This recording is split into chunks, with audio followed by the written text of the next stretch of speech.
Good morning. We'll call the meeting to order and ask Pastor Claude Coucil with the Mount Pilgrim Baptist Church is going to give us the invocation, and then today we're starting a new tradition that we're going to give our pledges to the United States flag and the Texas flag.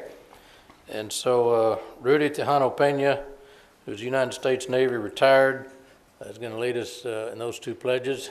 And we'll start with the American flag, and then we'll do the Texas flag. And for those of you that aren't real familiar with the Texas pledge, they'll be on your screen. So pledge the flag and look at the screen if you don't know. So Pastor, would you come give us the invocation? Shall we pray at this time? Most gracious Heavenly Father, it is once again that we come first of all to say thank you for this brand new day. Thank you, O God, that you have watched over us from our early existence to this very present day and moment. We ask, O God, now for your choice blessings upon this city council meeting, upon the agenda items, and also upon the concerns that will be voiced by the community. We thank you for our city council, for each board member, as well as for our mayor. We'd ask, oh God, that you will endow their heads with the wisdom and the knowledge, and then God grant them the courage to do what is right and for the best of the citizens of Corpus Christi and the community.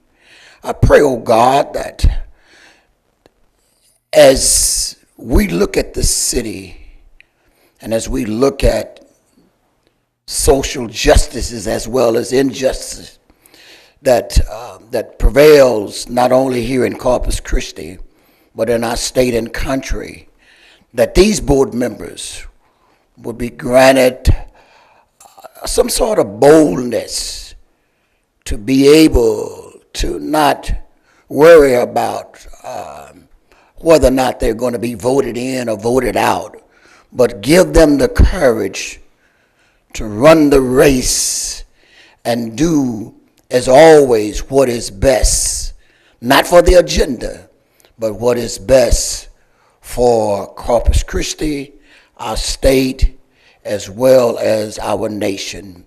In Jesus' name we pray. Amen.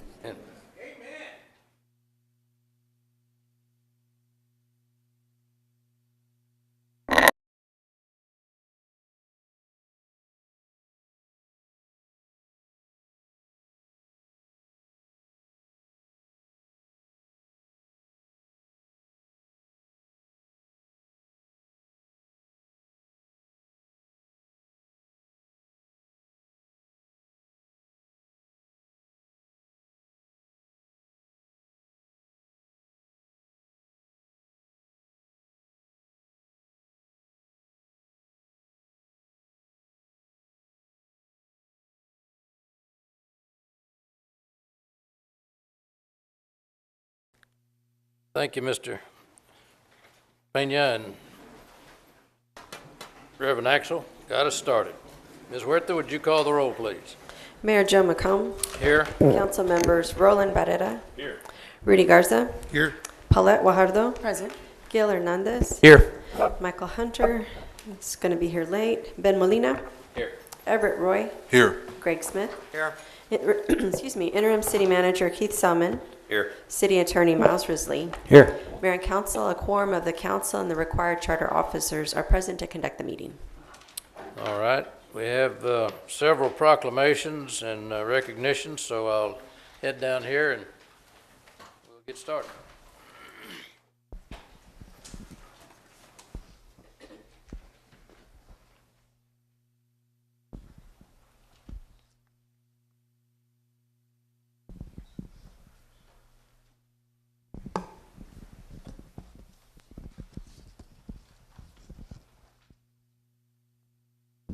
Okay, the first one is the Dr. Hector P. Garcia and Dr. Clotilde P. Garcia, American GI Forum Stand Up for Veterans and 8th Scholarship Awards Banquet coming up. If you're up here for that, well,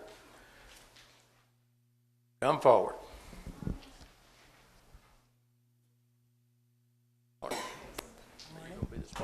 Yes. Okay.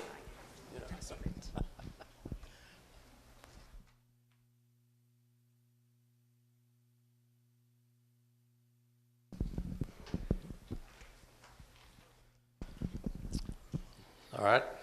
Now, the American GI Forum of the United States was organized for the purpose of protecting the rights of men and women who served in the United States Armed Forces. Founder Dr. Hector P. Garcia and the founding members of the American GI Forum provided the initial leadership that guided the American GI Forum's success in serving the needs of such men and women. Through its motto, "Education is our freedom, and freedom should be everybody's business," the American GI Forum is committed to a greater America through educational process. The Forum has remained true to its commitment and vision through 70 years of service to our veterans and our families. Now, therefore, pursuant to the powers vested in me as the mayor of the city of Corpus Christi, I do hereby proclaim May the 16th, Dr. Hector P. Garcia and Dr. Clotilde P. Garcia, American GI Forum Chapters of Texas, Stand Up for Veterans, and the 8th Annual Scholarship Awards Banquet in Corpus Christi, and urge all the citizens to recognize this effort of the American GI Forum and their contributions to our community and our nation. So thank you for what you're doing, and I'll let you be the spokesman for this group. You too. And I'll give you this. Let me give you a proclamation. There you go. Thank you, Mayor, for this proclamation. My name is Moses Estrada, commander of the Dr. Hector P. Garcia American GI Forum Founder Chapter. Including with us is the Clotilde P. Garcia ladies. And we're here to announce our 8th Annual Scholarship Awards and Standing Up for Veterans, which will be held here in Corpus Christi at the Holiday Inn downtown. And it's going to be this coming Thursday, May the 16th. And Elva wants to say a few words concerning our honorees. Yes, I'm very honored this morning to announce that we have 4 outstanding community leaders who will be honored at the banquet. And these include County Judge, Nueces County Judge Barbara Canales, Mr. Larry Lizondo, Citgo Executive, Dr. Manuel Flores, professor at Texas A&M Kingsville, and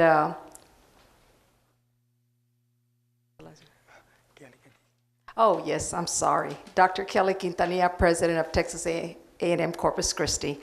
And because of the time limitations, we don't have time to introduce the members of our committee, so these are some of our members. So thank you, ladies and gentlemen, for being here this morning. And thank you, Mr. Mayor. Thank you for what you're doing. Let's kind of get a picture here with the council.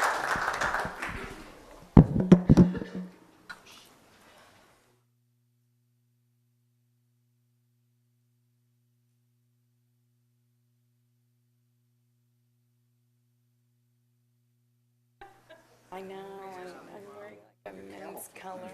I am kind of lost. Greg, I can't see you. There you go. All right. Yeah. Okay, 1, 2, 3. Smile.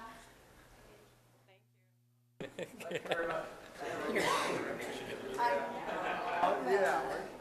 You didn't get the memo. I didn't get the memo. We got a Salvation Army. I'll do it. Okay, you know the KIII. No. No, I moved her from the last one with you. Alex. If you want to move on, you can do it. Okay, the next one that we have, and is the Salvation Army Week. If you're here with the Salvation Army, come on down.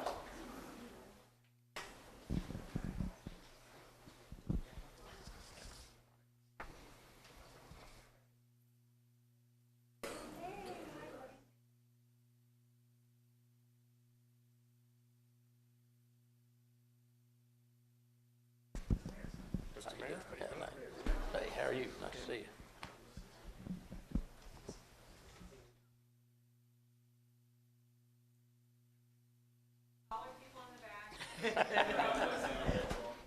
All right. Well, this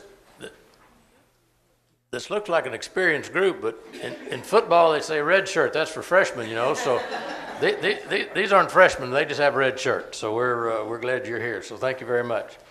Whereas the City of Corpus Christi works closely with the Salvation Army of the Coastal Bend on issues facing homeless families and veterans in our community, and whereas during the National Salvation Army Week, the Salvation Army will host several events to include a tour and lunch on May the 13th as Veterans Appreciation Luncheon on May 17th and a youth soldier enrollment service to be held on May 19th. And whereas the goal of this proclamation is to enhance awareness of how the Salvation Army provides service to thousands of men, women, and children and veterans annually in the Coastal Bend area, and to show our appreciation for their unending dedication. Now therefore, pursuant to the powers vested in me as the mayor of the City of Corpus Christi, I do hereby proclaim May the 13th through the 19th as National Salvation Army Week in Corpus Christi, to encourage all our citizens to recognize the needs of the homeless and support the Salvation Army and its missions to serve families and veterans. So we're proud of the work you do, and you're going to be the spokesman. All right. Well, you look more official than your freshman team here. Yeah. Thank you, Mayor McComb. I want to thank you and the City Council for the support that y'all continue to give the Salvation Army. This year, we're about halfway through the year, we've already helped 258 families find housing, permanent housing. And that's 375 children are included in that number, that they are not on the streets and didn't have to go on the streets, and they're in new homes and making a new life for them.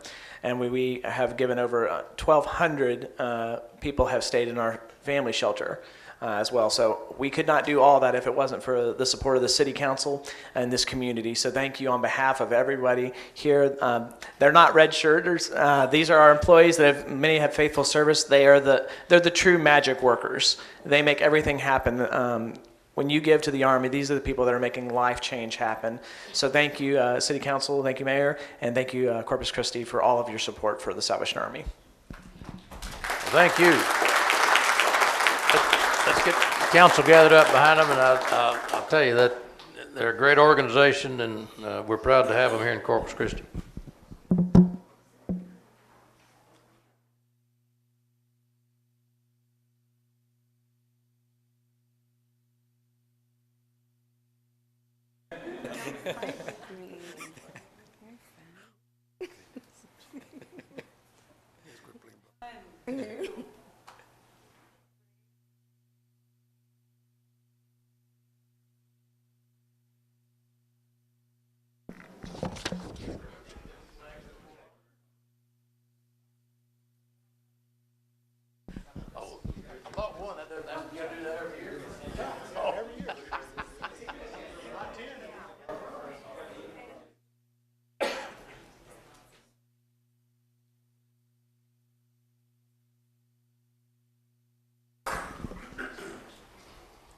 Okay, the next one is National Preservation Month, and who's here for that?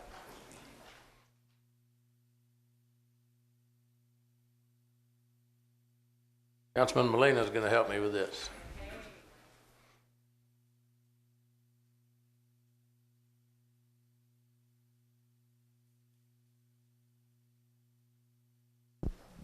Thank you, sir. The City of Corpus Christi has several national registered landmarks, local landmarks, and a locally designated historic district worth saving, visiting, and celebrating.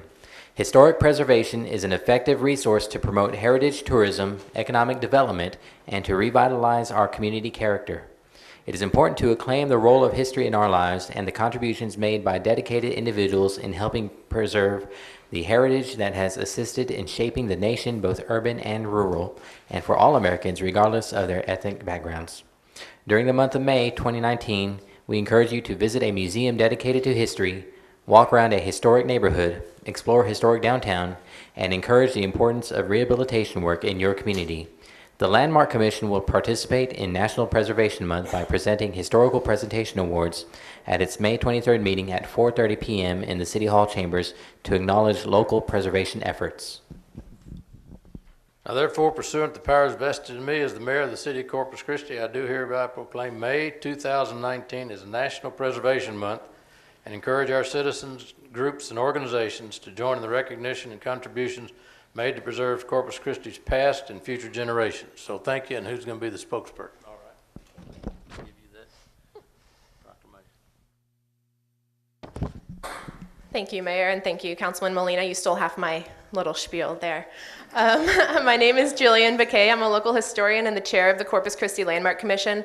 I just want to encourage all of you to do all of the things that Councilman Molina said. Appreciate the people who walked before you. And we want the council, the downtown development, various groups, and everybody who's working in development in Corpus Christi to value the people who walked through the doors before you. And they're the ones who built the city into what it is today. And if we remember them, use their spaces, more magic can happen in Corpus Christi. So thank you, Mayor. We appreciate all you do. Let's get a picture up here. You got a couple of historical figures back here on the council. I won't point out which ones they are.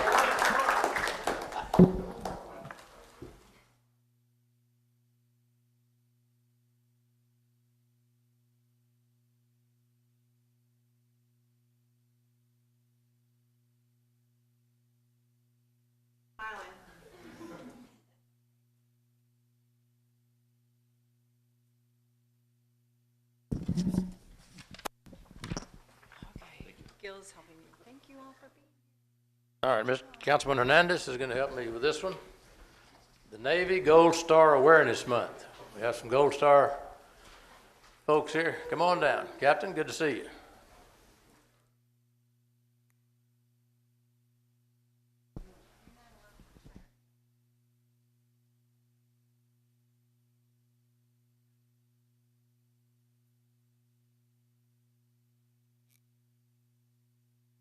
With the captain here, I wanted to make sure I had one of my Navy veterans here to help me on this thing.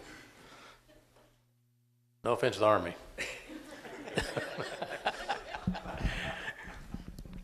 Navy Gold Star Awareness Month. The term Gold Star was first used during World War I when American families displayed flags with gold stars outside homes, businesses, schools, and churches for each loved one lost in military service. This month, we recognize the sacrifice that all Gold Star family members have made after a loved one died in active service. We acknowledge and mourn the loss of our servicemen and servicewomen and work to ensure their legacies and families are not forgotten. During the month of May, the Navy Gold Star program recognizes those who have lost a family member during the active service in the United States Armed Forces. This month, the Gold Star program will educate communities about Gold Star families through events that pay tribute to the fallen and provide surviving family members with opportunities to connect with fellow members. Now therefore, pursuant to the powers vested in me as the mayor of the city of Corpus Christi, I do hereby proclaim May 2019 as Navy Gold Star Awareness Month in Corpus Christi to encourage all citizens to remember our commitment to Gold Star families who carry on with pride and courage despite the tragic loss. And Captain, are you the spokesman for this, or would you like to say a few words? No. Mayor, thank you, sir. Thank you very much. Like you said, the Gold Star program is here to recognize and honor those who have lost a family member, and it's the Navy's pledge that we will never forget. To give some perspective, when you think about it, less than 1% of Americans serve in the military. And over the last couple of decades, we've seen every year our recruits that come in, 80% of those recruits are coming from military families. So it's a family business. Good or bad, it's a family business. So the loss of one is felt by all of us. I've always said that the Corpus Christi community takes care of the base in amazing ways. You truly are partners. You are part of our family. So this proclamation just solidifies that fact. Thank you very much. And also thank you, my understanding is the bridge is going to be displayed in gold lights for the next week as part of the Gold Star program. So again, thank you very much for being great partners for us. Well, thank you for what you and all of the families have donated and contributed to our well-being and the appreciation for the sacrifice that's made, and they'll never be forgotten. So we thank you very much. Let's give them a hand. But before you do that, let's give them a hand. Go ahead.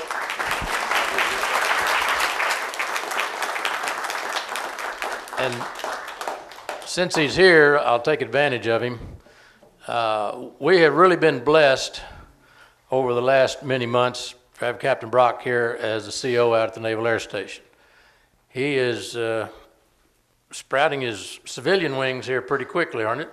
And I'm not sure where he's going to land, but we just want to tell you on behalf of the citizens of Corpus Christi, we appreciate your leadership and your dedication to this country and your service to this country, and we wish you the best wherever you may end up, and always come back and visit with us.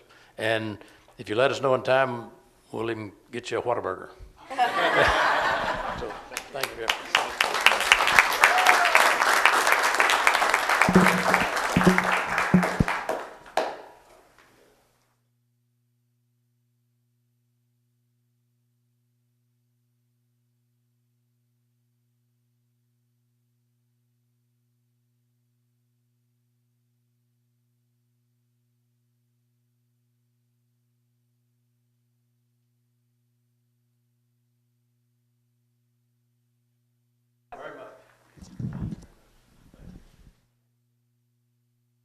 Good to see y'all. Thank you. Thank you. Thank you. Thank y'all for being here. Thank you. Thanks for being here.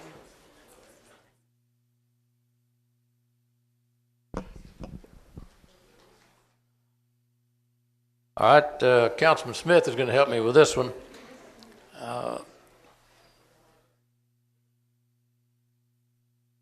Rarely do we have an opportunity like this to recognize one of our citizens who really has worldwide acclaim, and it's just a real honor for us to be able to call him a family member of the city of Corpus Christi, and that's Ken Olberg, and you've seen his work around in the city and probably different places in the world you've seen it, and we're just real pleased to have he and his wife here today. Right? Yes. Okay. You know, sometimes I speak before I think, and after I said that, I said, I hope I'm right.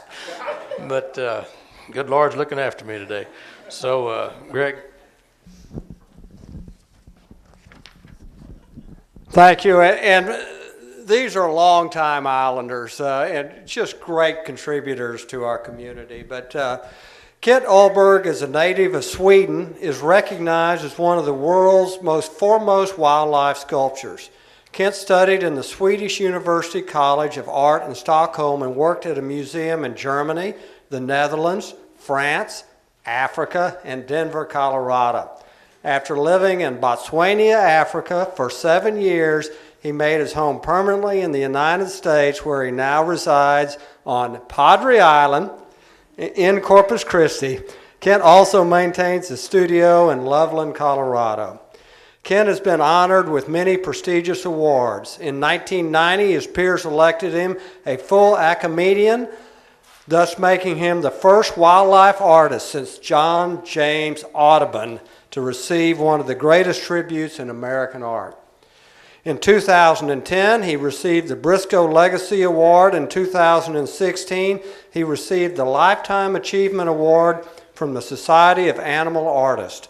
Ken is a member of numerous art organizations, including the National Sculpture Society, the American Society of Marine Art, the Allied Artists of America, Nature and Art in the United Kingdom, and the National Academy of Western Art in Oklahoma City, Oklahoma, which awarded him the Prix de West, the foremost recognition in American art. Kent is best known for his monumental works executed through museums and municipalities across the world.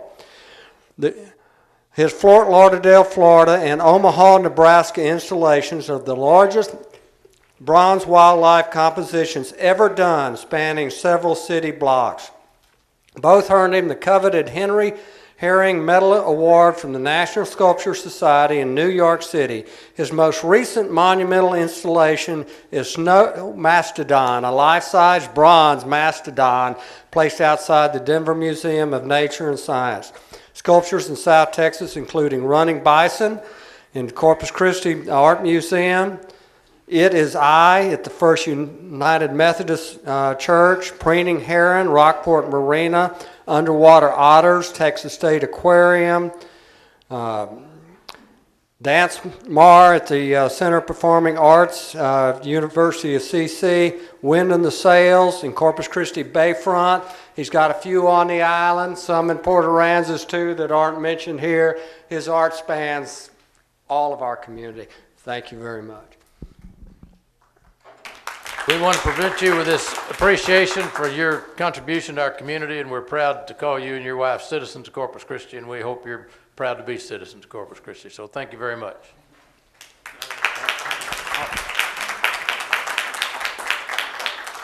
I'm not going to steal too much of your thunder, but I want to recognize Kent and celebrate Kent with the City Council and the mayor and our community.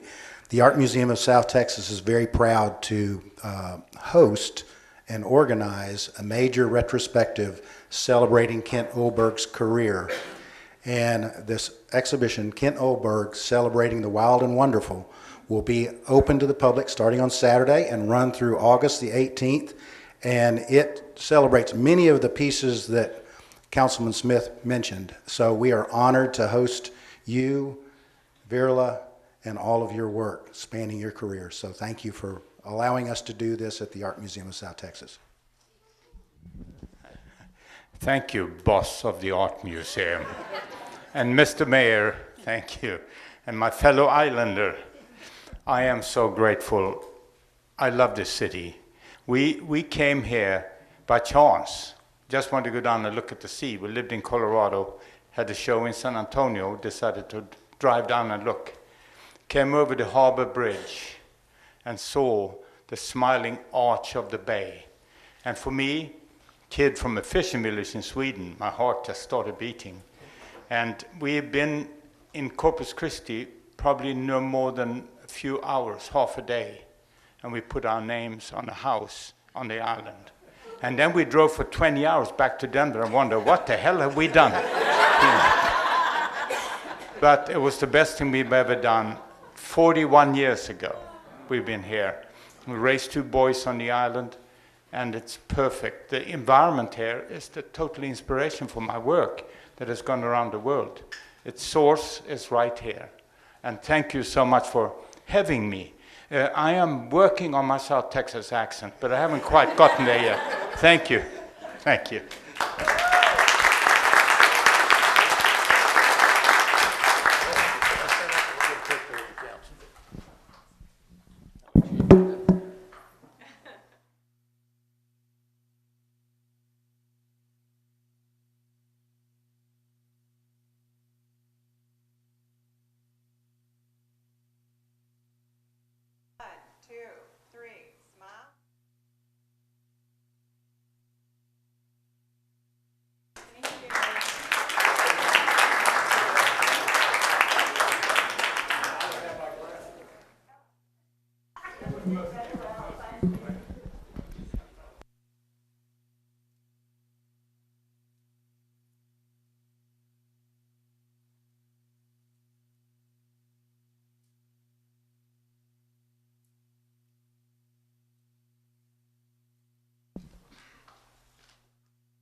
Well, this is something that wasn't on the agenda, so I'll take a point of mayor's privilege.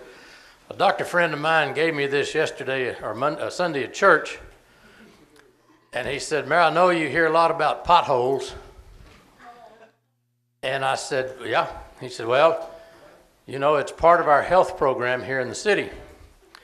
And he gave me an article here that, Chief, you'll need to take it. A Nebraska man with an abnormally high heart rate was jolted into normal rhythm when the ambulance hit a pothole in Omaha.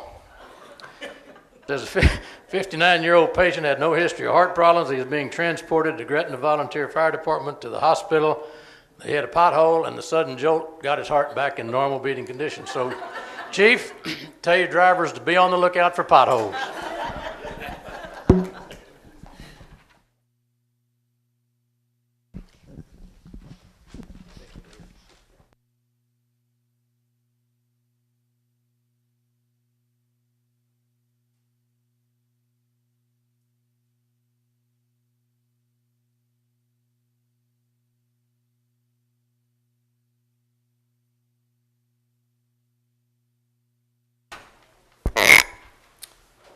Okay, it's 12 o'clock, and that's what we have designated as public comments, so we'll get, remind me to come back to city manager's comments, and we'll start our agenda there. But public comment is currently up. Mr. Risley and Ms. Huerta, if you'll kind of go over the guidelines, and if you haven't signed up, I guess see Paul over here to sign up. So, all right, Mr. Risley. Citizens are authorized and encouraged to present their views to the council on agenda action items or during the petitions part on non-agenda city-related matters. However, such should be done in a factual, precise presentation, and questions of council or staff are inappropriate. Loud, boisterous, profane, or obscene language or behavior is not allowed. Good afternoon. I'm City Secretary Rebecca Huerta. I'll be conducting the public comment period today. I'd like to remind everyone that a recording is made of the meeting. Please speak into the microphone located at the podium and state your name and address. If you choose to speak during this public comment period regarding an item on the agenda, you may do so. You will not be allowed to speak again, however, when the council is considering the item. Citizen comments are limited to 3 minutes. On the podium, you'll see a timer underneath the base of the microphone. It will let you know exactly how much time you have left to speak. Once your time is up, a buzzer will go off, and then you can conclude your comments. If you have a petition or any information pertaining to your subject, please present it to the city secretary. And at this time, I will start the public comment period. The first person on the list is Alyssa McGrin, I believe.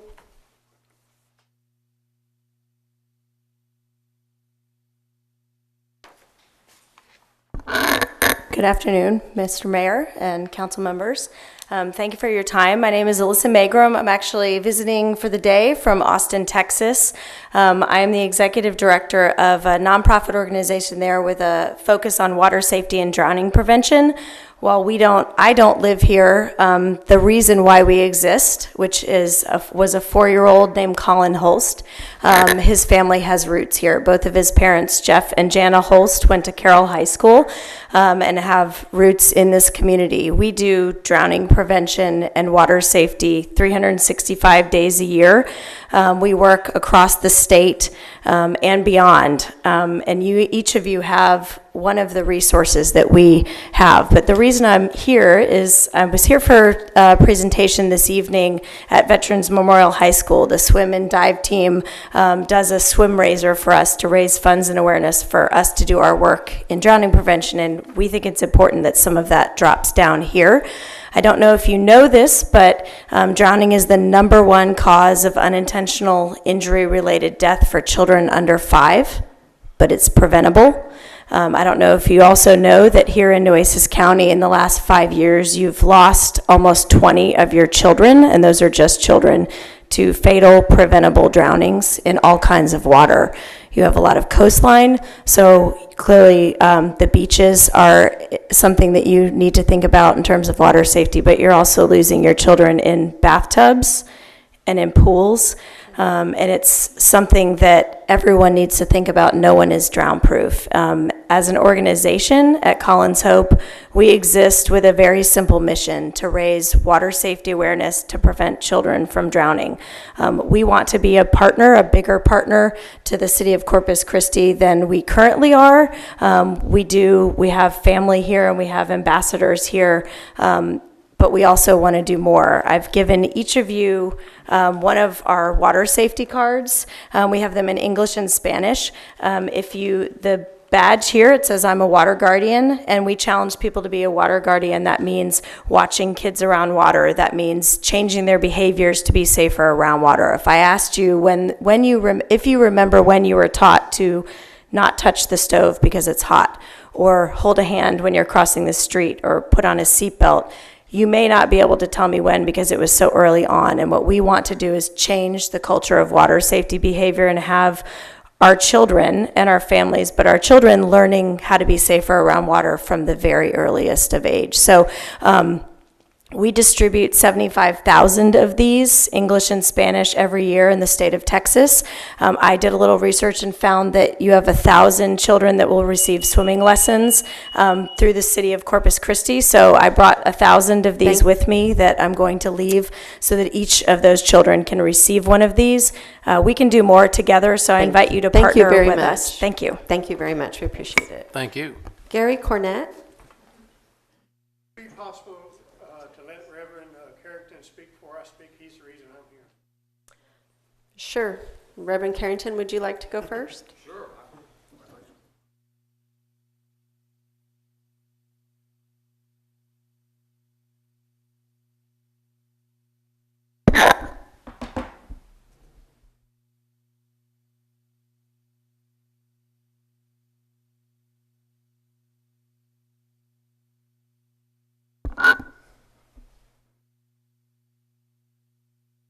Good morning, Mayor. Good morning, Council. Go Navy. What am I supposed to think about the Confederate flag?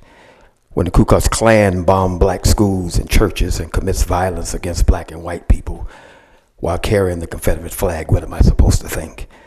When a group called Respect the Flag went on a 2-day joyride across Paulding and Douglas counties in Georgia with several pickup trucks decked out with Confederate flags, showed up at Melissa Alpha's 6-year-old grandson's outdoor birthday party, shouting threats and racist slurs, pointing a loaded gun at the children, what am I supposed to think? When Dylan Roof goes to a church and kills 9 black people at Bible study and proudly supports the Confederate flag, what am I supposed to think? When James Byrd Jr. was drugged to his death in Jasper, Texas from a truck driven by John William King, who supports the Confederate flag and even has a tattoo of the Confederate flag on his body, what am I supposed to think? When Dr. King marched in Alabama during Bloody Sunday, there were people who waved Confederate flags and shouted, "Monkey, go home," and other racial slurs. What am I supposed to think?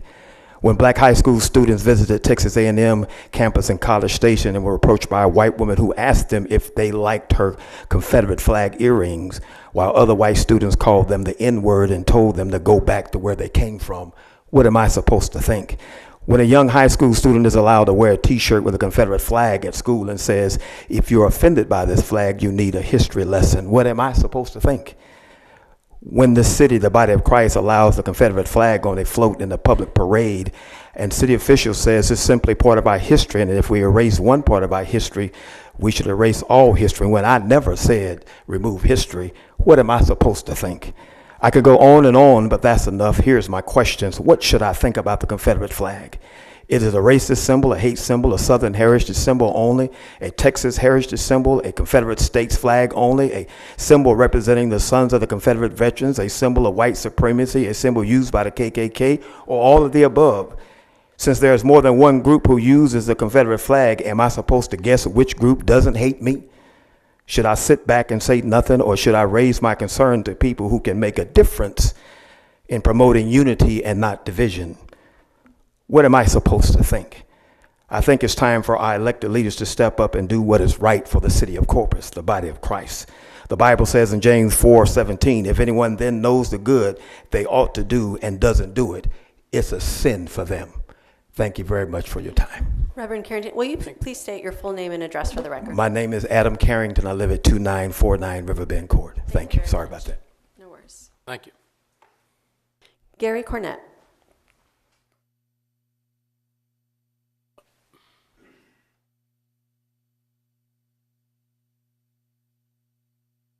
I thought he... No, he requested to go after. Thank you. Good afternoon. Thank you for allowing me to speak. My name is Gary Cornett. I live in Northwest Corpus Christi. I've been here for over 30 years. I'm a commander of the Colonel A.M. Hobby Camp, Sons of Confederate Veterans here in Corpus Christi. I've been a commander for the past 10 years. For the past 10 years, we've had a float in the Bug Days Parade, and all of a sudden there's a problem with it, and I don't know why there's a problem with it. As far as the what everybody refers to as the Confederate battle flag, that flag was not even adopted or born until after the first Battle of Manassas, 1861. So it was adopted December 1861. So it never flew on any slave ships going back and forth from Africa to the colonies. It was a United States flag that flew on those ships. The reason it's a racist flag is because white supremacist groups use this flag, but if you've ever watched a documentary on the KKK or the white supremacist groups, before they even flew or waved the Confederate flag, they were waving the U.S. flag and the Christian flag, and those flags are not addressed. Why do they concentrate on the battle flag? The battle flag, our organization is a heritage organization, not a hate or racist organization. On the national level, we even have some black members of our Sons of Confederate Veterans because they had ancestors that fought for the Confederacy, and we welcome them with open arms and open hearts. Our float, like I said, we've had the past 10 years even, and nobody's had a complaint about it. Even this year, the black community, when we went by, they were clapping, cheering us, giving us thumbs up, and even some of them saluted us. So I don't know why there's a problem with our flag. Like I said, we're not a hate or a racist organization or a heritage organization honoring our Confederate ancestors. And if you knew the real history of this flag, then you wouldn't have a concern with it. President Abraham Lincoln, when he freed the slaves or tried to free the slaves, he had no control over the southern states who legally seceded from the United States, because when they entered into the United States, they entered so freely and of their own free will, with the understanding that they could leave if they did not like the way the things were going.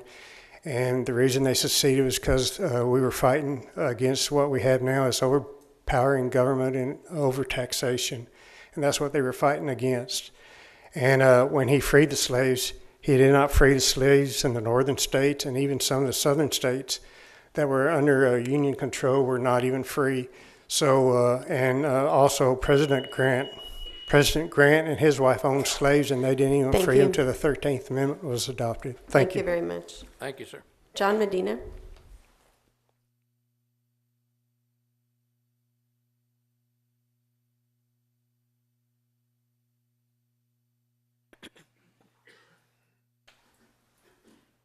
Good morning, everyone. My name is John Medina. I reside at 4931 Mockery Drive. And I'm going to talk about the water bills that have been basically Peter Collins got hired for the IT position, getting paid over $32,000 a month of our taxpayers' hard-earned dollars. And now they're saying that by the end of May, they're either going to cut their water off and also not pick up their trash. You all ought to be ashamed of yourselves. The trash needs to be picked up. Are they going to be going around each trash can saying, I'm not going to pick up this trash? Y'all need to stand up for the city of the citizens of Corpus Christi. I know, Mr. McComb, you've said that we got shafted, but who's getting shafted are the people of Corpus Christi. And y'all need to do something about this as far as trying to figure out how y'all going to make them the money that they owe. I'm not saying they don't owe this money, but work something out with the citizens of Corpus Christi. Please work this out. Thank you. Thank you, sir. Esteban Martinez.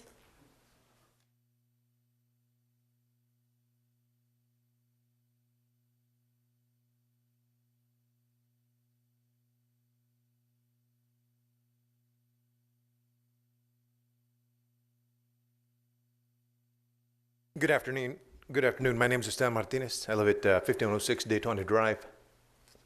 I'm here in support of the Confederate Sons flag issue at the Bug Days Parade. I support them, and I'm here to do that today. The reason I support them is the U.S. Congress decided that those people that fought for the Confederacy are U.S. veterans, and to dishonor their service is not right.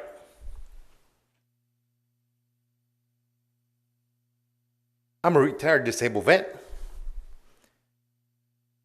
I have 3 children serving, 2 currently deployed.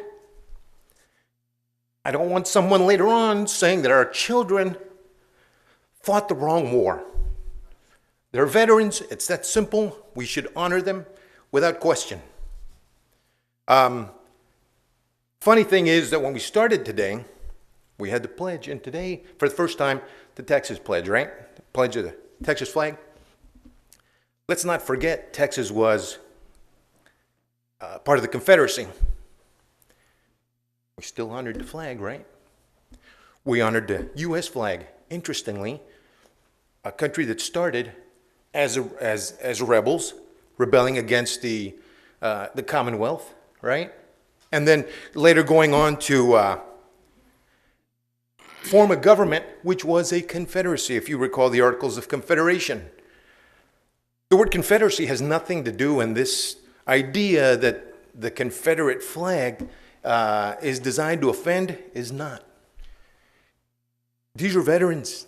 All these people are veterans. There's plenty of organizations that honor this history, and I think we should continue to honor that history, particularly in a parade that honors our city's piracy. It's not an issue. It shouldn't be an issue. They were not there to offend. They were not there to incite violence.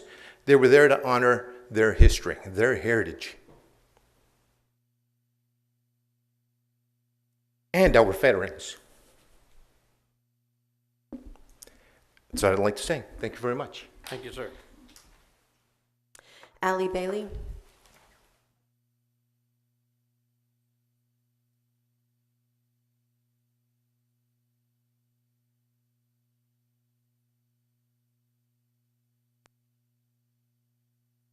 Good afternoon, Council. My name is Allie Bailey. My address is 8119 Data Point, San Antonio, Texas. I'm just here to quickly let you know I work for Humana. I'm the marketing executive for Humana. And I'm proud to work for the company because we do honor our veterans in quite a few ways. We've done multiple food drives and pinning ceremonies. So the reason I'm here today is on May the 23rd. We're actually going to be honoring the Vietnam veteran era veterans at the Hooks game to kick off the Blue Ghost weekend. So that's going to be May 23rd, and the reason that I'm here is to invite the council members to help us pin these veterans. Because as we all know, these Vietnam veterans were not welcomed home. So that's our whole point in this ceremony, is we're going to be welcoming these veterans home, saying thank you for your service. So we will have a pinning ceremony right before the game. It starts at 6:00 p.m. on May 23rd.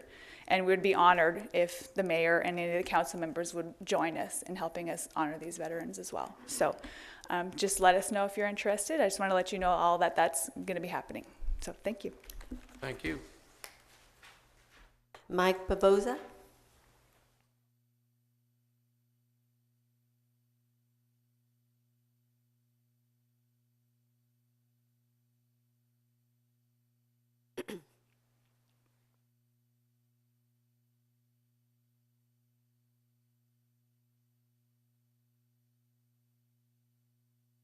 Yes, I'd like to say that I do have Huntington's disease, so it might be difficult for me to be on my own. But I'm a homeless person here in Corpus Christi, and I wrote a poem called, so I'm going to read my poem. The hawk swoops in on those homeless millions, temperature down to 10 below. Mannequins garbed in new warm clothing mock men who watch with no place to go. As humanity reigns supreme today, has God forsaken man? Has our spirit finally died away and hell on earth began? Or is that final tear we shed, the beginning of a flood that comes above to wash away the blood? So I tell you, I'm pretty typical. I was discharged from the hospital to a homeless shelter in Pisa. And the first thing that happened to me, I got beat up. So I was encouraged to stay there and not press charges against the person who beat me up. Then I was also evicted from that same shelter for not paying, and when they found out that I had paid, there was no recompense for me.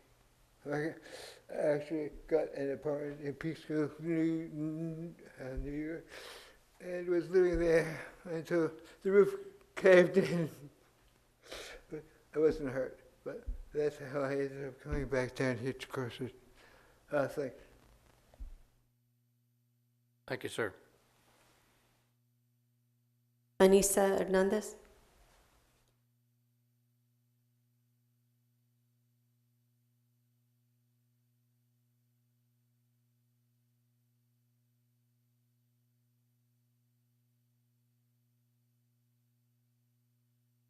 Good morning, Mayor and City Council.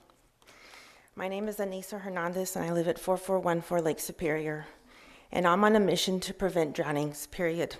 It's not since my husband has been elected to serve our hometown city, but I've been on this mission for almost 11 years because my high school friends lost their 4-year-old son, Colin, to a drowning.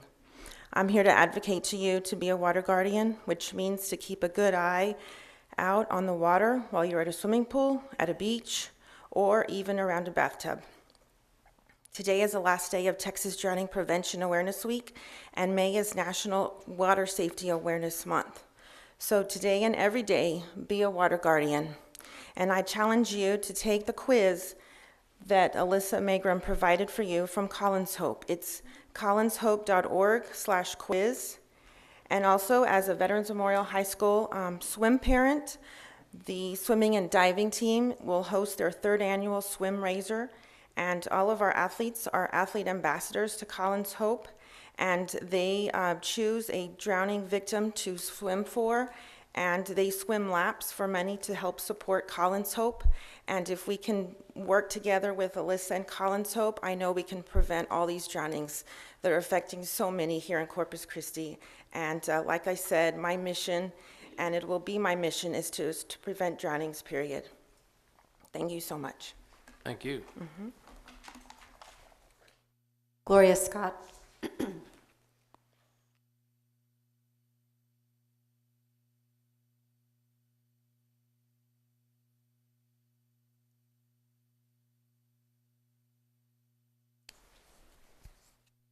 Good morning, Mayor and City Council. I am Gloria Scott. I live at 4422 South Alameda. I am here to describe and discuss with you June 9th through the 19th, 2019, the 10 days in which we celebrate the Emancipation Proclamation, the emancipation from slavery for the African Americans who were hoarded here from their native land in Africa to be the slaves to the Caucasians in America. Corpus Christi is the only city in the United States at this time that celebrates 10 days of celebration from the 9th to the 19th of June. When the proclamation was actually taken, as you know, it was taken throughout the country to be signed, and the signature that signed it into action was done at Galveston, Texas on the 19th of June, and therefore signed into action and became legal.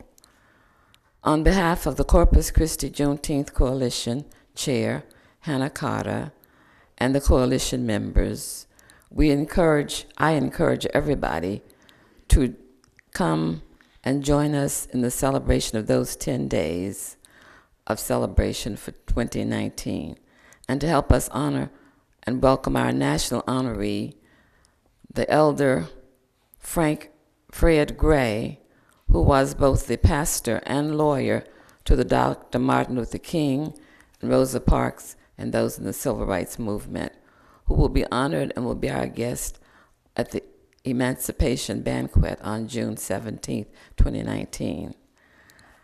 You will be receiving more information and things in your boxes about the 10 days of celebration, and we invite all of you to join us wherever you can in the 10 days, and that will all be available to all the City Council members, and we thank you very much.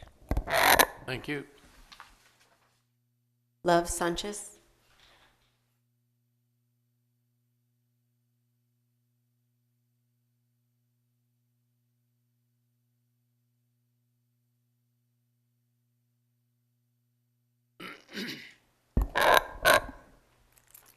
Hello, my name is Love Sanchez. I live at 6130 Woolridge. I'd like to share a couple of things that is happening in our city. Last year, 2018, it was reported that 30-plus racist posters were placed around the campus, but were later removed. Fast forward to 2019, April 2019, Port of Corpus Christi CEO says the Columbus statue is art and disregards that the Statue of Columbus represents murder and genocide to indigenous people. April 2019, a priest goes on a racial rant on Facebook about queer culture in Corpus Christi and also about Mexican Americans. May 2019, at the Buck Parade, Confederate float shocks the community. Whether the Confederate organization likes it or not, the Confederate idealism represents treason, racism, and slavery. Also in this month, Veterans Memorial High School student makes racist comments about black people and gets suspended. Yesterday morning, Rex Gabriel, morning personality of C101, goes on a rant about how he would explicitly hurt a woman that is expressing her First Amendment right. This shows a different type of discrimination. He is representing misogynistic and violence towards women culture. People that have power and influence should start to realize the list of these defects in our society. We will not move forward as one until then.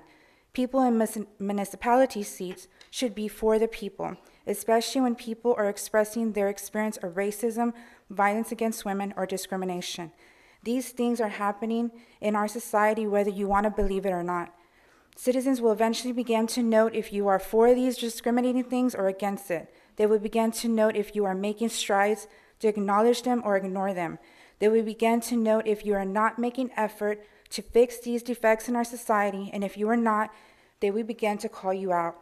Most of these things I know that they're out of your control, but I listed a timeline for everyone to acknowledge the list of things that are occurring in our city. I suggest you become aware of them and change the things that you have control of. Thank you. Thank you. Pancho Villa.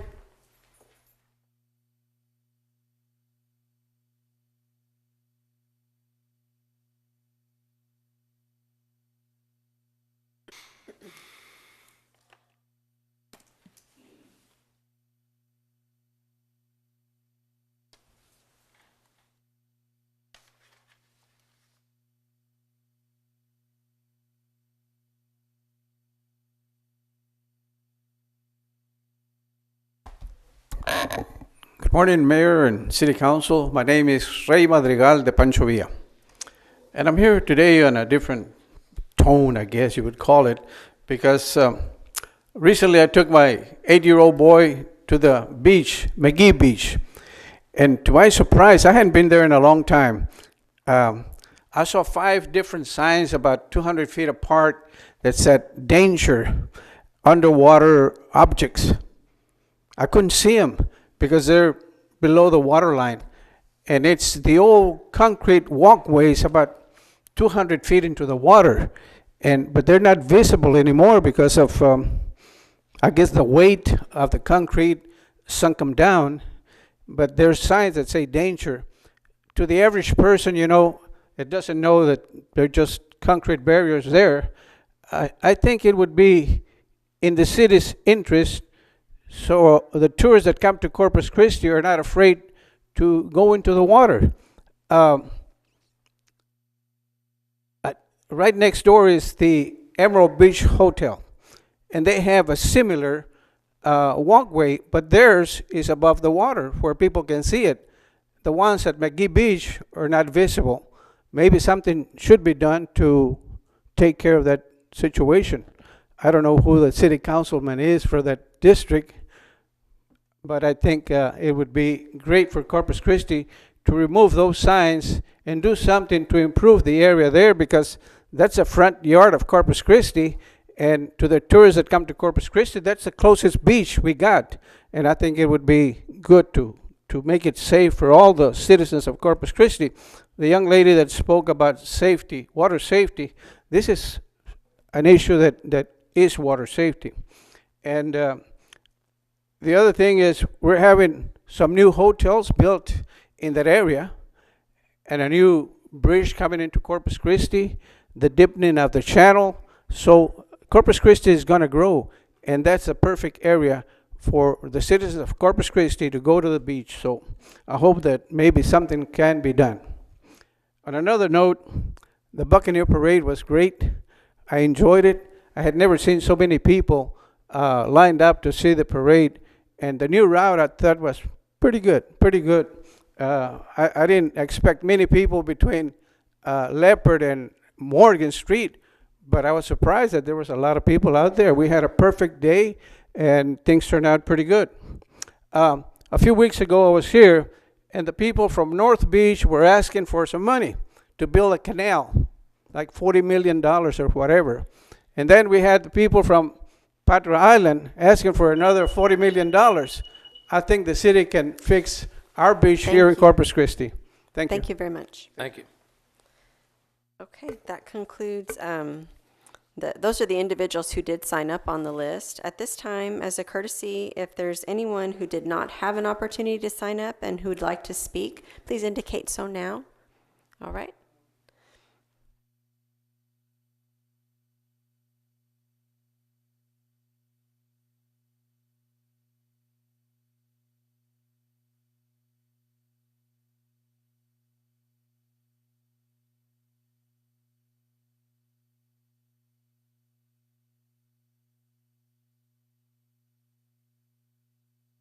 Good afternoon. My name is Deanna King, and I live at 4040 Shannon Boulevard. This issue has already been addressed, but I'm going to try to make this quick. The display of racism should be dealt with when it arises, and it's arising in our community. There was an issue with one of our floats, as has already been talked about, an issue with students wearing Confederate flag t-shirts, which shouldn't be allowed in public schools. I have lived in Corpus Christi long enough to know how the city usually operates. When a problem is brought to the city's officials' attention, it is pushed off to the wayside until it becomes a bigger problem, like our drinking water, our water bills, refineries owing back taxes, as well as corrosion of our streets.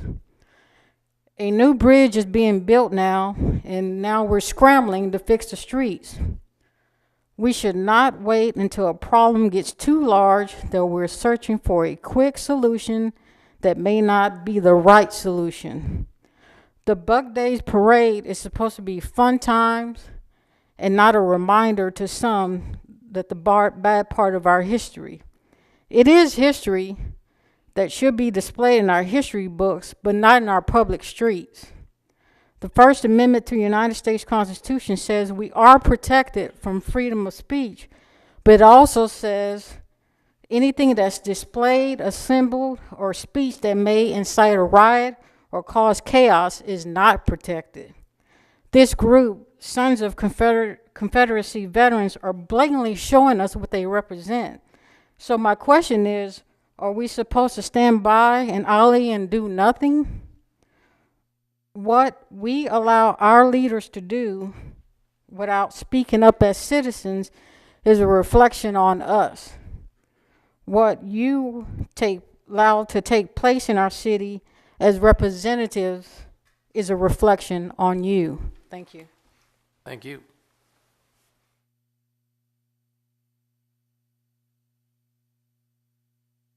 Claude Axel of 741 Crestview Drive in Corpus Christi, Texas. To the council, I'm not here to shout at you. I'm not here to scream and threaten you about voting, because you're going to be here 2 years anyway. God only knows where we will be in 2 years. But I am here to reiterate what has already been spoken of. One of the biggest problems that we have as a nation is that unless you live in a person's skin, you have no idea of what they've gone through. And unless someone brings it to the attention of our city leaders, you really don't know. It has to deal with the Confederate flag. My concern is that the struggles, the insults that blacks and other minorities have gone through, and you already know this, years and years, and even today, sometimes it gets to the point where you either say something or you just watch it happen. I don't believe that we should watch, especially as leaders. I don't believe that things should just be watched happen and do nothing. I really believe that Corpus Christi really is a place, and we call it a melting pot, but Corpus Christi really is a place that could make some great things happen, because I've seen it right here in Corpus Christi. I've always appreciated being allowed to come up and address issues and or concerns. And believe it or not, I know that the city council members care. You care about Corpus Christi. You care about your perceptions. I'm just asking for you to look at this matter and address to whomever it needs to be addressed to, because to me, this needs to stop. We don't need any reminders of what happened yesterday, but we need to be moving forward and trying to do the very best that we can to echo, truly, we are the body of Christ. And so if we really are the body of Christ, to me, it's incumbent upon all of us to do whatever we can to keep Corpus Christi moving in the right direction. Thank you. Thank you. Thank you very much. Okay, at this time, we're going to close the public comment period. Thank you very much. All right, thank everyone for their comments. Now on the agenda, Mr. Selman, if you don't mind, we've got a presentation that's item number 33. And I've asked them if they could come at this time so they could get on with their business from a scheduling standpoint. And it's an important project that the city's working on. It's an update on our seawater desalinization siting and permitting project. And if we could, I'd like to move that item up to number 33, and then we'll get back to city manager's report. Yes, sir. But this is from the public standpoint, this is a major project for our community. And the great news about doing what we're doing now is that we have a lake that's 100% full, and the decisions could be made on the information that's available, and you've got time to think through all of the process and not with a gun to your head and have to make an emergency decision. So I think our timing is perfect on this, and so we're trying to address our water needs for the future. And so this is an update on that report. So are you going to be handling this, Art? Yes. Hello, Mayor, council members. For the record, my name is Steve Ramos. I'm the Water Resource Manager for the City of Corpus Christi Water Utilities Department. The item before you is an update to the seawater desalination project siting and permitting. I would like to introduce Nikolai Vukov, who will present the update to you. Nikolai is the president of Water Globe Consultants and is an internationally recognized expert in the field of desalination and membrane application technology. With more than 30 years of experience in feasibility assessment, environmental review, development, procurement, financing, and implementation of desalination projects, Mr. Vucek will provide expertise pertaining to the siting, construction, operation of desal plants, particularly in shallow bay environments such as Corpus Christi Bay. At this time, I'd like to invite Mr. Nikolai up to present the item. Thank you, Steve. Mr. Mayor and council members, I would like to give you a brief update of where we stand with the seawater desalination project siting and permitting. I'm part of the Fries and Nichols team that is working as part of the city team in determining the appropriate locations, potential locations, and permitting related activities associated with a new desalination project in the city of Corpus Christi. You have seen an update on the project in last January. This is continuation to give you an update of where we are at present and what we are going to do in the next few months to complete the task. The goal of this project is to identify sites, several sites, where we could put a desalination plant in a size of 10 to 30 million gallons a day, which would provide safe drinking water supply with adequate resiliency for both industry and municipality to deal with water challenges during drought periods.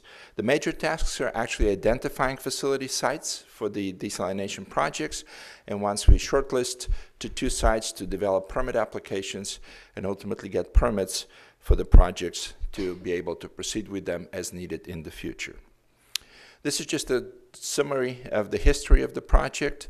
I'm not going to go through the milestones, but this project started as an effort initiated by the industry, by the port industry specifically, to look at resilience of water supply during conditions of drought, and have cities since 2017 have taken the initiative to actually develop the project and serve the industry and provide the necessary resilience for the industry and for the municipality in terms of water supply.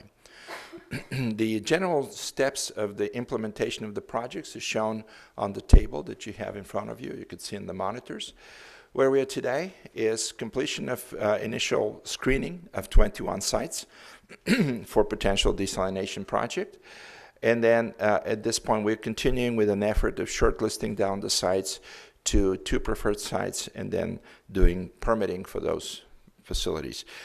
This general table here shows you the next steps in the project. We expect to have the analysis of potential sites and selection of preferred sites to be completed by July, mid to end July of this year, and then to have the ability to present those recommendations for preferred sites to you in July or August, depending on your availability. Once we select the preferred sites, we will actually do a detailed analysis of water quality, concentrate modeling for the discharge associated with the desalination plants, and then necessary design efforts and initial assessments to prepare the actual application for the permits. Our goal is to get the permit application submitted by the end of this year, hopefully earlier.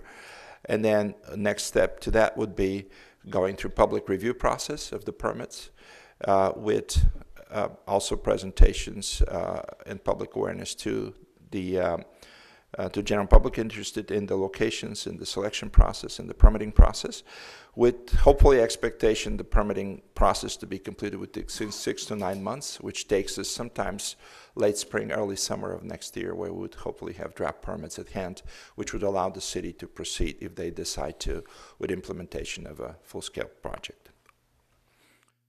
The 2 sites that we're looking at, the areas where the sites would be located, the Inner Harbor plant and North Bay plant, the capacities that you see on the table in front of you are initial, expandable, and ultimate capacities. Initial capacity is established based on the city water plans, and those are based on providing resiliency during the times of drought, 10 MGD on one side and 20 million gallons a day on the other side.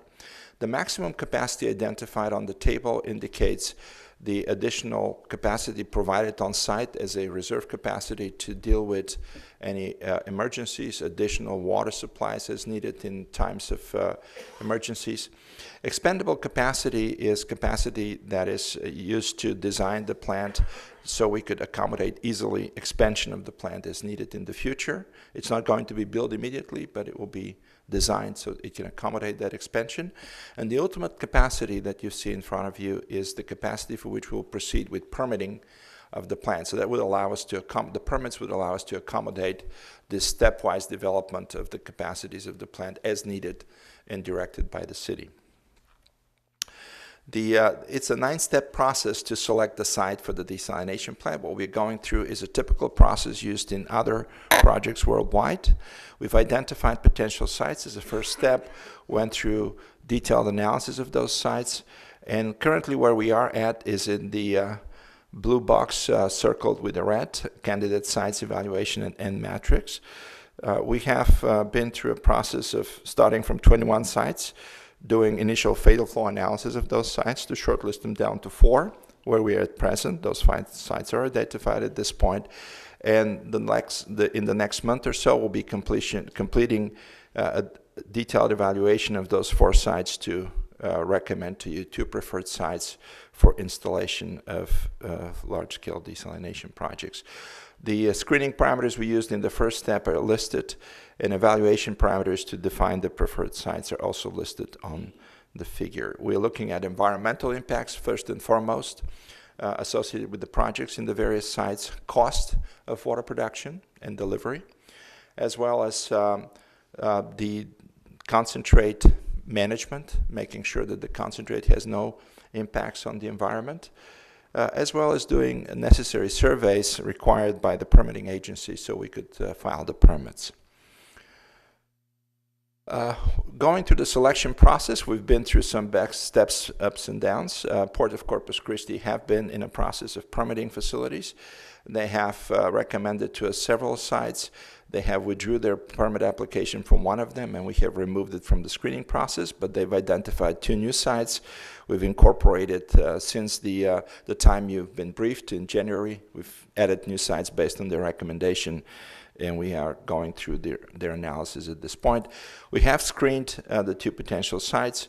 We've completed review of all environmental surveys and surveys developed by various state and regulatory agencies, or any information associated with sensitive areas that have been designated by the state as protected, environmentally sensitive, or endangered species areas have been reviewed and identified and analyzed against the site locations to make sure when we pick a site, we're not going to cause not going to be in the areas of such endangered species.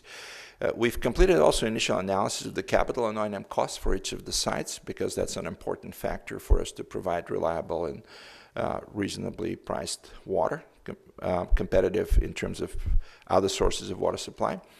We have done some initial source water quality characterization. The design of the desalination plant and the cost is associated with the water quality of where the intake will be, and also the discharge.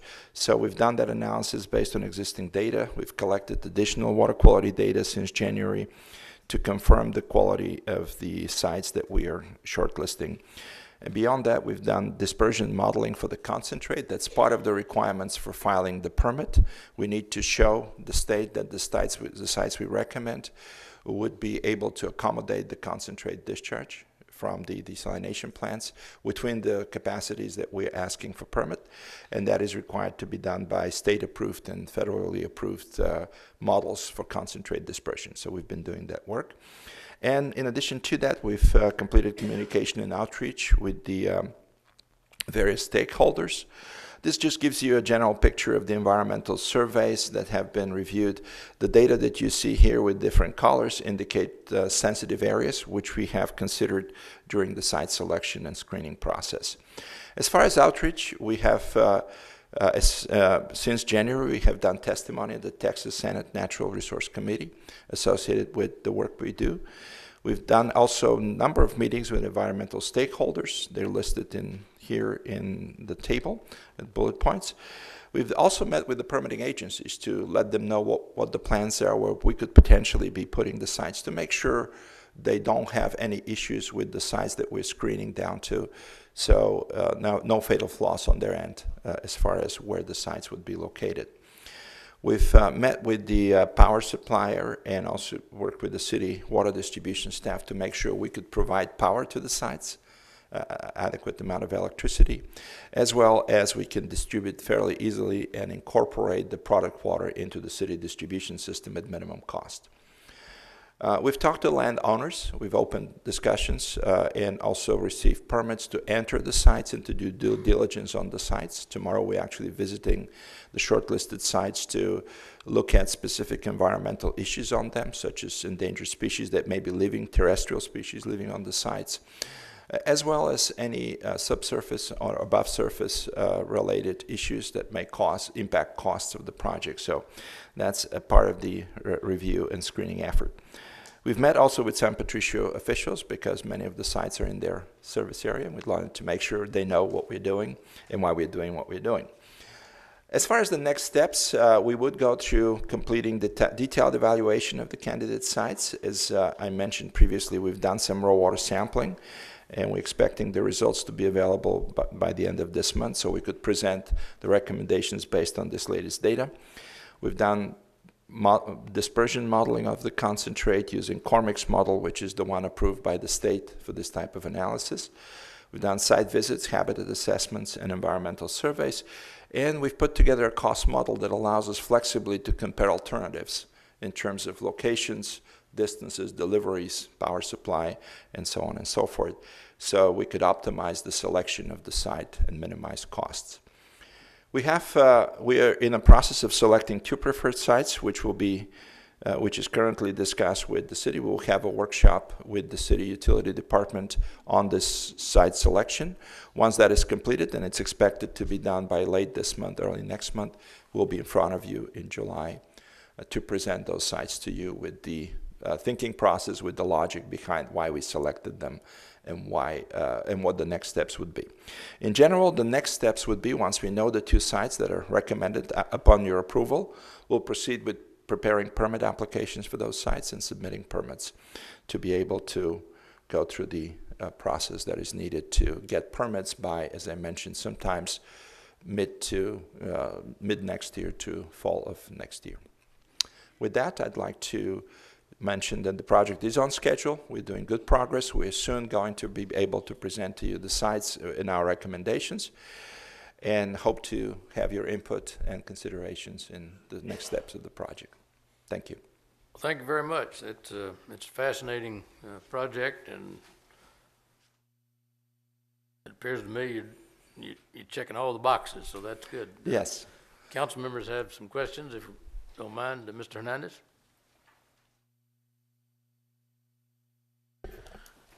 Yes, thank you. You said you had 4 sites that you were looking into. We screened down to 4 sites from 21. Yes, correct. Can you share those with us, those proposed sites? Can we show the sites? At this point, because of securing the sites lease agreements, we would not be able to show you that in an open session at the moment. However, your utility department could brief you on that, because as you could imagine, private developers which are very interested in the project, as this information is released, may lock in the sites and prevent the city from proceeding with the implementation of the project. So that's the reasoning why. Okay. Just on a question on particularly, there's a existing permit for a desal plant for a industrial company that Yes. went out of business, but yes. Would that prevent us doing any work in the Inner Harbor in getting permits there? Yes, we have looked into that issue with the TCEQ to understand what is it they have permitted as far as allowance for discharge, and can we discharge additional volumes in the area.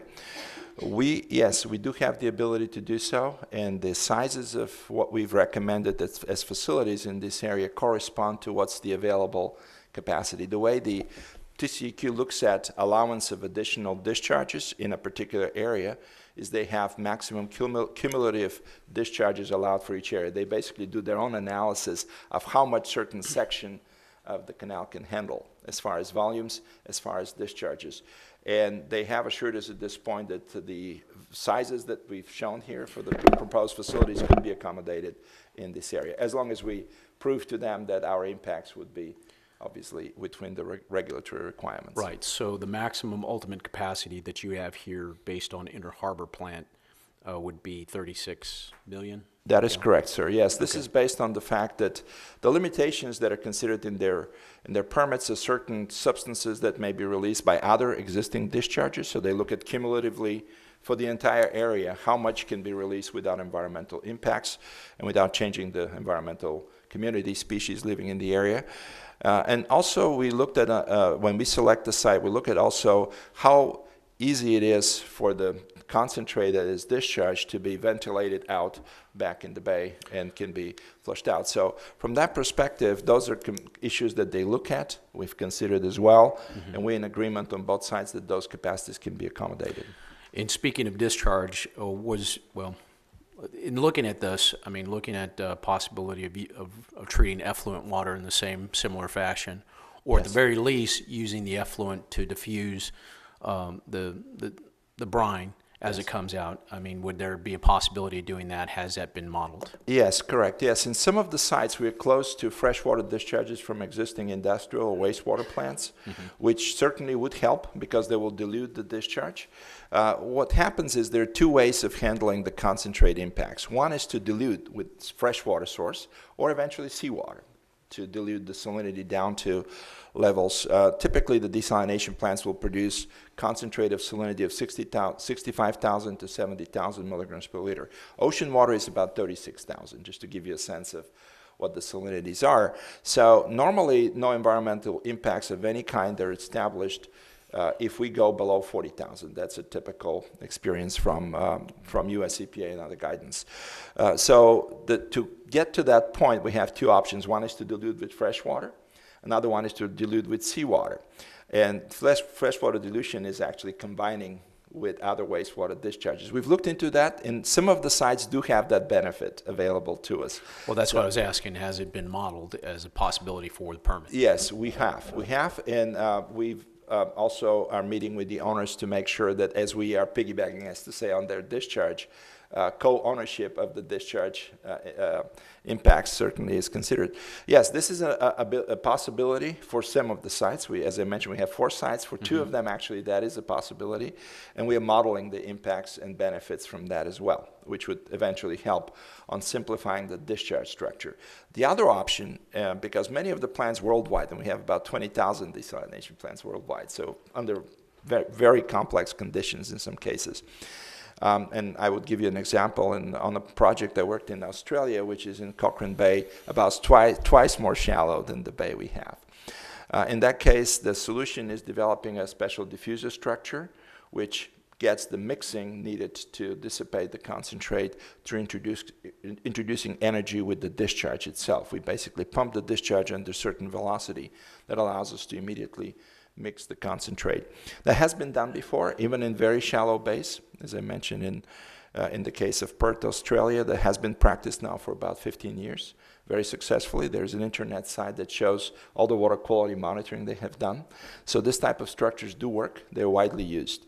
So for the sites that we don't have the ability to mix with wastewater or freshwater discharges, basically wastewater being a freshwater discharge, we would apply that option where we could use a diffuser appropriately designed to do that. The Cormix model that I mentioned, which is approved by TCEQ, actually defines exactly the size, the configuration of the diffuser. So if we go to pick the sites that have diffusers, that would be another solution. The difference will be the cost. So when we're looking at sites, we certainly consider both environmental impacts and costs, and we have to mitigate them as per the site.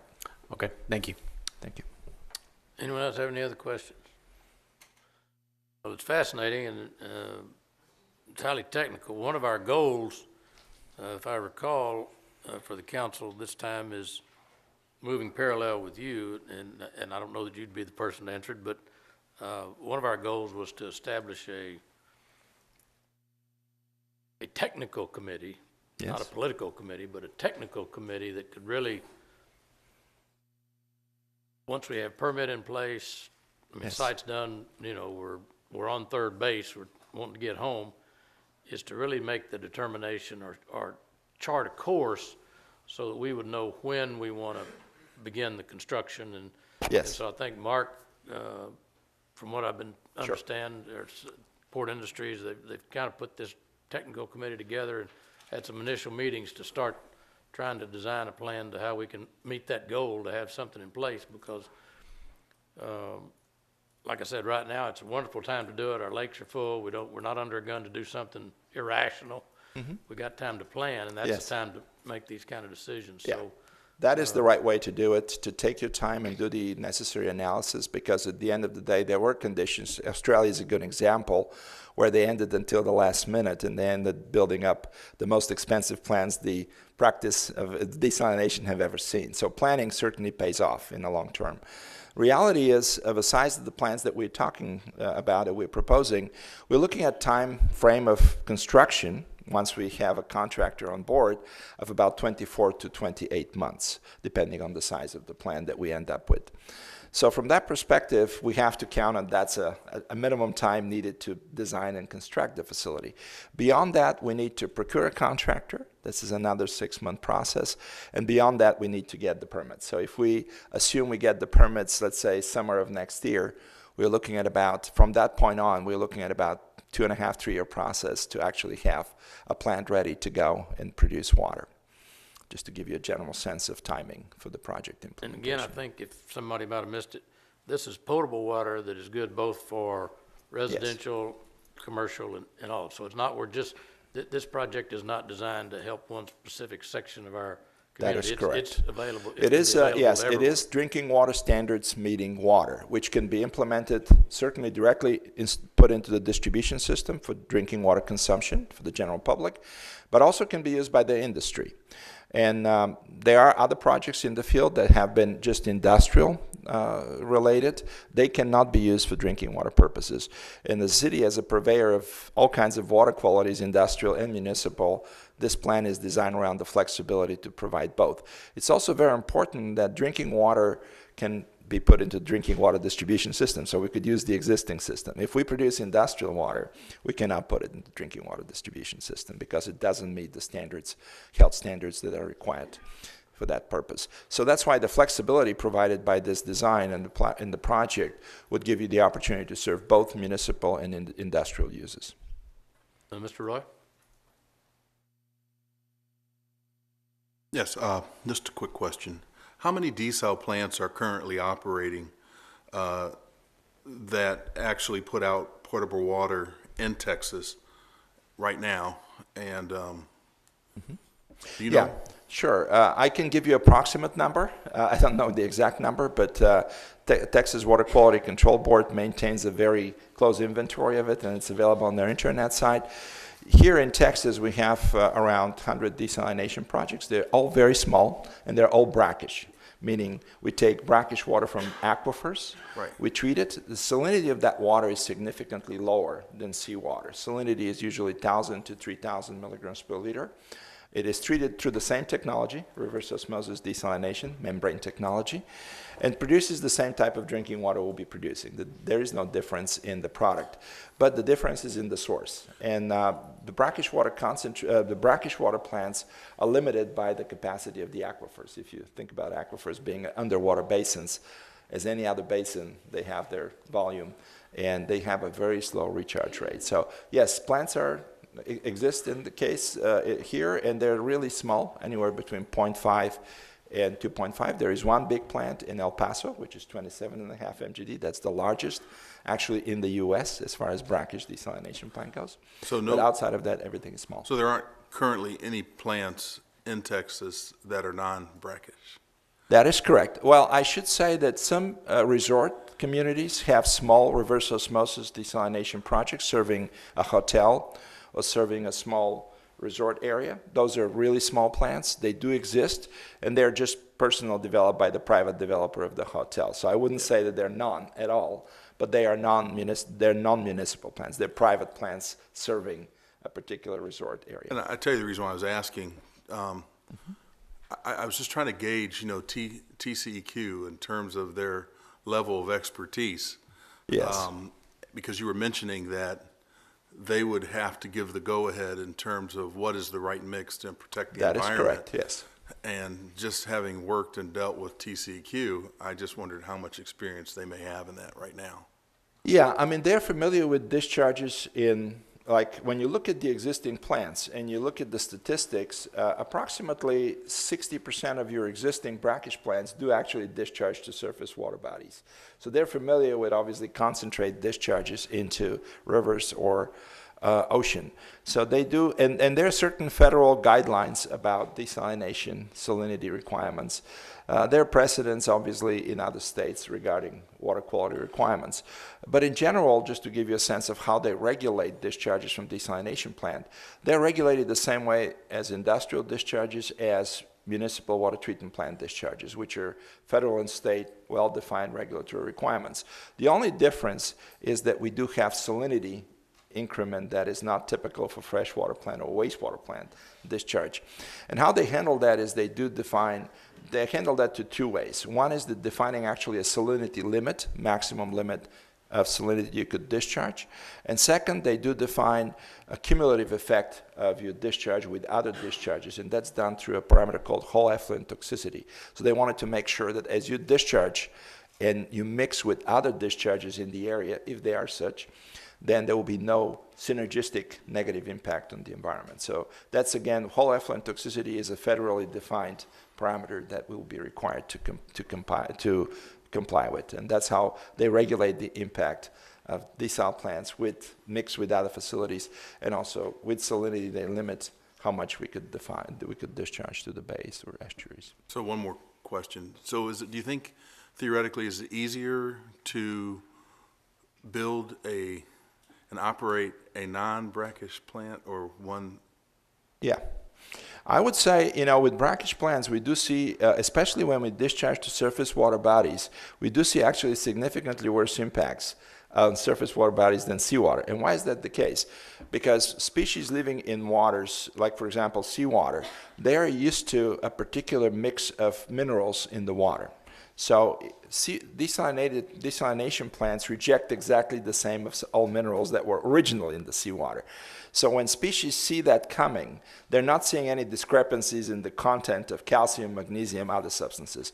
In brackish plants, where we take water from the ground, the key components in the water, like minerals, calcium, magnesium, sodium chloride, are very different because naturally they originate in a different way. When they are discharged to surface water bodies, they call what they call ion imbalance-based toxicity. Actually, species could be more sensitive to brackish water discharge than to seawater. So that's why my expectation, and based on practical experience in other places, I would say seawater desalination discharges are easier to permit than brackish because they don't have the complexity of difference in mineral content that we would see in brackish plants. I've worked on a number of projects in Florida. We have over 200 plants in Florida with brackish water discharges, and I can tell you it's much easier to permit the seawater desal plant than brackish plant because of this complexity of different origin of the source of water. Okay, thank you. Thank you. Well, thank you very much. It's fascinating, and we look forward to your next report, progress report, and thank you. Thank you very much. And yeah, we hope to see you again in 2 months. All right. Thank you. Hope you have a great summer. We'll try to keep our lakes full so we don't have to put you under any pressure. Thank you very much. Okay, now let's, if we could, we'll get back on our agenda for our city manager's comments and update on city operations.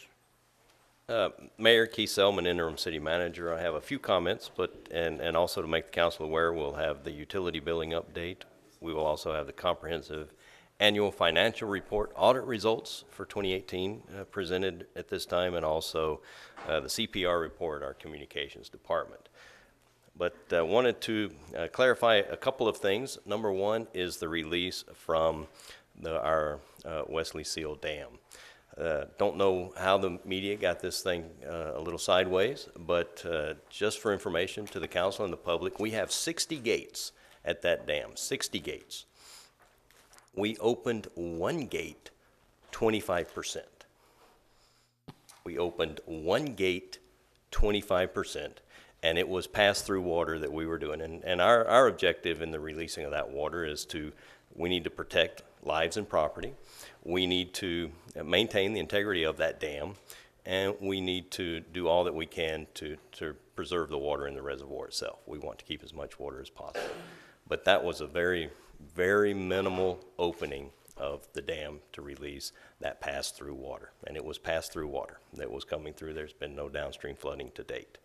On the, out in the atrium today, changing topics, Mayor, our EOC, our Office of Emergency Management, is in the atrium today till 3 o'clock, and they'll be giving free information to people that come into the building today. Anyone that wants information relevant to the hurricane season, those free bags that they're handing out will tell people how to put together a family emergency plan, how to build up a supply kit, an emergency supply kit, and also signing people up for emergency notification. Those are the three big things that are capable of being done today in the atrium by our Office of Emergency Management. The Buck Days Parade cleanup. As you know, there's a lot of solid waste that happens during that event, and this year 11 tons of waste was collected during the before and after the parade. That's 11 tons. A group made up out of our Solid Waste Services Department, our Parks and Recreation, and the Downtown Management District. They teamed up and passed out 5,000 trash bags during the parade event, and 11 tons of trash were collected during that event. Then finally, I want to, there should be a picture coming up, other than mine.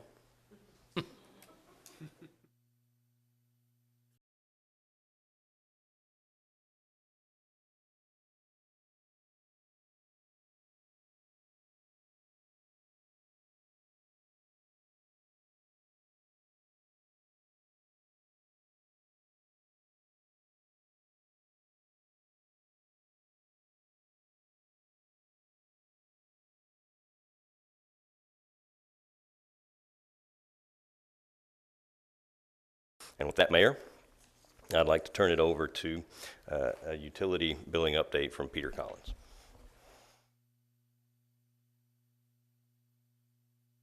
Good afternoon, Mayor, Council.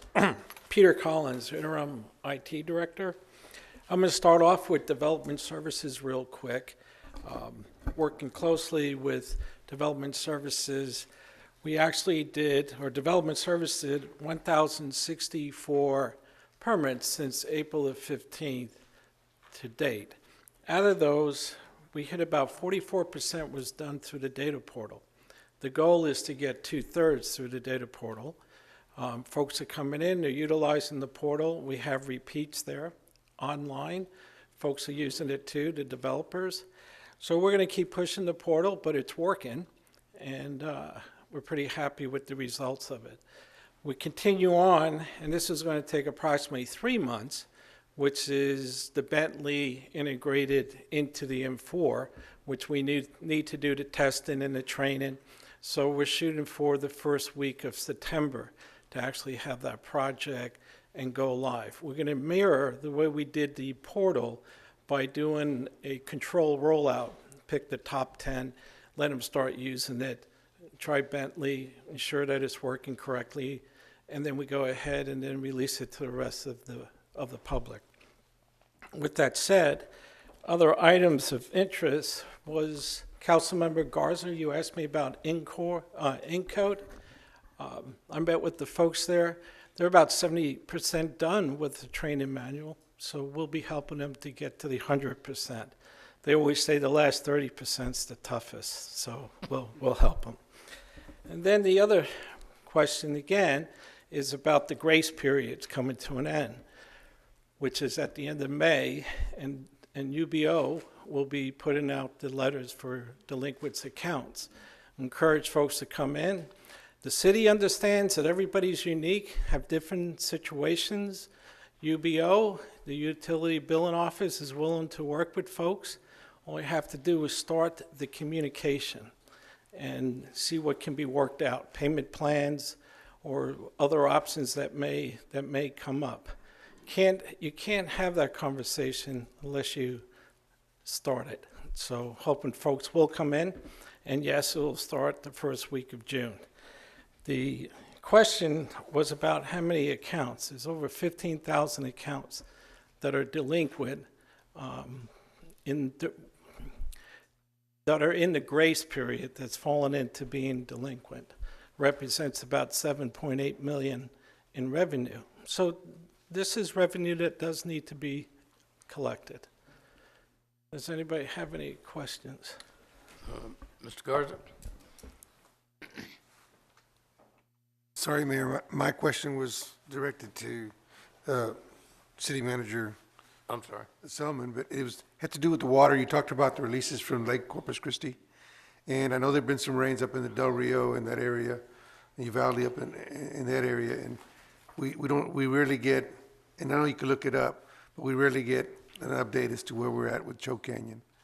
And is there any way we could get that number maybe today? That's in the report that goes out to the council, but we'll get that to you, yes. Okay, perfect, thank you. It's a little south of 60% right now. Mr. Hernandez? Yes, just getting on the report. I know I've asked this before on the MTUs and for both the water and the gas department, and how we're making progress on that. Well, the water department, our goal was 800 MTUs. That is always the flux in the system of this size.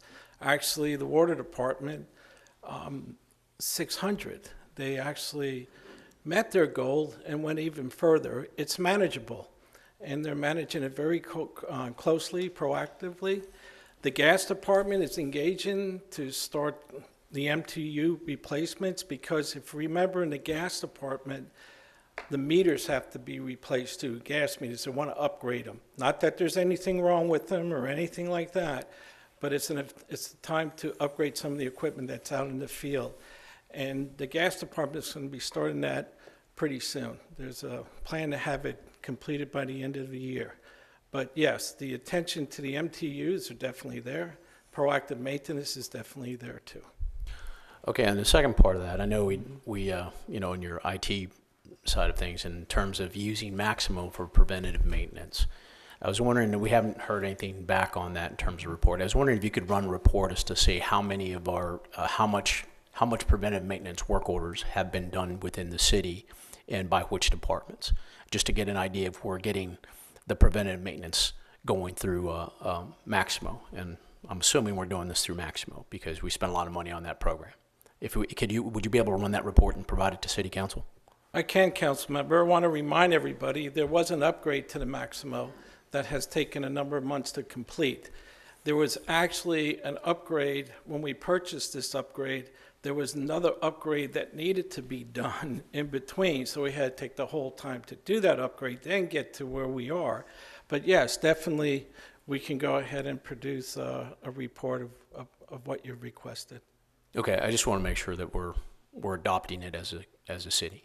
Thank you. Mr. Smith? Thank you. Mr. Collins, you mentioned we have 15,000 delinquent accounts, $7.8 million. How many total accounts? Oh, excuse me. How many total water accounts do we have? Of the 15,000 accounts, so what, how many? Yeah, so is that 15,000 water accounts? No, that's the utilities. When we did the grace period, that was for the entire utility bill. Yeah. That's so it's gas and water. Yes, and other city services. And then, so this is a really material amount, and if our collections aren't good, then we're going to have budgetary impacts. We're not going to hit our budget. I'm seeing nodding from our financial people. So I know it's going to cause some stress on some folks, but it's going to cause stress on the ones that do pay, because you got to pay for the ones that don't pay. So thank you. Yeah, and the city is willing to work with you if it puts you in a bind, but you've got to make that contact. So don't wait till after your service has been terminated and then start hollering and screaming. You need to make those arrangements now. And we're more than happy to work with anyone that's willing to work with us on this thing. So, but we've still got a business to run here, and we got to do it, and we got to be fair to everybody. Anything else? All right. Well, thank you so much, and keep up the good work. Thank you, Mayor. Sunny skies. Sunny skies. Thank you. All right. The comprehensive annual financial report.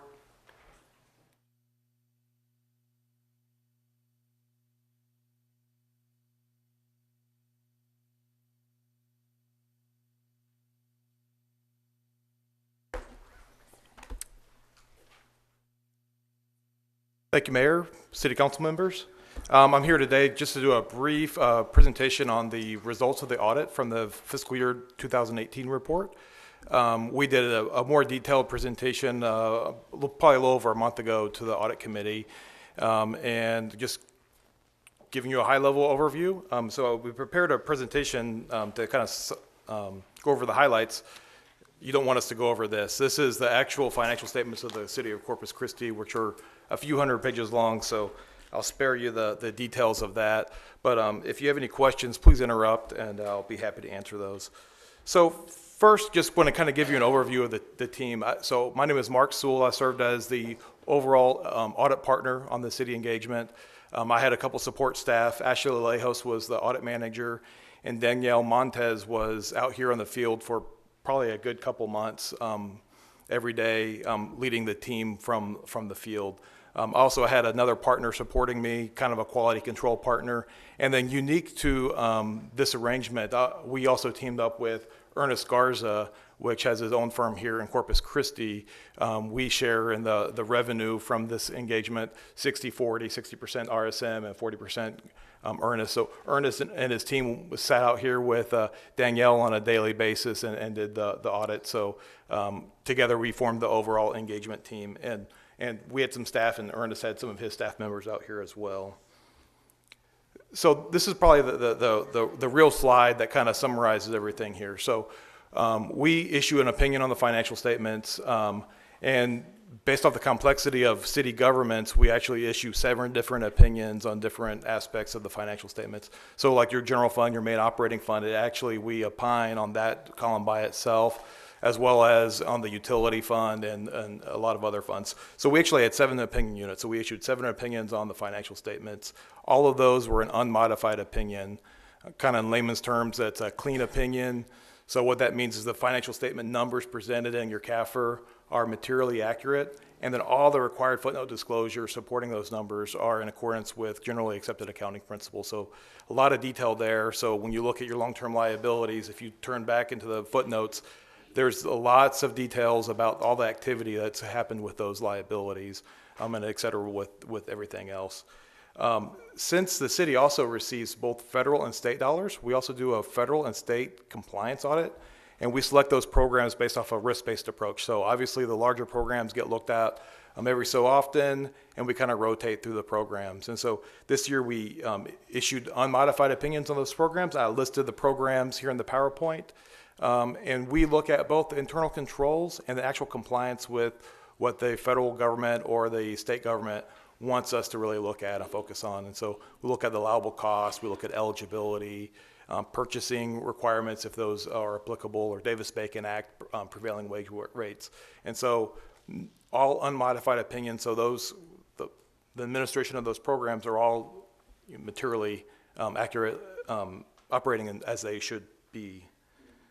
The next part of the audit is, since we do a federal compliance audit, it also triggers that we do our audit in accordance with government auditing standards, which requires just a little bit more deeper dive into at least understanding the internal control environment of the city. And it also provides us a framework of how we classify if we have any deficiencies that we find in internal controls. So one is a material weakness. If you have a material weakness, that means that there was a material error that we caught in the financial statements, or a material error could have happened and not been detected by management on a timely basis. Kind of the one step down is what we call a significant deficiency. And really what that means is that we just think it's important enough to communicate to those charged with governance, so this body here. And the control deficiencies are more of a routine error. And so what we did this year is add a little table to kind of show where we've come. And I didn't put 2016 here, but if I had that table there, there's a lot of progress from 16, 17, and 18. And as we discussed at the audit committee meeting, is an entity the size of the city and the complexities and all the different departments, you're going to have internal control deficiencies. I'd be more concerned with if you had the same control deficiency over and over and over. And also would be concerned if you have material weaknesses, because that means that you can have material errors. So this is the first year in the last couple of years that we have 0 material weaknesses. We did have a couple significant deficiencies, and I'll cover those at a high level in a second, and a couple control deficiencies, which aren't really required to be reported in writing. It's our practice that we generally do. We also have some other minor verbal comments that we talk about as we're going through the audit with management, but nothing that we thought needed to be reduced to writing. So a quick summary of our internal control recommendations is we did find an error, a couple errors in the one of the Streets Capital Projects Fund on the cutoff accounts payable. We classified it as a significant deficiency. Do you have a question? Oh, I'm sorry. And so this is more of a timing difference, and we consider it a significant deficiency. Well, a lot of times capital projects funds are looked at long-term in nature and not a short-term cutoff focus. The utility billing system, obviously, the city had some challenges with that during the current year. We spent a lot of time auditing this area to make sure that the numbers presented are accurate. We did, in conjunction with management, do a lot of analysis, making sure everything was accurate. Also, looking at the allowance, because the collectability of some of those accounts might not be as good as if it was a normal year. So we spent a lot of time in that area. And so, we are just noting here probably all the stuff that you already know, integration issues with the GL, some underbilling, some non-billings, and that sort of thing. And the last significant deficiency that we have reported is that during the year, there's some loans, a loan program related to housing developments, that the balances kept on growing and got more significant. During our testing, we found out that most of those really weren't loans, that they were grants, and they should have been treated as such. And so there were some significant adjustments within that area to correct those. Some of those were from the previous year and some of them were the current year. Now we're out of the internal control significant deficiency item. The remaining these are kind of control deficiencies. One related to IT access controls, which was kind of a repeat from a couple years ago. We understand that that's already been fixed in 2019. There was a kind of a laundry list, and they had been kind of checking those off. That was the last issue that was on there. Compensated absences, this is more at the consolidated financial statement, doesn't really affect the fund financial statements too much. That we found an error about $2.1 million of unrecorded sick leave accrual. And then we found a couple errors in the tax receivables area related to hotel tax and property tax, some minor corrections there. So that was kind of the summary of our internal control findings. On the federal and state compliance findings, we did have one finding over subrecipient monitoring. So you subgrant this money on to other organizations, and kind of where we had an issue is both on the internal controls and compliance is actually monitoring those and the manner in which the control environment established by the city says that you were going to do it. So we did find some errors there. No question cost, and when we reviewed the documentation of the audit reports from those other entities and the reimbursement request, no errors there either. It's just an area to continue to look at and make sure you're monitoring those monies that you subgrant to others. When we go through the audit has financial statements estimates in there, and so we do a list a lot of those different estimates, the fair value of investments, the useful life of your capital assets. So the financial statements all include those. Management makes an estimate of those amounts. We audit those estimates and we feel they're all accurate. Also, there's a couple upcoming accounting standards, or a couple that were adopted this year. One is, if you remember, a couple of years ago, the net pension liability really grew on the financial statements. It used to record it based off if you were funding your share of the annual required contribution, and now you put the full amount of the liability on there. Well, that now also took place with health insurance premiums for health insurance program for retirees. And so that was an adjustment this year. And then we finally got an accounting standard that reduced the amount of accounting work for your team. And so we no longer have to capitalize interest within your utility fund for capital projects. We had no disagreements with management. We did have a couple discussions with management regarding actuarial assumptions related to your firefighters' pension plan. And so we've actually had those communications with the actuaries themselves. They do a full actuary report every 2 years. And so it's just a reminder that there are some issues out there that you probably want to talk with those actuaries and make sure that they're handled accurately. Kind of some technical actuarial information type stuff.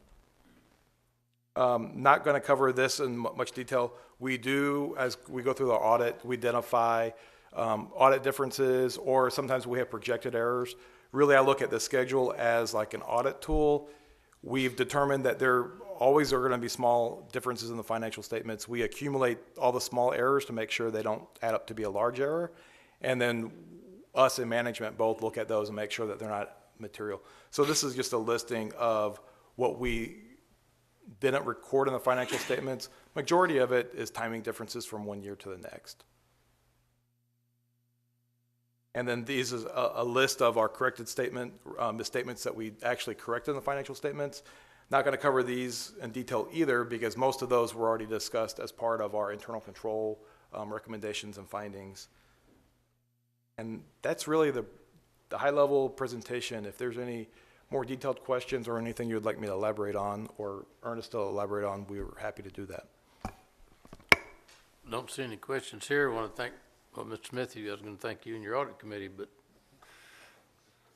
go ahead. Well, I just want to thank you, Mr. Sewell, Mr. Garza on there, and I particularly want to thank the finance department. So early on you brought up, we're bringing down the number of items on there. And I know this is esoteric, but from a financial side, the great progress. So 3 years ago, I think we had 20-something issues. Last year, 16. Now we're down to 5, and having those material weaknesses go to 0. Thank you very much for your work. Thank you, Mr. Sewell. Thank you, Mr. Garza, for all you've done in this. And I would like to thank the finance team too. We know that they have their regular job when we're out here, and we ask a lot of questions, we ask for a lot of data, and we can be a pain. And so we appreciate them putting up with us, and when we ask for something that we've already asked for again, you know, that they go ahead and point us in the right direction. So we appreciate everything, and the recommendations, they're a good client to have because they take the recommendations and they improve upon them, and you know, this was our best audit yet, so thank you. Well, thank you very much. We appreciate it. All right, before we're going to the city performance report on the communications department. Ernest, thank you.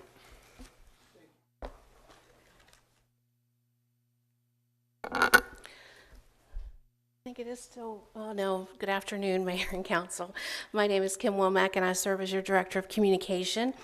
Today we'll talk about the performance report, also known as the CPR. You'll first notice that there is a new look to the CPR. It has, it's been upgraded, and your management and budget team did this, and it gives you a little more navigation. We'll go ahead and navigate to the communication portion of this. First, you'll see that our mission is to keep the public and employees informed about city programs, policies, events, and incidents. The other thing I want to bring your attention to is this new feature that is available with the upgraded CPR, and this has allowed us to put our annual communication report on here. This is something that we did for the first time this year, and it allowed us to really tell the departments exactly what kind of services that they are getting from the communication department. And one that I wanted to point out specifically is our live television coverage. I kind of bad news, good news, but y'all sat in those seats 195 hours last year in regards to the live broadcast coverage. So, oops. With that, let's see, I clicked out of it. My staff is going to be mad at me in the back. I'm going to stop and let Rick reload it. He's going to say, you're doing exactly what I tell you not to do. Okay, so let's go into the actual CPR here and look at some of the baseline information. A couple things that you'll see, first of all, is our full-time employees. While that says 39, I want to make sure that you understand that that is across multiple funds and multiple departments. So, for instance, 26 employees of this come from the IT department, and that is our customer call center. From there, we also have 5 in our PIO, Public Information Division, and another 6 in the Multimedia Division. If you go in, another interesting fact, and I don't know if we did clear it, the 35, basically you have a call center that has 354,000 calls in a year. That's everything from work orders to utility billing, and we keep them very, very busy. Lastly, here you'll see a big change from our social media focus. 4 years ago, we were at 4,800 basically, and now we're at 29,000. We are reaching more and more people with social media every year. Now I'd like to show you a couple indicators, trends that you may not be aware of, and you can take your time and actually go through each one of these as you want at your leisure, but I wanted to show you the citizen calls by call center for 2017, for the last 2 years. Look at these huge spikes. You probably could tell me what those spikes are. And they do have, if you'll notice here, the first major spike here, this was Hurricane Harvey. And if you go and you actually look at each one of these correlate with M4. You see the drop, that correlates when disconnections were discontinued. So when disconnections were discontinued, you had this huge drop, and then when they were resumed, you have a huge spike again. And then as you come down here, this was our last point of when we stopped disconnections, and then if you'll notice, we're back on the rise here. So disconnections and utility payments have a huge impact on the customer call center. Now, if we go into another one, which is something that you've been very interested in, and this is our call time. While I can tell you our call times, you have the same, look at this spike. This spike was 15 minutes, which is unacceptable. We hired 4 temps. That was when M4 was at the worst. We hired 4 temps and were able to bring that down. But this bottom number here, when we got down to the 3 minutes, was after the 4 temps had been hired and after we stopped disconnections. So our call volume has a huge correlation with the delinquency of our utility customers and what they're calling in for. And then if you'll notice here, we're a little bit back on the rise, but our goal is to be able to get to handle that call, to not have them on hold any more than 3 minutes. And I'd love to have that even lower at one point. Right now we are, but we are seeing a definite spike as it comes up in regards to the calls. So beyond that, I wanted to make sure that you knew that one other element in the key performance indicators that many people don't know that we track is the number of media contacts. I know that y'all get calls all the time, and this is our media contacts, and you're probably thinking, wow. On an average month, here on our spikes, we're at 170 media contacts a month. And that can be anything from a phone number to we're looking for information to you name it. Most of these correlate with the Nielsen ratings system, which is based on TV ratings. And you'll see that those spike because they're working on special interest stories or special reports, and we have more. And you'll also see that in the spike during emergencies. So, with that being said, this is all I have as far as an update on the communication department CPR. I encourage you to take a stronger look at those numbers, and of course I can answer any questions you have. Anybody have any questions? Does everybody read all those emails you get? That's a compliment, sir. So, Mr. Garza. Kim, the wait times for utility business calls or calls that you make, a lot of times you call in and some calls I know are longer than the time that you mentioned. Other times you call and it gives you a recording, says if you leave your name and number, somebody will call you back. And so you don't even reach that 3 minute before because it's already gone into an automated recording. So what happens when you first call the customer call center is you're queued into a variety of different channels. It could be a utility billing channel, which is resolutions, which is you're talking about. And if they are backed up, you have the ability, yes, to leave a message and to have a call back. You also have work orders. So if you have a water issue, it's going to go straight to those reps that can get you in and out of that phone call as quickly as possible. I will say that our average call time with a customer has extended by about 30 seconds on each call. And the reason being is we're doing more now than we had before. So, for instance, say someone calls in about excess water usage. Their bill's higher than what they imagined. We can actually pull up the STAR report or their consumption report and go through it line by line and tell them, well, you had a spike on Sunday. Do you remember? Did you have a lot of family over? Do you remember? And we can see when the sprinkler systems come on, what time they come on. So that information, utilities is actually trying to bring that information to the customer, and y'all approved earlier this year a way to do that through an app and through some computer desktop options. But yes, so the customer call center is first with all lines of communication, and then it goes off. And what you're talking about is that utility billing resolution. Yeah, sometimes you don't have the option to wait. You just gives you the recording and you have to leave a message. And if it that's didn't where used you're to be going. that way. That's here recent. that occurs? Because we do have some people that don't want to talk to the call center. They say, I've already talked to resolutions, I know I need to go on a payment plan, I know whatever, or they've talked to somebody in resolutions, and they want to go straight there. So they don't want to talk to us, and they'll go straight to the voicemail or to that prompt. Anything else? All right, well, thanks. Thank you. Stay busy. Yes, sir. All right, we'll entertain a motion for the approval of the minutes, item G. There's a motion and a second. Any comments, discussion, additions, corrections, deletions, modifications from the public or the council?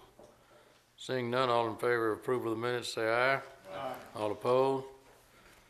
Okay, the council then, we're going to go into executive session on items 36, 37, and 38 per the Texas Government Code 551.071, 551.072, and 551.074.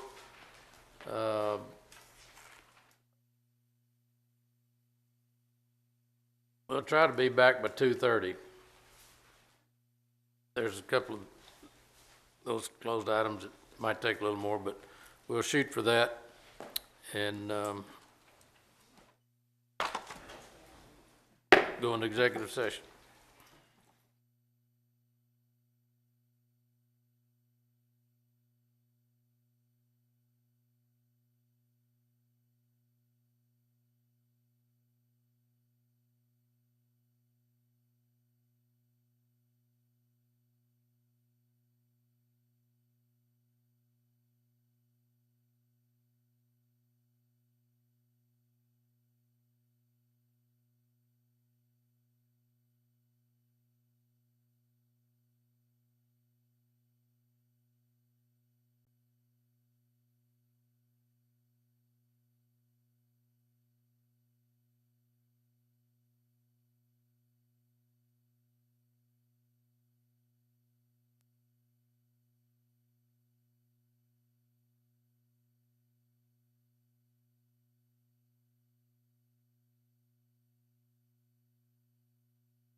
Okay, we'll call the meeting back to order.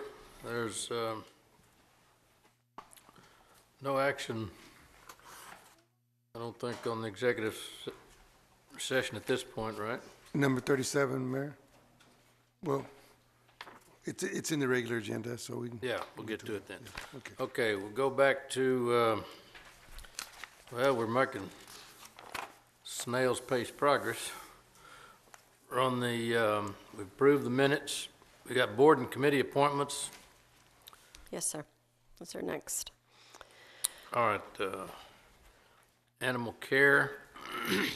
Yes, that's the first committee. There's 4 vacancies, and they represent the following categories: 1 veterinarian, 3 community at large, and 1 animal welfare shelter. And please note, staff is requesting the realignment of Sharon Ray from that community at large category to the animal welfare shelter category. And Ms. Ray is currently the executive director of the Gulf Coast Humane Society. The committee also expressed support for this as well, this realignment. So is the council interested in realigning Ms. Ray? So moved. Yes. Okay. Second. Okay, there's a motion and a second. Any others? All in favor say aye. Aye. All opposed? So then the next thing we would look at is Ms. Obregon. Margaret Obregon is seeking reappointment, and she's serving now as the community at large member. Move to reappoint. Second. All right, there's a motion and a second. Second. All in favor?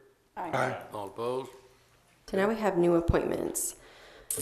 Since we realigned Ms. Ray, that means that we do have an additional community at large position. So that would be 2 community at large slots would be open. So I can, and then also veterinarian, but we can take them one at a time. Okay, I nominate Juliana Carlisle for community at large. Okay. And I nominate Paolo Salazar for community at large. I'd like to nominate Jarvis Amaya.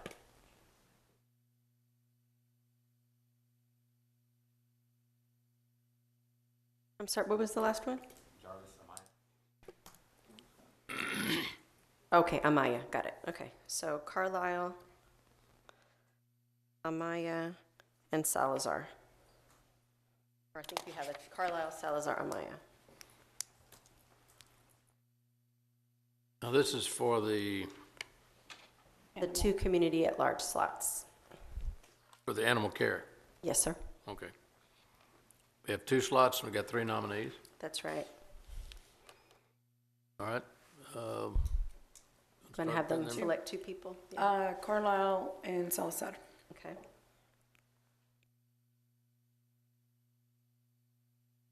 Yeah. Carlisle and Salazar. Carlisle and Salazar.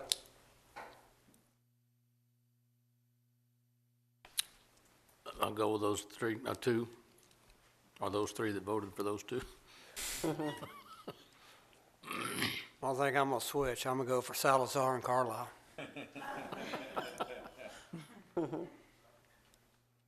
Salazar Amaya. Carlisle and Salazar. Carlisle and Salazar. Okay. So Carlisle and Salazar are appointed, and then we have the 1 veterinarian category. That's the remaining category. Nominate Deborah Shores. Second. Move to appoint.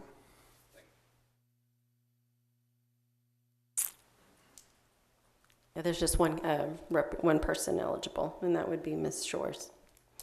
All right, so. We take a vote on that when you're ready. Yeah. Did you make that a motion? Yes, you did. And there's a second? Yes, All Mr. in favor, Hernandez. say aye. Aye. Opposed? Okay. So next we have the Commission on Children and Youth.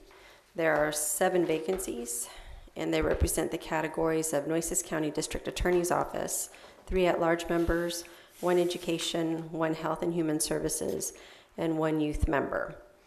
And please note, staff is recommending the postponement of the Nueces County District Attorney's Office representative for further recruitment. This is one of the committees by council policy where they can forward recommendations to the city council. And at this time, the commission is recommending the reappointments of Priscilla Baldiaz at large, Melissa Hofstetter, Health and Human Services, Gilbert Trevino as the youth representative, and the new appointments of Angelica Vela as an at-large member. So let's take those, break that into steps here. First, we have the reappointments of Baldiaz at large and Trevino for youth. Is the council interested in reappointing those individuals? Okay. Second. All in favor say aye. Aye. All opposed? Okay, next, the committee is recommending the reappointment of Ms. Hofstetter, but please note she is seeking reinstatement at this time. She was unable to meet the attendance requirements. They were work-related. She says those have been resolved now and has pledged that she can attend and is seeking reinstatement. Move to reinstate. Second. Any discussion? All in favor say aye. Aye. All opposed? Okay. So finally, we have new appointments. We do have vacancies, one person in education, and 2 members at large. Please note that the committee did recommend Ms. Vela, Angelica Vela, for one of those at-large slots. So if you're interested in the at-large, let us know. Yes, ma'am.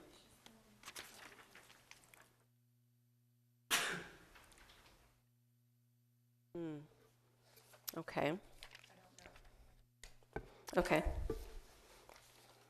According to our records, Ms. Vela is still a resident? Okay. Yeah, we can, okay. Okay, according to our application, she is a resident. So would you like to look at the at-large slots, Mayor, or the education one first? Well, we've made the 3 reappointments, right?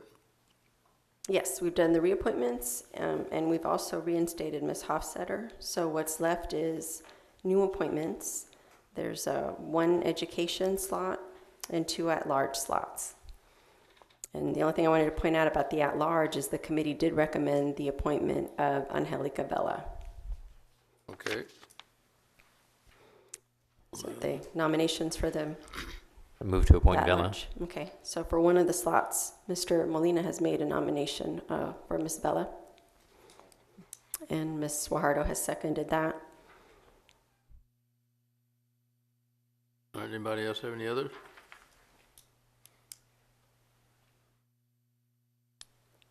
Yeah, we need one more nomination for the at-large if the council is interested. Clarissa Mora. Clarissa Mora, okay. So Vela and Mora. Any other nominations for at-large? There are 2 positions.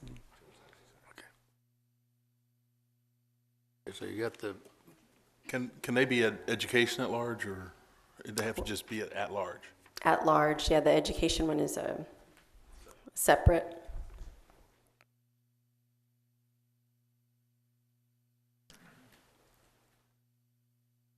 Move to appoint. Second. Okay. all right, There's a motion to appoint Ms. Vela and Ms. Mora to the at-large positions. And it was seconded. all in favor say aye. Aye. All opposed? So that just leaves us with the education position. And you do have 4 people to, not Ms. Vela, but yeah. I move to appoint Christina Harrison. Christina Harrison, okay? I move to appoint Kristen Ross. Okay, so these are nominations. So for Ross, I'm sorry. yeah, Ross and Harrison. Yeah, nominate, sorry, excuse me. That's okay. Okay, any other nominations? All right, let's start at that end down there this time. Which end, Mr. Hernandez? Yeah. Okay. Sir? Ross. Okay. Mr. Roy? Ross. Ross. I'll go with Ross. Harrison. Harrison.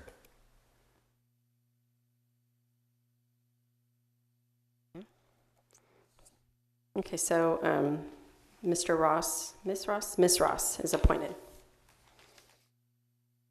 Okay. Next, we have the Mayor's Fitness Council. And these are mayoral appointments with confirmation by the City Council. Well, I'd like to reappoint Rhonda Carlisle Castillo, Senior Initiatives, and Misty Kesterson for the worksite wellness, and those are reappointments. And I think I've got two. Recommend for new appointment Lynn Muntz, George W. Woods,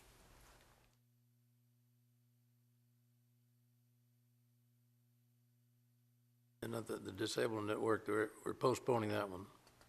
Correct. Yeah, there is a Disability Networks position, and the mayor, well, staff is actually recommending that we postpone that category for further recruitment. Right. So, Rhonda Carlisle Castillo, Misty Kesterson for reappointment, and Lynn Muntz and George Woods III for at large. I'd make that motion. All in favor, say aye. Aye. All opposed? Okay, and the Transportation Advisory Committee? Yes, last but not least. And on this one, we have 5 vacancies, and they represent the categories of 1 bicycle community representative and 4 regular members. At this time, we do have 1 individual seeking reappointment, and that is Robert Saldana. So is the council... Move to reappoint. Okay. So there's been a motion to reappoint Mr. Saldana, and a second.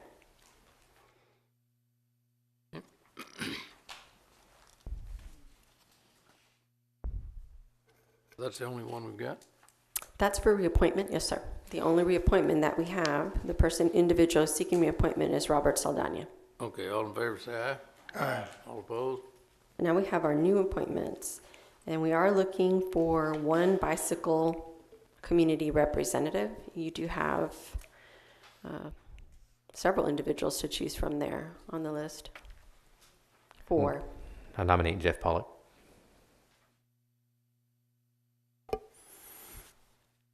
You say?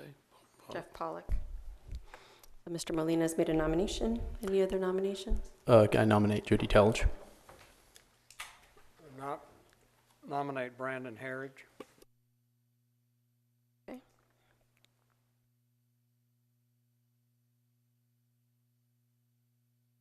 Any others? Correct. Yes, we have 3 regular members to choose from, to appoint. So this is the bicycling community representative. This is just the bicycle, right? Is that understood? No, okay. So just to be clear, I was going to start with the bicycle one. Heritage, correct? Well, Telge is... So for the bicycle category, bicycle community representative, we have Mr. Pollock and Ms. Telge. Those are the nominations.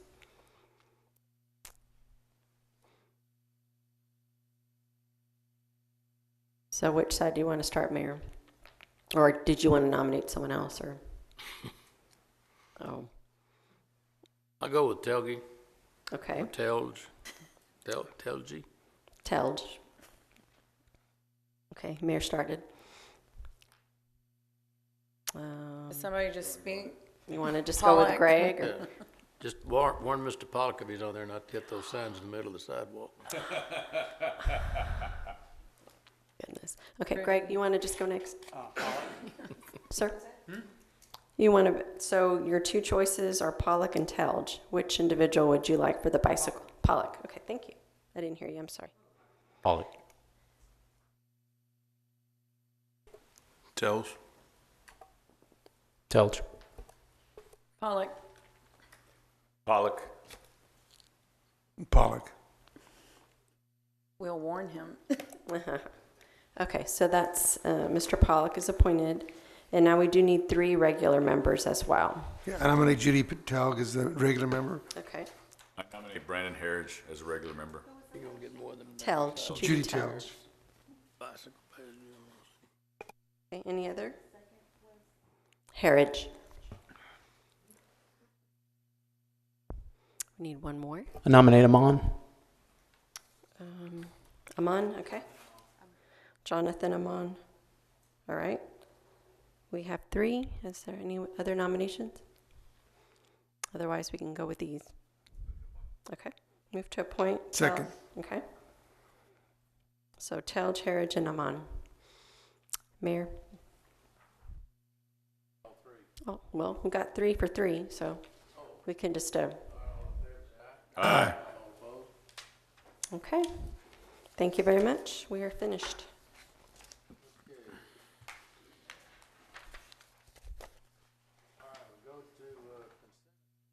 Can you turn your mic on? Thanks. Consent agenda items 4 and 5. Anybody have any comments or have any information or questions you want on items 4 or 5? Anyone from the public? Item 4 or 5. Come ahead, sir. Move to approve 4 and 5.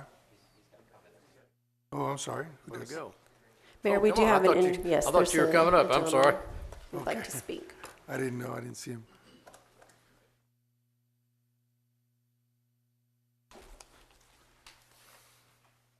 Good afternoon, Mayor and Council. My name is Michael Bridges. I reside at 4534 Oso Parkway here in Corpus Christi, 78413. I have a comment on the second item, consent item, which is the Williams Drive property. Yes, sir. And I'm not really officially here, so I'm not really sure how I'm going to do this.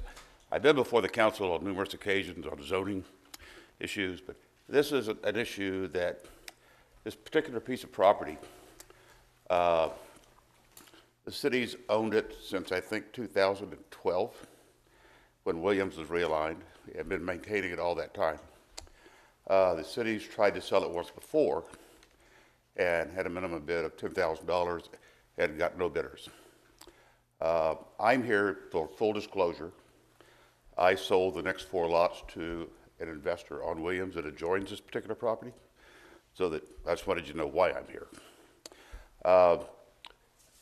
The staff, I was told, recommended that on this particular sale that they go with the appraised value, which is what's on the tax rolls, which is approximately $30,000, as I understand that, and that the council recommended a $5 per square foot, which is significantly higher.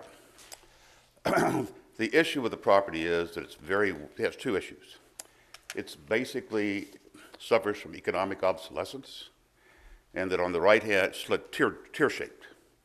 On the right-hand side of the property, it's 150 feet, and then it goes down to a point, not quite at the Everhart intersection, but towards the Everhart intersection. By the time you take the 20-foot building setbacks and the parking, there's very, very little that can be done with that. So I suspect you're not going to get any bids on it again. My hope is that the adjacent property owner might be able to buy that property at some reasonable point. The other issue that's really important, I think, to bring up is all of this property is on a curve. And so any access is going to be on that curve on a very busy street going into another very busy street. And that presents a public safety issue. And I know that because I developed the codes of Lago Vista, and where I wanted to bring Oso Parkway South straight into Staples, it was not allowed. And I think the city's going to have that same issue with this property. So I'm either asking you to maybe consider lowering your minimum bid, where it might be feasible for somebody to buy it, or when it doesn't sell, maybe the next time that it goes up for sale, you might. But I think this property really belongs where into that whole strip, where you can have access from that strip rather than from Williams, and that will get it back into a larger commercial property and far better for tax revenues. So, All right. Thank you very much. Thank you, sir.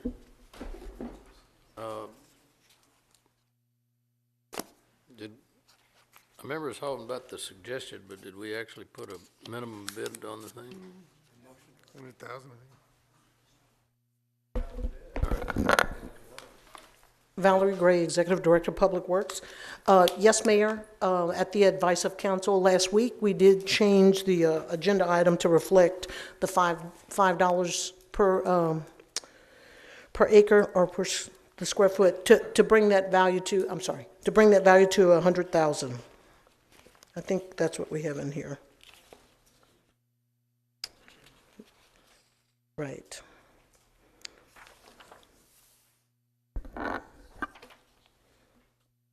Looking for where we put the new number. I'm looking at the old one. Okay, here's the new one. There you go.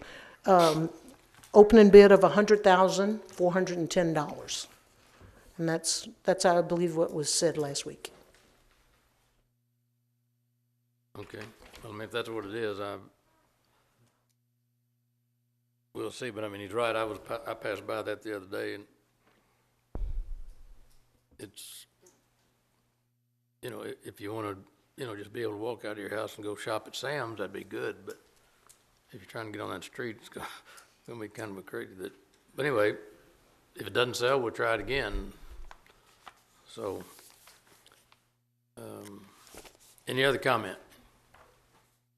All right, that's item 5. Number 5, right. All right, any comments on 4 or 5?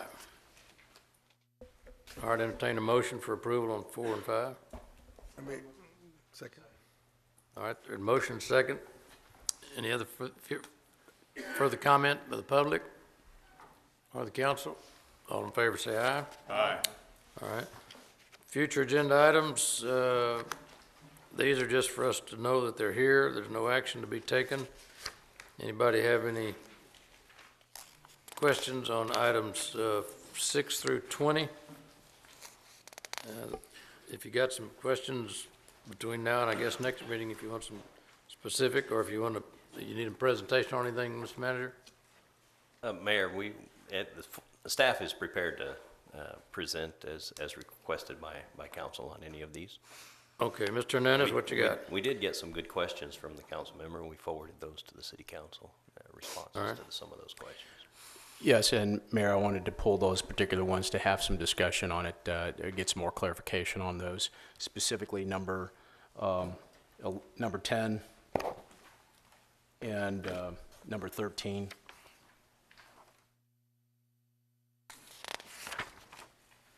All right.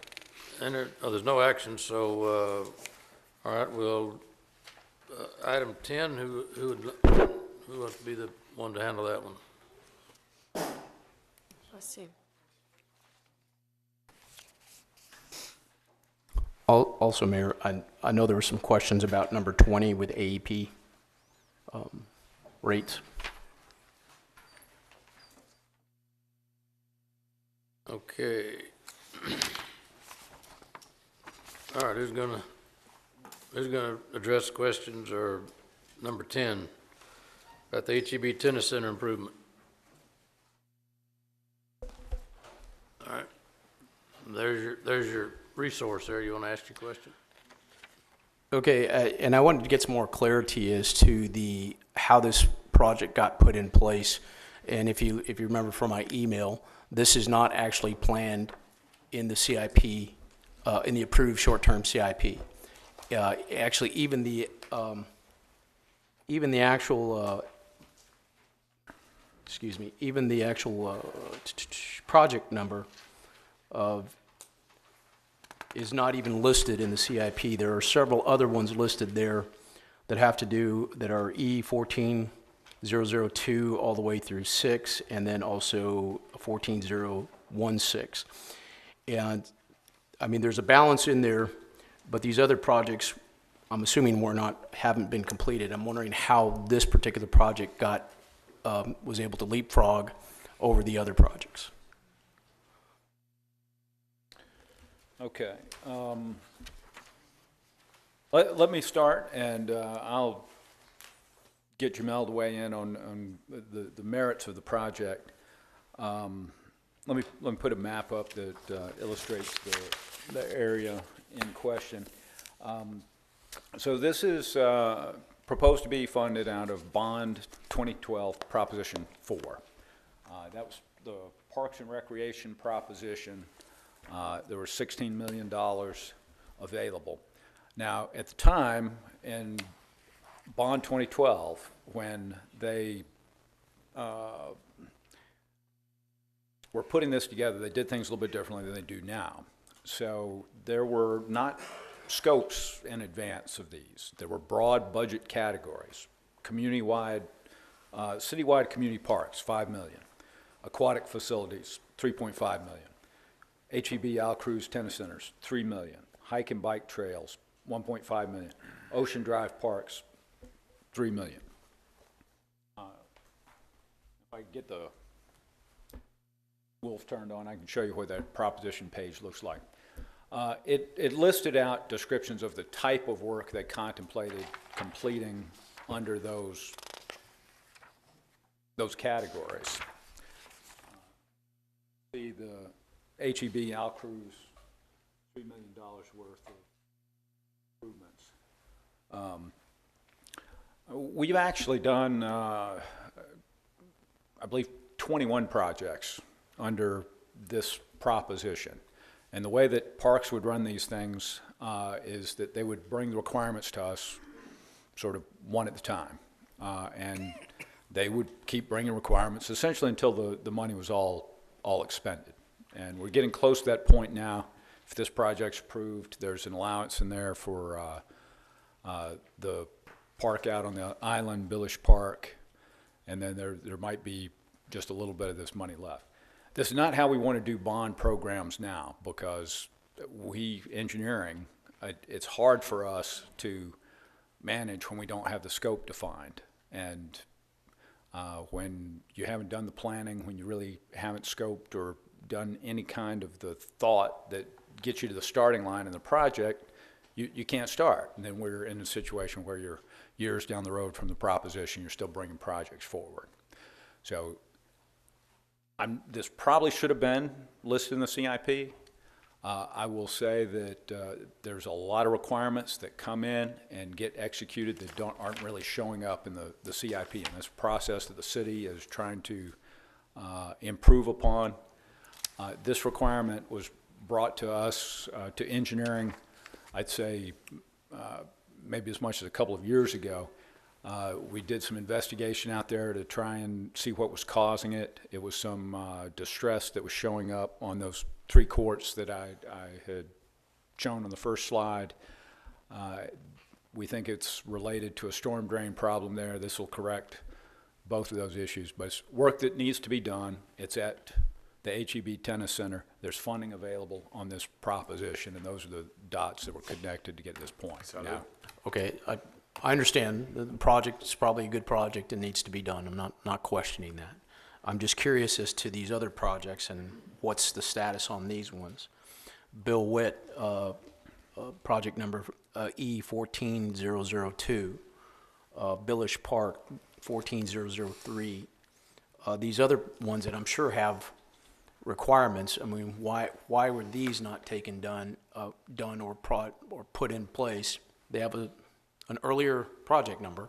well, Bill Witt is under construction. That's moving forward. Is this part of, I mean, it's not even planned here. There's nothing in year 1, there's nothing for the next 10 years in this for planning purposes.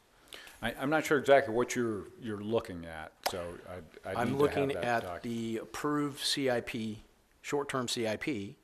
There's nothing budgeted for this year. There's zero. There's nothing filled in. There's no dollar amounts put in there. And I looked at the long-term CIP plan. There's nothing for the foreseeable under this sequence number 5. There is nothing in there. There's a balance, and there's projects linked to that based on those numbers that I gave you, totaling $5.4 million. There's just nothing. I mean, we're putting in a project that has a later sequence number or later project number above the ones that are in there. Are these ones that are in there being completed now under different funding? Where is it coming from? Yeah, are they completed? Well, it's already encumbered. It's in process. I'm not sure why Bill Witt isn't showing up. I can tell you, I'd have to look at that. I'm probably going to have to. Like I said, there's nothing planned in terms of dollars for this year. Correct, but I think that in the past, one of the problems that we've had with the CIP process, and I don't want to pick on Parks and Recreation, they're not the only one, but the CIP has been not universally participated in equally by all departments. The Utilities Department, for example, they put a lot of thought into putting their projects in, and with the approval of the CIP, they have the ability to sell revenue bonds and do their projects. Just getting something in the CIP doesn't create revenue for the Parks and Recreation. It has to go to a bond. And you may recall this predated you on the city council, but the ones that were here, when we were planning for Bond 18, the Parks and Recreation Department came up with a request to put $6.5 million for splash pads that had never appeared in the CIP at all. It was not an identified need. They wanted that inserted on the bond. So it was essentially bypassing the CIP process. Now, council changed that and put the piers in instead of splash pads, but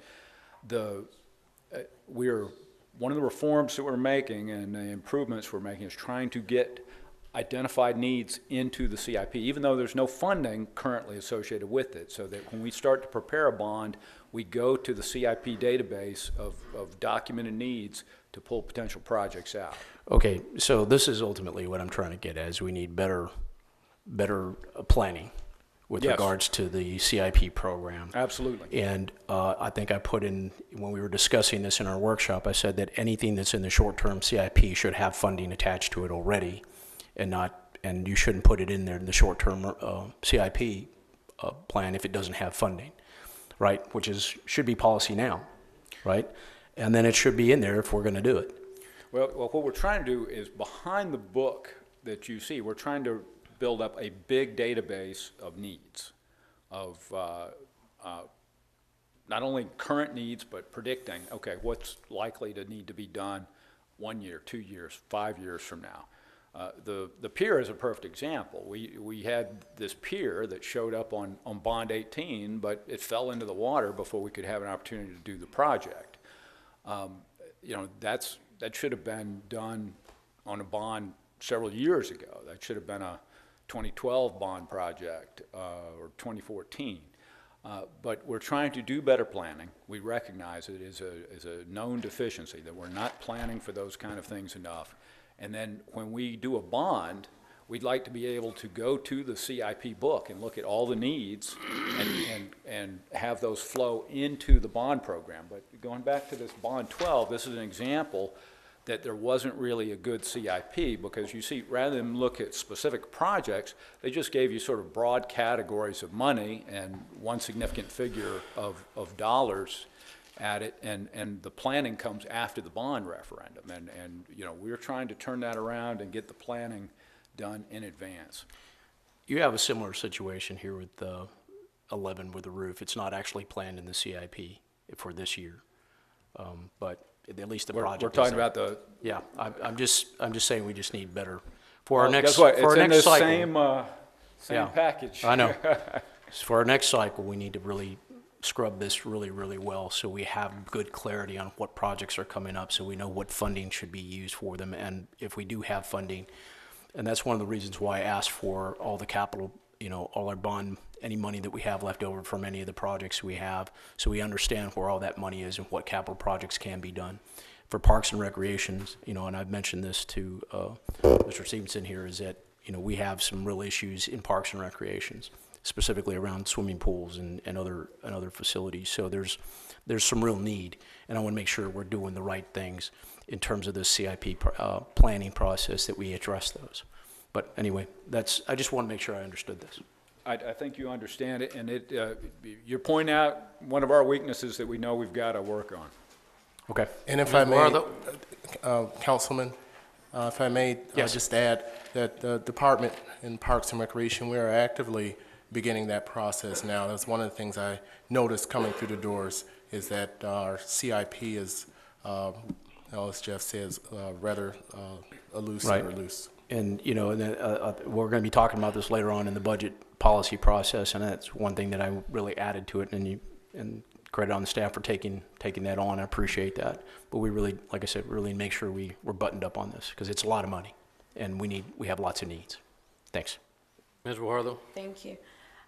Mr. Stevenson, would you supply us with the breakdown of that particular $3 million bond and how it went out to, or Mr. Edmonds, I'm not sure who, how it was paid out to these particular projects that are listed?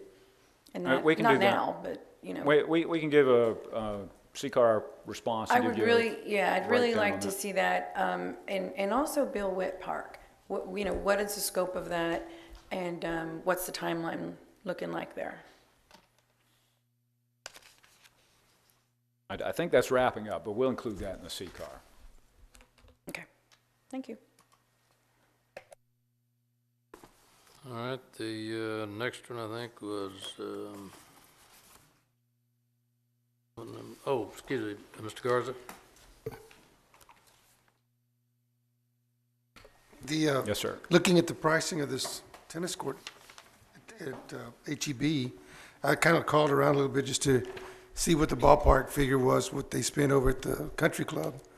And we got 3 tennis courts here. They had 2 over there, and I think they said they spent in the area of $50,000, and we're spending $558,000, which is about 10 times for 1.5 times as many tennis courts. I know that whatever we do at the city is going to be more expensive, but the point I want to try to make here is that I walked by there Friday afternoon, and they put tarps to protect the surface of the tennis courts when it's raining hard and everything else, and they're spending a tenth of as much money, and they protect their tennis courts, and we spend 10 times as much, and we don't cover them at all. Excuse me, I'm gonna, just because I know that those are clay. Those 2 that are always covered are clay courts, which are, well, this is, I guess you call it asphalt. I don't know what you call it, but it's not clay. So clay courts, I believe, are a lot more expensive to build and maintain. And the club has 2, which they cover all the But time. these are already showing cracks, that's why we're redoing them. Yeah, this is a post-tension slab. Yeah, I don't know clay versus that, but I'm just saying there's a difference in the courts. Yeah, whatever we're doing, we're not doing enough to extend their life, because we're having to redo them again. Mr. Smith? I agree with Mr. Garza on the cost, you know, it kind of raises my eyebrows, but I went by the tennis center yesterday on there, one court, it's almost unplayable with the change in that surface on there, the subsidence that's taken place, but in general, I thought the tennis center was in great shape. I went through all the courts, so the other 22 courts were in first-class condition. They just finished up. They had 400 kids in for a tournament this Saturday. Tennis Success is working out of there, outreach to the community. So it was a good visit going out there. There's definitely that need for Court 1. There's no doubt about it. Part of it is roped off, and it's a safety hazard. So we're spending a lot of money. I agree we could probably do it better, but we're going in with a post-tension slab. I don't think any other outfits use that with it, and that's one reason it drives the cost. But overall, I'd like to say that HEB Tennis Center is looking great. And I would say we've got 4 bids. They appear to be good bids, and they were below the engineer's estimate. Okay, all right, don't see any others, there's no action required on that, item number 10. Next one was 13.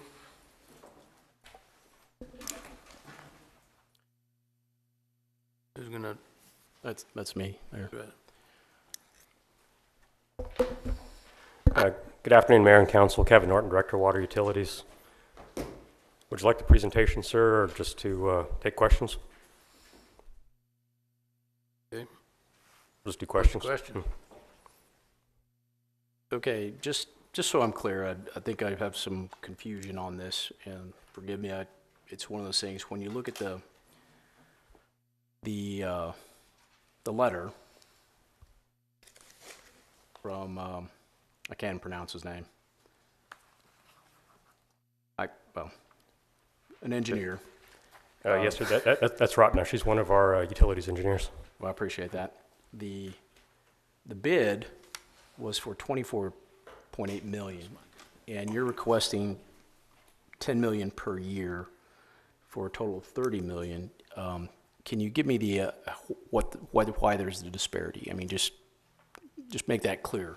I think that one's in my lane. So Jeff Edmonds, Director of Engineering Services. This happens frequently with what we call an IDIQ contract, which is, and we're using this more and more for all sorts of work that we do at the city. And what you do is you come up with a bid form with a list of work items that you think will cover every conceivable eventuality of delivery orders that you issue on the contract. And you estimate quantities that are going to give you pricing up to your budget. So we are looking at, okay, based on our recent history and based on the type of work we're doing, what do those quantities look like? You're guessing at the end of the contract what you will have bought off of that contract.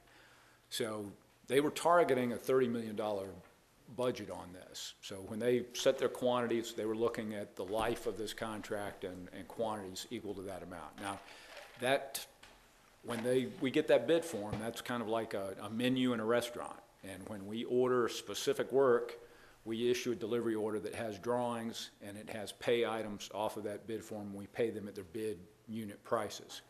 Now, what it means that their bid came in below the budget target, it means that actually we got better pricing for this work. Sometimes it goes the other way. Sometimes we have the bid come in above what we project for budget on that, and we actually award a lower number. This is the case where we're recommending awarding up to their budget number at these unit prices, and that's why those are different.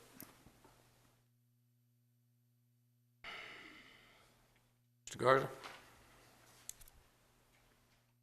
Recall last month, this is April meeting, we approved some work that was done last December down in the, I guess it was on Broadway, our downtown area, where we had some wastewater issues, and we spent $194,000 with a company called ACE. We did that on an emergency basis. If we have these DIQ contracts and we've got already negotiated price, how much they're going to charge us per lineal foot?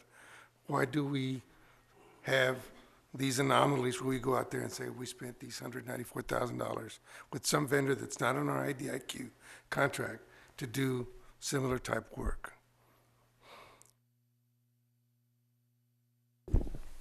This delivery orders are for pipe bursting or replacing of lines. Pipe bursting is a method.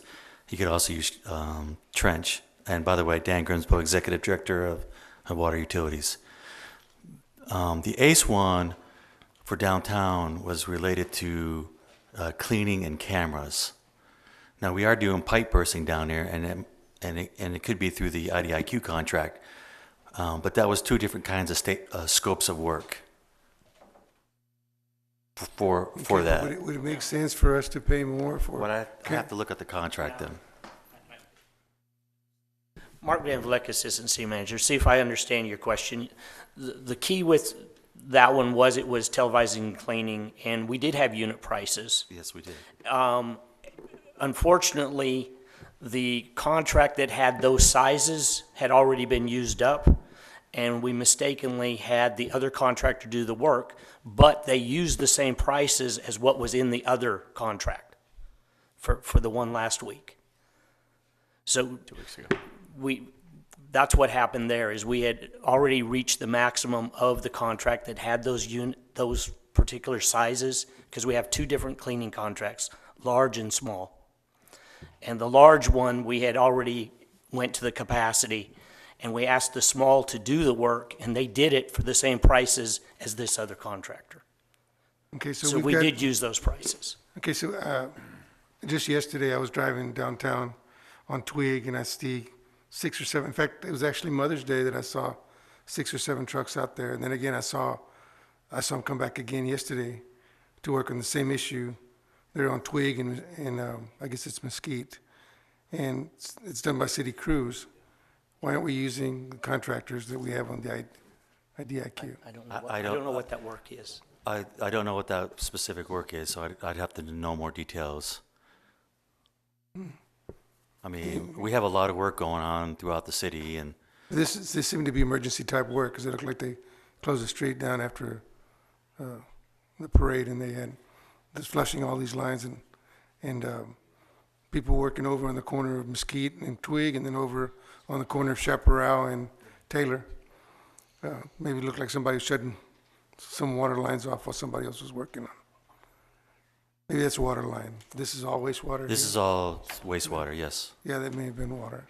And I apologize for not understanding your question, because we did have different contracts for doing different things, but Mark's absolutely right. On all those contracts, we had unit prices, because essentially the cleaning was also another type of IDIQ contract that we used. So do we have IDIQ contracts for both small lines and large lines now, so that we can actually make sure we incorporate the volume pricing for both? This contract Going does have, yes, sir, it has both small and large. Okay, thank you. Mayor, just one last thing here. You know, in your email, and I appreciate the information, we've been doing this IDIQ program since 2013, am I correct? The SSO, the Sanitary Sewer Overflow Reduction Program's been in place. And I&I? Yes, sir. Yes, so we've been doing the 2013. Can you get us a update as to what has been replaced, what has been improved, where have we gotten rid of it, how it impact, any impacts? Are we seeing the reduction in impacts from? So yeah, bring up that. The table here, it summarizes the work to date. So see, 2013 to 2016, we had an external consultant, and work was done, kind of starting off there, 67,000 linear feet, and 231 manholes were completed in that 3-year period. Work was brought in-house engineering in 2016, and kind of more resources put towards it. The budget, it was increased, and the numbers increased there. Now in 2019, 2022, over this 3-year period, our goal is to do 360,000 linear feet of pipe bursting, pipe repair. Okay, so in the universe, in our universe, what is that a percentage of? I mean, what are we looking at over the long term? How much are we looking to actually It's complete? about 20, 25, 30% of the lines that we have now. So focusing on the older lines. So we're talking about cast iron? I mean, what are we talking about? PC. Okay, no. What are we replacing? The clay pipe. The clay pipes. Okay, so we're looking at clay. We're replacing clay.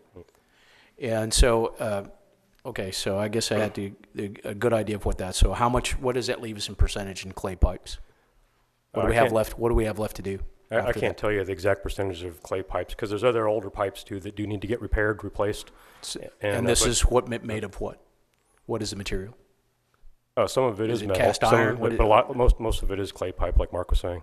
Okay, and this is just okay, so looking at it in terms of I know we had talked about this when I went out to go visit some of the wastewater treatment plants in terms of reducing the I&I, specifically like at Broadway. We want to reduce the salinity. Well, this is part of the agenda item. This presentation is part of the. Yes, sir. So the way that the plan was, the number of overflows, if you break the city up into quadrants, the red is where the highest number was located, downtown area, yellow, and then orange. And so that's where the first efforts were put at, for the work. And, to date, 280,000 linear feet has been completed, repaired. And so kind of in that blue circle there, that's the approximate area, but you can see where it's blown up. So the green shows where projects have been completed. So those lines have all been repaired in the green, and it's, again, focusing on that red area there, red and yellow area, that a lot of effort's been put in right there. So if you see the green, and then the red is where construction's going on in this slide, and purple is proposed. So just kind of give an idea that we have focused there. Back to my question in terms of how is this affecting our I&I? I mean, in terms of where it's going to it. Well. So for example, on Broadway, when we did the North Beach and we repaired one of the clay lines there, we reduced I&I flow to the Broadway plant by around 500,000 gallons. Okay, we still having the salinity levels issues that that was causing the corrosion on the clarifiers. Well, I don't know if it's causing the corrosion in the strictest sense. Well, But yes, as I understood, there is that issue with Broadway.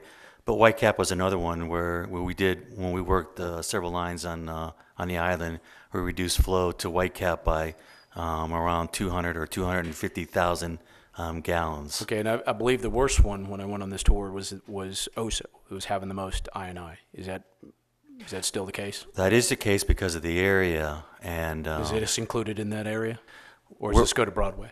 Well, we're looking at all areas, but they pointed out that we're looking at where we got the most I&I overflows first. Okay. So we're replacing those or even upsizing some of those lines first. Eventually, we'll get to the whole system, but you have to start somewhere. So right now, if you look at the red quadrant areas, those are the areas that we're focused in on, which is the areas that had the highest overflow. Okay, so looking at the amount of cost for this and, asking it for $30 million, it's a lot of money. I think we need to have more regular reports on what actually has been completed, what's been done, how it's affecting our wastewater treatment plants, how it affects us on our settlement with the EPA, so we can have a very clear view of what that is, because I think there's some more information that we need from here, just so we have the feedback, because it is a lot of money. It is a lot of money. And I know it's needed. I know we need to do this work, but I'd be more comfortable if I had the updates so I can communicate that to our constituency. Well, and just so you're aware, come October, we'll be bringing another contract for $24 million because the plan is to work, in which we have it budgeted for, is $18 million a year annually, every year for at least the next 10 to 12 years. Under this particular? Not this contract, No, overarching plan. I'm talking about this particular line item in the operating budget. Correct. Okay, because, help me if I'm wrong here, we had $12 million budgeted, in the approved budgeted. We're starting next year. The next budget will have $18 million. So where's that additional funding coming from? I mean, you're just gonna, because from what I understand, we budgeted $12 million.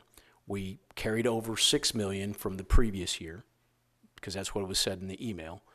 So we're going to budget it $18 million. Are we going to have that? I mean, are we going to have that money? I mean, where's it going to come from if you're going to have, are we going to have another $6 million come over from this year? Say again now? I mean, where's that money? I mean, do you have that? Do you think that's where's that going to come from? Are you going to take away from somewhere else in the budget, in your operating budget? Well, it is part of our operating budget, correct. And so we had planned to do that all along. Okay, well, that's safe for another conversation when we get into the budget. When we get into the budget, yes, sir. We'll get into the budget on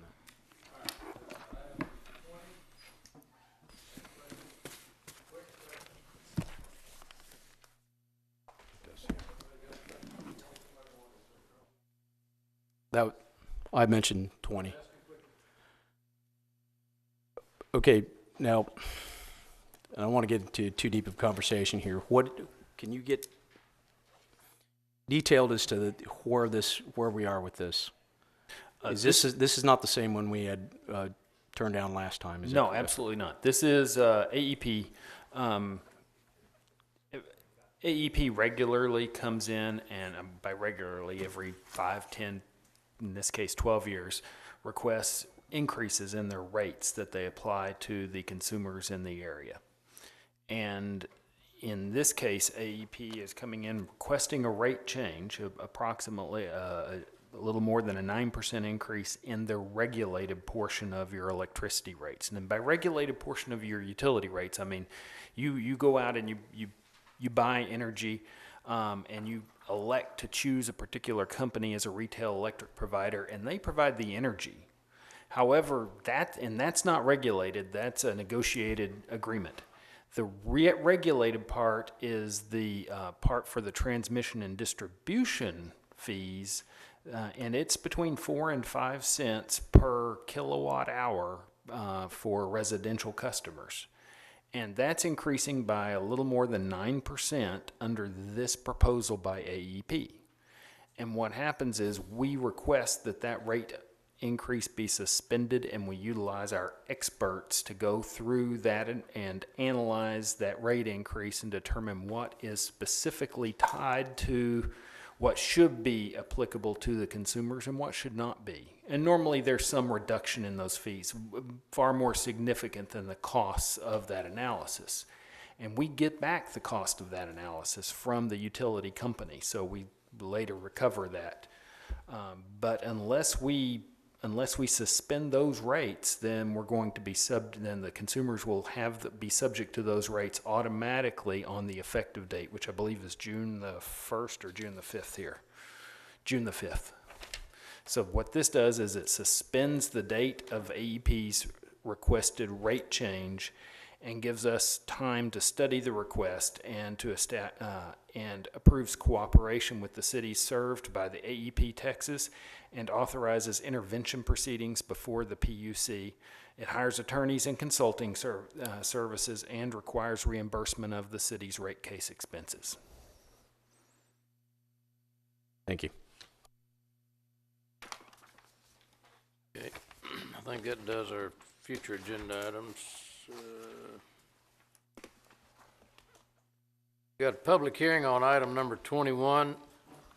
It's a zoning case, property located at or near Old County Road 23, Brazelton Development Company Limited. Good afternoon, Mayor, City Council members. Nina Nixon-Mendez, Director of Development Services. The zoning request before you is for a single-family district, and the purpose is to allow for construction of single-family homes. The applicant is Brazelton Development Company, represented by Fred Brazelton. And the property is located outside of the city limits currently, and its annexation is being considered by City Council today. Property is located on the east and west side of County Road 33, south of Oso Creek and north of Farm to Market Road 43. It fronts upon County Road 33, which is designated as a C1 minor collector street. And to the north are vacant properties that are located outside of the city limits, and also located to the north within the city limits is the J.C. Elliott landfill along Oso Creek. To the south are properties that are located outside of the city limits, consisting of vacant tracts, one single-family home, and the London Independent School District to the south. And to both the east and west are vacant properties that are also located outside of the city limits. The intended use is to allow for the construction of 534 single-family homes. The property is 161.56 acres in size and is unplatted. The applicant is requesting the RS 4.5 single-family 4.5 district. The proposed zoning to the RS 4.5 single-family district is consistent with the adopted comprehensive plan. The property is located within the boundaries of the London Area Development Plan, which is currently being updated. The proposed zoning is compatible with neighboring properties and the general character of the surrounding area. As previously mentioned, the London School District is located to the south of the subject property at the intersection of County Road 33 and Farm to Market Road 43. And there are large single-family residential subdivisions that have been constructed along FM 43 corridor, and they do receive city water service. The developer has entered into a trust fund reimbursement agreement with the city to fund wastewater infrastructure to serve the subject property and plans to extend water to the development. Planning Commission met on April 17th, and the unanimous recommendation is approval. 11 public notices were mailed, 1 received in favor, 0 in opposition. I stand by for questions. Okay, well, now open the public hearing. Anyone here in the public have any comments in support of or in opposition to the, we're not going to take any vote today, right? Yes, Mayor, yes, sir. On first reading. Well, this is on first reading? Right, it's a public hearing and first reading ordinance. Okay. This is the zoning, Mayor, and in theory, this would never become effective if the property's not annexed.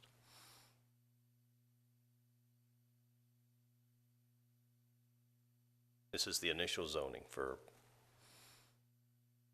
Okay, any comments by the applicant or anyone in the public? in favor of or in opposition to? Seeing none from Mr. Hernandez, is your light on from last time? You got a question? I have a question. Go ahead. I noticed under utilities, there's no gas. And you had mentioned that there was some construction on the wastewater. Is there a reason are we doing any any work to provide gas to this area? I'm not aware of that. It's primarily water and wastewater. Do we have somebody that can answer that question? You want to know if the applicant is going to be, Well, if the city's the providing city, gas? generally, we try to get gas out to them so they can become customers. If we don't get gas out to them, they can't become customers, right?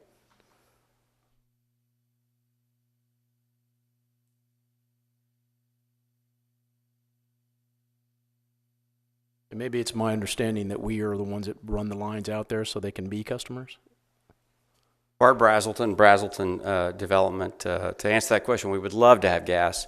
We were in the forefront of when the gas program started in resurgence a few years ago.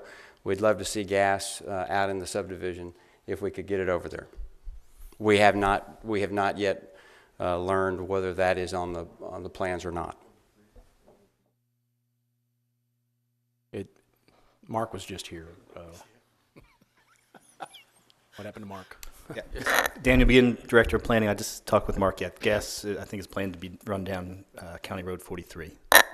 So it would just be an extension. Will it be available for this development? I'm sure that it could easily be run down County Road 33 to this project. I'm sure is not. Forgive me, it's not you. Mr. Okay. Well, it's not really relevant to the zoning. Mayor, it's not really relevant to the zoning, but we'll try to get an answer for council in terms of whether or not gas will be going to the subdivision. Get your checkbook out, Bart. You can get all the gas you want. Get Dad's checkbook out. Okay. Any other questions? Mr. Barrera? Mayor, I move for approval. Well, just close the public hearing if you would, Mayor. Thank you. I thought he had. All right. I hadn't heard it. No more comments? All right. Well, we'll close the public hearing and we have a motion to approve. And there's a second? Yes, sir. Any other comment? Any other public comment on the motion? Hearing none, all approved, say aye. Aye. All opposed? Number 22 is a public hearing and the first reading of the urban transportation plan amendment to Regional Parkway. Good afternoon, Mayor McComb and council members. I'm Annika Yankee, Senior City Planner in the Planning Division. Today's item is a proposed amendment to the city's transportation plan that will add an alignment for the Regional Parkway to our plan, and that location is between State Highway 286 and Park Road 22.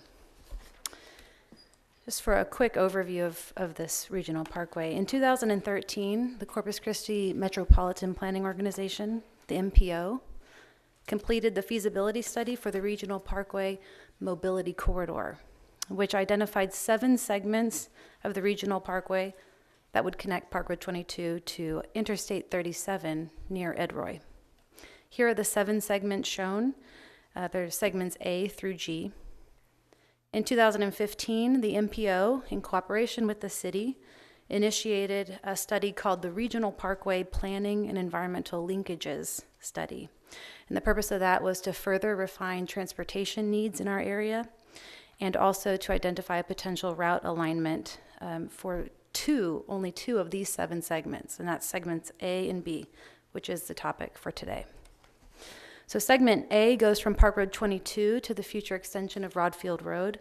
Segment B goes from the future extension of Rodfield Road west to 286. That second study that I talked about was completed in March 2017, and it was approved by the MPO's Transportation Policy Committee. The purpose of the Regional Parkway is to relieve congestion on State Highway 358, South Padre Island Drive, and to facilitate regional mobility and connectivity. The Regional Parkway would also improve hurricane evacuation for Padre Island and for the south side of Corpus Christi, as well as accommodate the region's population growth.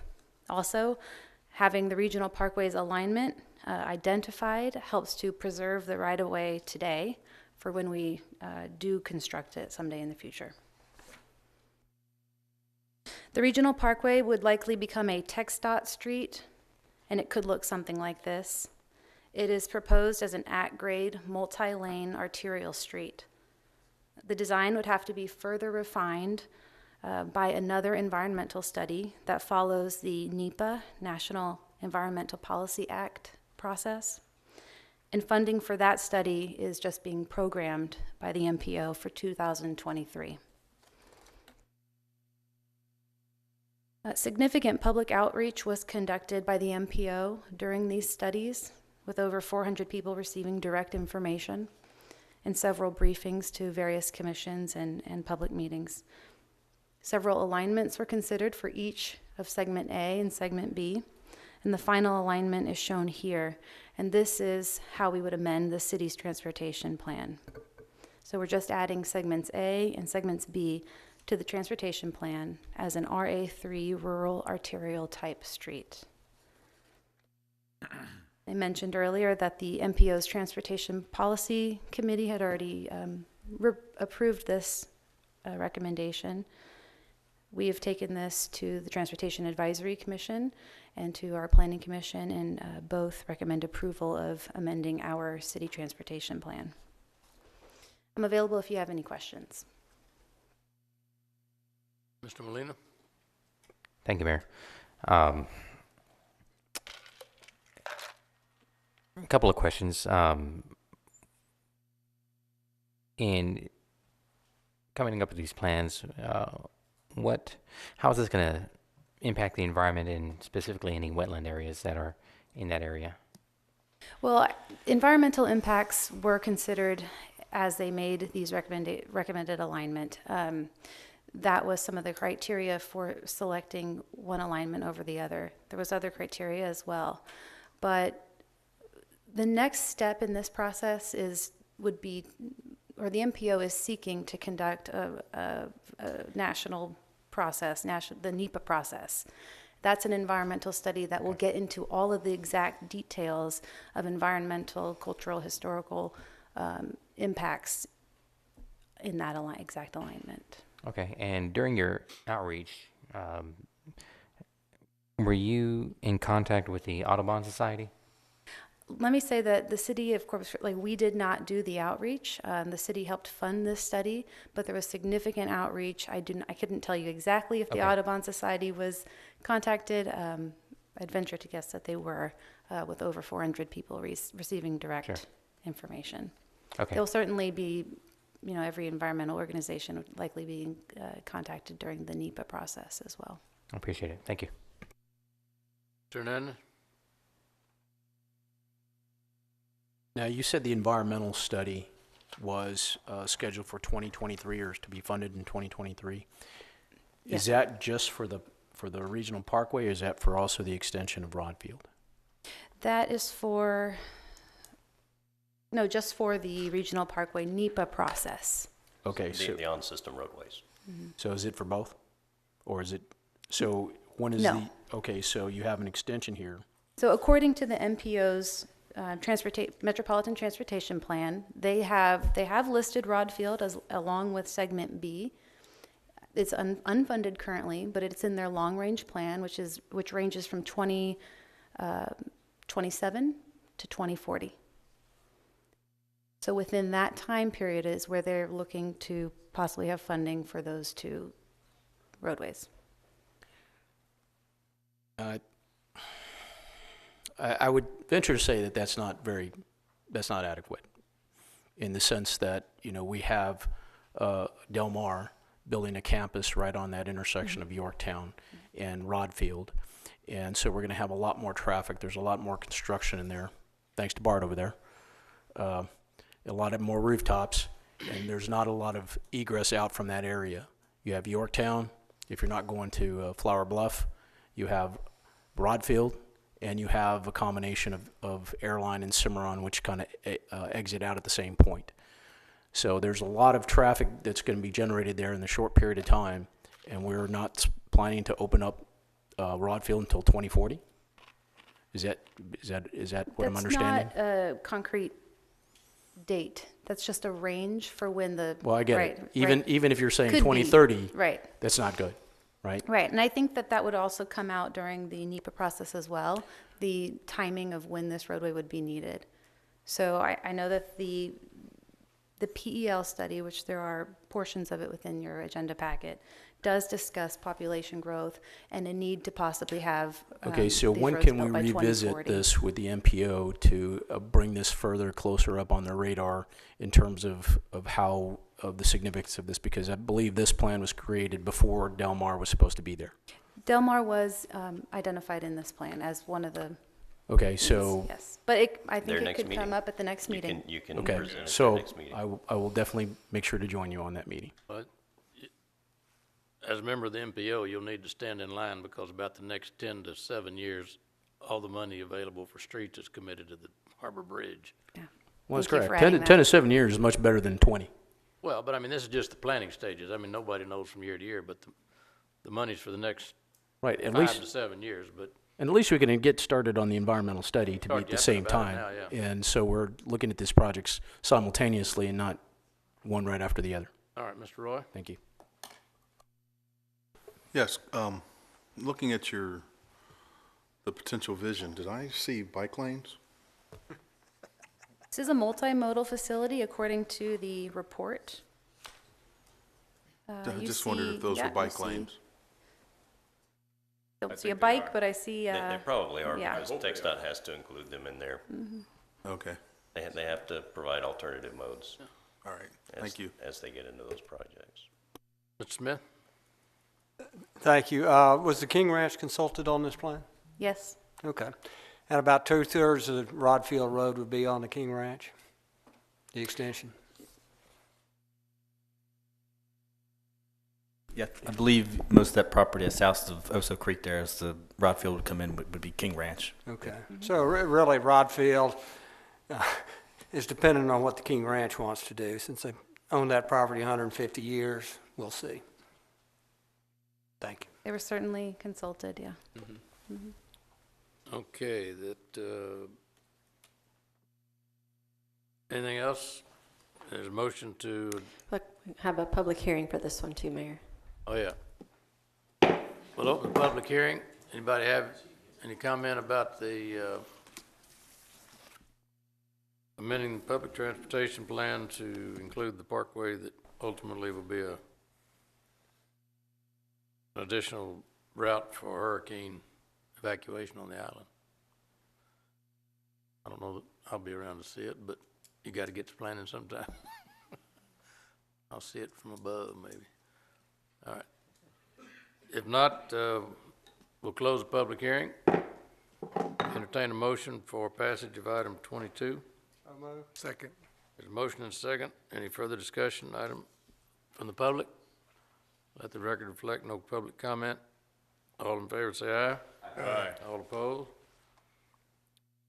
Okay, item 23, I'm gonna recommend as a courtesy to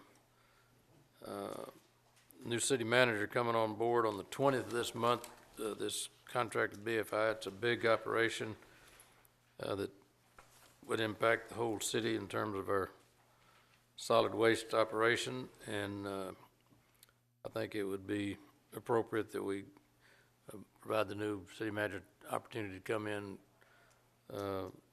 get a full and thorough understanding of what this is about, and I'd recommend that we postpone this, or we table this item until June 11th, I believe, is our first meeting. Yes, June 11th, that's right, Mayor. So moved, Mayor. Second. All right, there's a motion and second on tabling item 23, and no discussion on the table, is there? No, All in favor, say aye. Aye. All opposed? Okay, item 24. And just as a reminder, those, I need to revisit one of the boards when you get a chance. Oh, yeah, while we're thinking about it, and while Ms. Rebecca reminded me, the lady that was here today but gone tomorrow kind of situation, we appointed her. Tell us about it, Ms. Worth. That goes back to our board and committee appointments. Yes, just Council, the Commission on Children and Youth, there was the individual, Angelica Vela. Ms. Fajardo questioned at that time whether she was a resident. Well, yes, she is a resident right now, but she is planning to move. So she is going to be moving to San Antonio very shortly. Her application was submitted in February, so it's relatively recent. You know, we didn't have a reason to look back at it. But with this, we have confirmed with Ms. Vela that yes, she will be moving, and she isn't going to accept the appointment.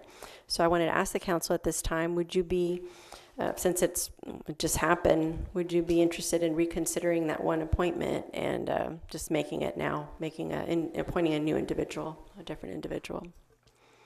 Anybody have any objection to that? All right, so let's do that. Back to... Okay, so we're going to reconsider just somebody on the prevailing side. So Mr. Molina? Yes, I move to reconsider. The appointment to the appointment of Ms. Vela. Angelica Vela, yeah. And Ms. Fajardo was second. It takes 7 votes, so. Yeah, I do too. Okay. So all in favor say, well. Aye. Aye. Okay. Okay, so no opposed. Okay, that's good. So now let's reconsider the appointment. And it's just one at-large position. On your applicant list, obviously Ms. Vela would be removed. Kristen Ross was appointed to the education slot, and Gladys Zamora was appointed to an at-large slot. So anybody else but those individuals? I'd like to nominate Christina Harrison. Okay, Ms. Harrison. Oh, that's right. All right, any other nominations?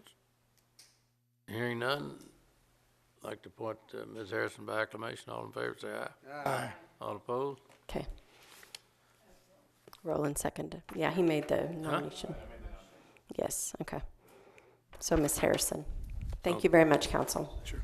Okay, that gets us down to, let's see, 23. We stopped at 24, right? All right, this is a regular agenda item. 24, 25, and 26. Anybody have any questions on that on the regular agenda? If not, entertain a motion to approve items 24, 25, and 26. Oh, Mayor. 26, Mayor, it's a more of a discussion item for charter. So 24 and 25, I mean, but 26 is, it's like a... Okay. Have a motion on 24 and 25? The motion, is there a second? Second.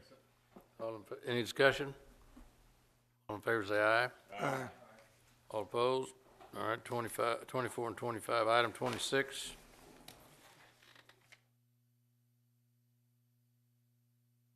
Okay, item 26, Mayor, that's the discussion and with possible action regarding the process for charter review. If you give me a moment, I think I'm going to move to the podium. It's probably a little easier.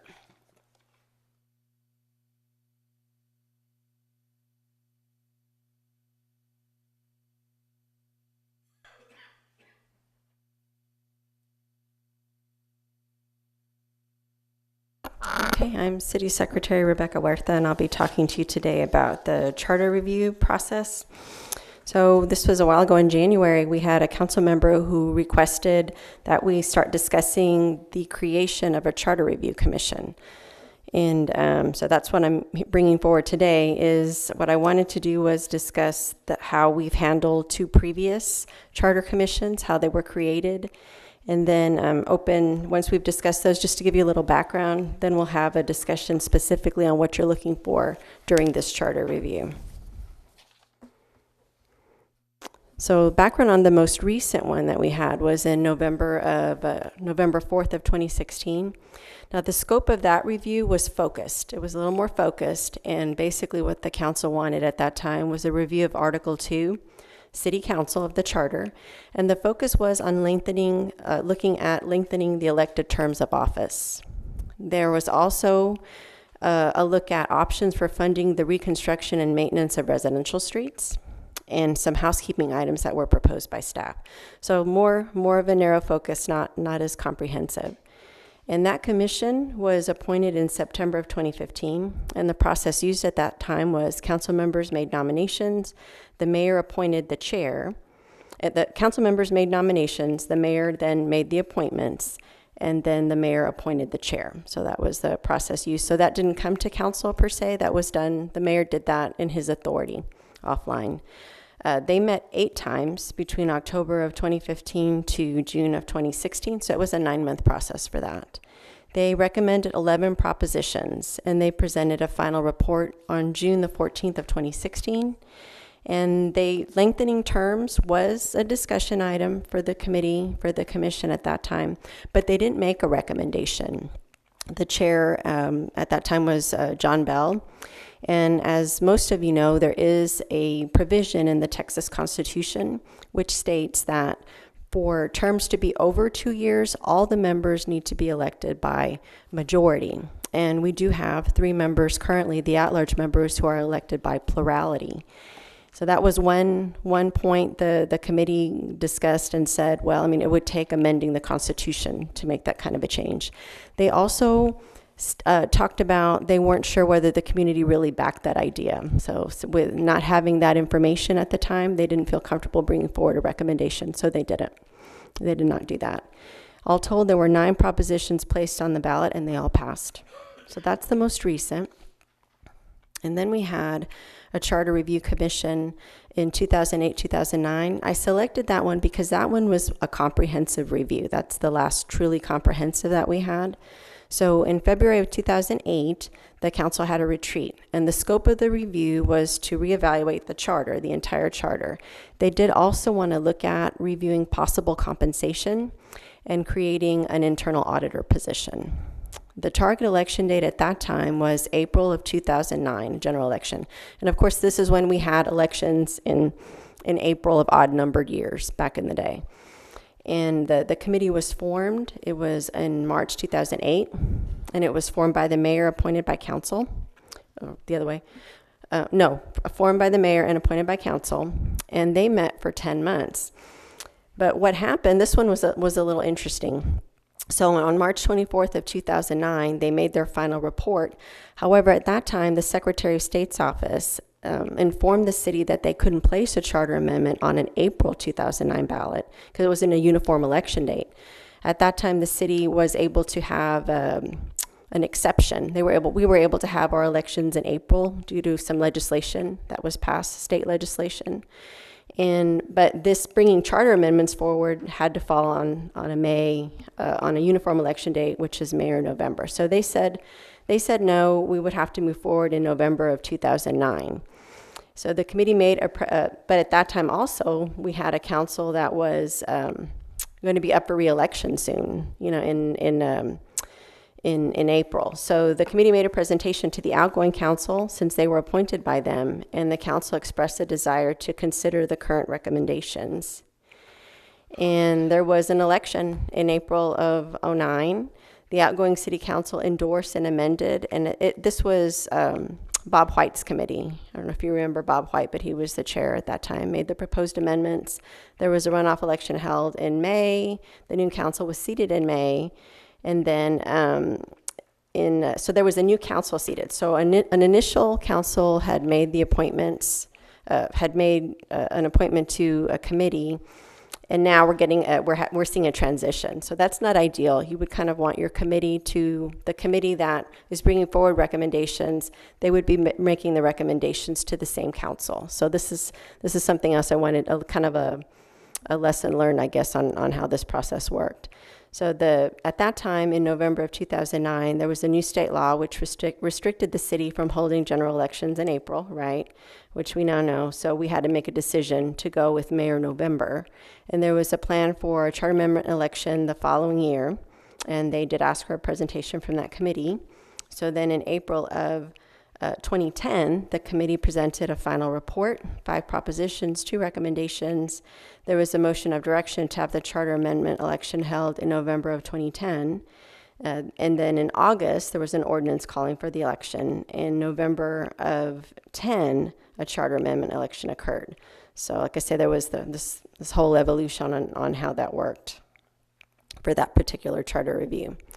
So in summary, some things to think about. City charters can't be amended more often than every 2 years, but it's exactly 730 days. So That means since we amended our charter most recently in 2016, the first available election date actually was May of 2019, but we've exceeded, we're past that period now. So the first available election date then would be November of 2019. And based on this most recent historical data, a 10 to 12 month period for committee review would be reasonable. We appoint a committee. And of course, the goal then would be to complete the review during the appointing council's term of office, so not to revisit what happened in 2008, 2009. And just some pros and cons of uniform election dates in 2019 or 2020. November 2019 is a constitutional election. So that means we would not be joining with many entities at that time. It would just be basically the county, Nueces County, and maybe one other entity. So we wouldn't have as much cost sharing as we normally do. And a constitutional election, the turnout for those is lower. It's a lower turnout. So I don't know if it's a pro or con, but just something to consider. And of course, May 2019 isn't an issue for now.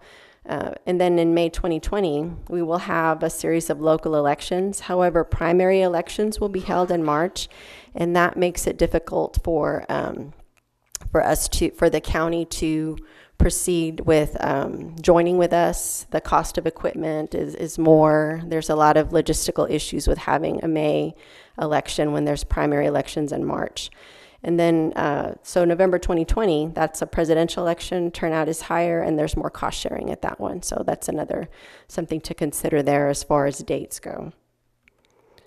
So for discussion, I did include some discussion questions in your agenda packet, but some things that we would want to know is, so who's going to lead this review?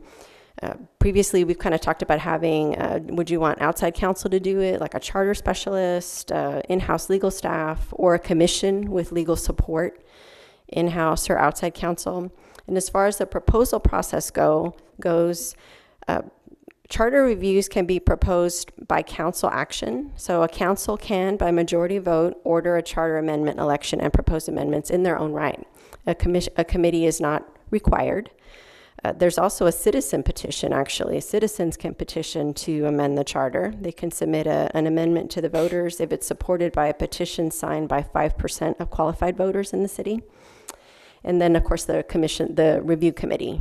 The council can create a committee who makes the recommendations, and then the council forwards those recommendations to the voters, and they can amend those as needed or remove those as needed. So that's one thing we want to know. Also, if you decide to appoint a committee, what process would you like to use? The one that we've used before, something different?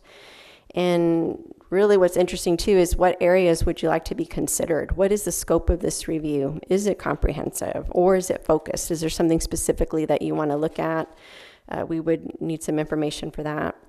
And the target election date as well. So what target election date are we looking at of the ones that I've mentioned, of the uniform election dates that I've mentioned?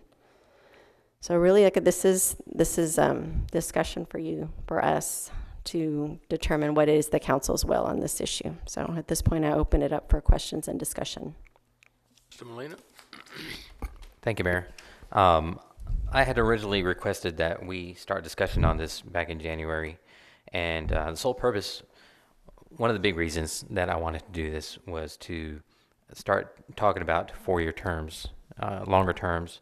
And the reason for that is because I feel that we've stunted our own growth by having 2-year terms. And I think it's important for the sake of our city, for the continuity and stability moving forward for this region, that we open this discussion up. And by doing so, by moving to 4-year terms, it would allow us to better plan and prepare for future growth. And I'm open to the process, but I do want to be heavily involved in the process, however we move forward. Thank you. Mr. Nunn? Yeah, I have to concur with Councilman Molina in terms of creating a staggered 4-year terms for the council, so there's at least some continuity across city council, so you don't have a situation where you completely have a brand new city council with everybody being replaced, which is possible under the 2-year terms. I would also recommend that we do this as a council action, in order so we can make the November 2019 timeframe. As far as in terms of limiting the scope of this, you know, you don't want to have a laundry list of items going in front of the voters, maybe limited to 10 or 15 items at the most. Thank you. Any other comment? Mr. Roy? I think I'd also like to take a look at the possibility of revisiting compensation. I think part of that, we owe the public the ability to look at that so that we don't limit ourselves on the type of council that are fortunate enough that they have the means of being, you know, run and seek election. I think we're limiting some people. Yeah, so just to widen it a little bit with compensation. Mm-hmm. Yeah. That makes sense. Ms. Warthoe?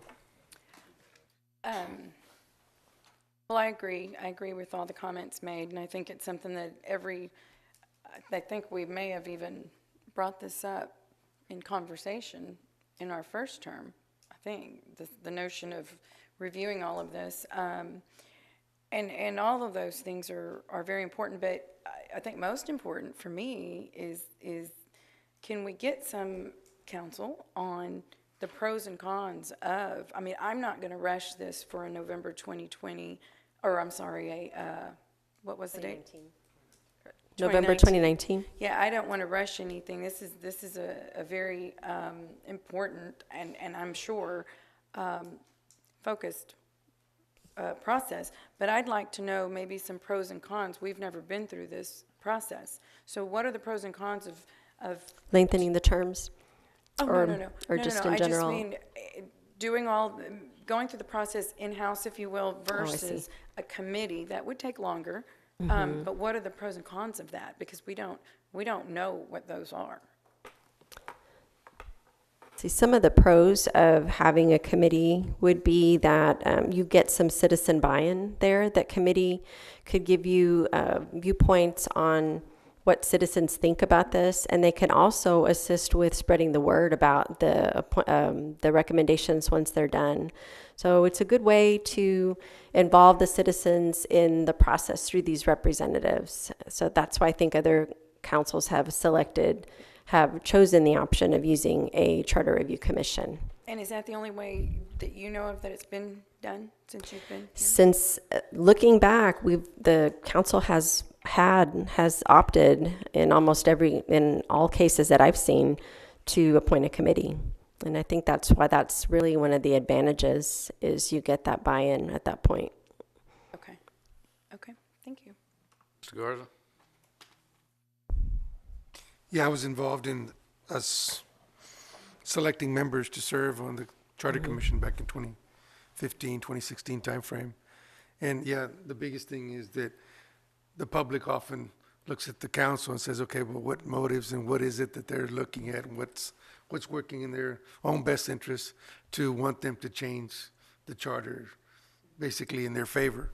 And when you have citizens of the city that you appoint, people that are respecting the community, then they have the discussion amongst themselves, and then they're able to communicate some of those discussions with the public, and it actually adds. And that's why you find largely all of the amendments passing the last time, because of the fact that you had citizen involvement, and it wasn't as, targeted saying, okay, well, I'm suspicious. And I apologize because I said we'd never been through it, but you have. Yeah, yes, sorry, I'm so so sorry. You have. have. So It's perfect. okay. We've got. That's all right. I've been here longer than probably I should have been. Yeah, old guy. Okay, Mr. Barrera? Thank you, Mayor. I would also support a committee as well. However, I would prefer that that we try to get it done in November 2019. Okay, so for November 2019 election, the election would need to be called. The statutory deadline is Monday, August 19th, but that's a Monday, right? So we usually go to the Tuesday before, unless you want to have a special council meeting. So that means the final day to call it would be that that Tuesday before. And it is, it's May right now. So, and typically the committees take, 9 months, like we've talked about, to put these things together. So it would be, but if it's a narrow focus, possibly that could work. But I was just giving you some historical information on how long that can take. I can appreciate that, and I think part of it is that the whole thing is what happens is that we're almost running into elections, and I think that's the whole thing. If it's something that we do, I know maybe if it's a time constraint, it has to go to 2020. But, if this is something that we as incumbents have to address as well, and it's something that we're trying to support. Mm-hmm. Okay, so you support having a committee, but your personal target election date would be November of 2019. That's just my own personal preference. Okay. One other thing I wanted to mention regarding the lengthening of the terms, there are some people who specifically mentioned that. The Constitution is one issue related to extending our terms. So the way, if we still want to look at that, there is one thing to consider that the previous Charter Review Committee talked about was changing our electoral system, how we elect our council members. So in fact, all of them would be elected by majority. And there's ways to do that. However, one of the issues also is that our current electoral system was decided through a court order. That's how it came about. So that's another factor that could affect that. And I know, Mayor, you had asked one of the reasons we selected this date today was so the city attorney could discuss what could possibly be involved in that. So at this time, I'd like Miles the city attorney to talk about that. Our electoral system that we currently use was approved via court order in the 1980s as a result of an election lawsuit that was actually analyzed to determine by the legal department at that time to determine whether or not the judgment was of prospective nature or not. And the judgment had some ambiguous language in it. The city attorney at that time could not determine whether or not the judgment would restrict us or not. The conclusion was that if the electoral system were modified, there would be a need to file a motion with the court to determine that the decree had been satisfied.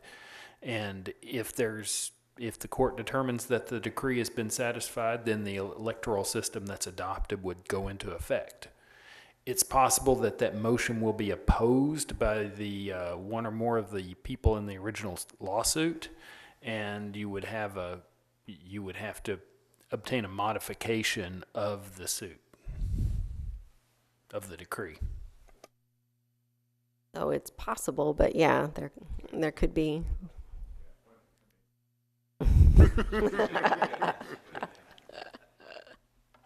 So I wanted to bring that to your attention as well. What could be involved in lengthening terms if that's what we look at. That's what we would consider. And of course, if that happens, and that means even if a charter review, even if a charter amendment is proposed, it could be a long time or a while before anything would go into effect because of potential litigation. Mr. Smith? So, Mr. Ridley, does the court, will they rule before or after we do the change of charter? Only after, So we could put it off for decades then if that's the reason. You could end up approving it, and then the court might rule in a matter of weeks or months because it may not be opposed. Yeah. Or there might be strong opposition, in which case it might be a real fight. Okay. So, but we can use this excuse forever to not change it. You should not use this as an excuse to not change it. If you want to use it as an excuse to change it, now's the time to get the ball rolling.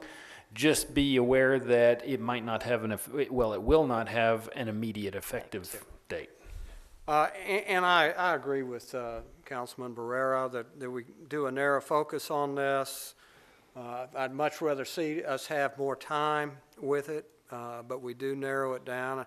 And one thing that I'm looking at too, that we talked in our workshop about the funding, changing the seawall funding to the street funding. And if we're going to do an election on there, this is another point.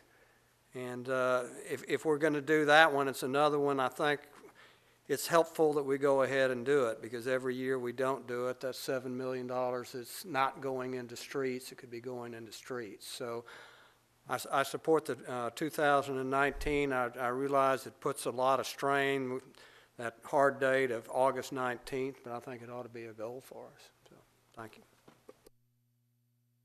Mr. Hernandez? Yeah, I want to touch on that lawsuit. It was generally to get better representation and move us from a completely at-large election cycle to where you created single-member districts so you can get more representation from minority stakeholders in certain parts of the city. So, I mean, I think if we keep the structure that we have it to where we have single-member districts and the same structure, we don't have to change what we're doing in terms of the positions on the city council. It has to do with, you know, just the terms and how the at-large is actually elected from a plurality to individual positions, place 1, place 2, place 3, and then have them elected that way. So I think we can work within the framework of that lawsuit and still maintain it without actually, still try to accomplish what we're trying to do with extending the terms. You know, I understand the hesitancy to take on and bring in community involvement from a committee and not do it ourselves. But I would be more than I mean, for me, I would be able to stand up behind anything that I support, and I could explain it. And I think we as a council can do it, and it would give us the time frame to be able to make the November 2019 election. Thank you. Ms. Wortham? I think the at-large seats, and this could be, you know, discussed later, but just to address what you just said, I don't think it's nothing I would never support that, because an at-large seat is just that. So you have a majority of the people voting for those 3 seats. Once you start placing an A, B, and C, and you get to choose which seat you may be have the more advantage of, you're basically making 3 more district seats. And that wasn't the purpose. I just don't think, well, if you think about it, if you've got 3 different people and you get to choose, I'm going to run for the 2nd seat. Well, these are the kind of discussions you can have once we do it. Well, but I wanted to address the comment, because that if, and I don't know, and that's for another day maybe, if that is one of the only ways that we can move forward with this, then that is a big deal, because then, you know, we are changing something that's really not broken, in my opinion. The other option would go to all districts, to all single-member districts. So an option would be to do what Mr. Hernandez recommended, which is to keep the structure, but we would have to have those places in order to have a majority, have one individual get the majority vote. But another option would be to move to all single-member districts. And from historically, that type of setup or that type of structure provides for more minority representation. So some cities have selected that. I think San Antonio has, and I think Austin has it as well. So it's another way. It's an option. Is that what the citizens would back, or the council would move forward with? But there is another kind of another setup that could be proposed or looked at. Yeah. I mean, all we're doing right now, we're not trying to decide the structure. We're trying to decide whether we want to do it. We want to do it. The question is that if you're wanting to go to, say, a 4-year thing, you cannot keep the structure that we currently have because of constitutional prohibition. Never mind about the lawsuit. Right. Because you cannot vote for longer than 2 terms. For 2 years, right. I mean, for 2 years, you know, if it's not by majority vote. Correct. So the system we have, you would have to get a constitutional amendment. Right. Under the system. Right. Now, I do disagree with the attorney, which is probably not real smart. But hey, he wasn't real smart. So me disagreeing with him was real smart. Is that rather than have a lawsuit, I think you could petition the court and prove your case that we've met the objective of the purpose, and if the plaintiffs didn't have any objection, they may be willing to do it, as opposed to holding the election say we go to all the exercise, we get it all done, get everybody excited, and we get up there and we vote what we want, and then you got the court saying, nah, can't do it. We've wasted our time and effort. You could petition and get the school district, if you'll recall, back in the days when they had the busing, they ultimately went to the federal judge, and they came and they proved their case that integration had happened, and they showed all the numbers, and they set aside the busing requirement. And you can do it if you can prove your case, and I think we can prove our case pretty simple, that the intent was to get more minority representation on the city council. I mean, you can take a look at it. I mean, if you're wanting to get minorities more on here, then you need more Anglos. I mean, you can just count. So, I mean, the objective is to get more minority representation on the council.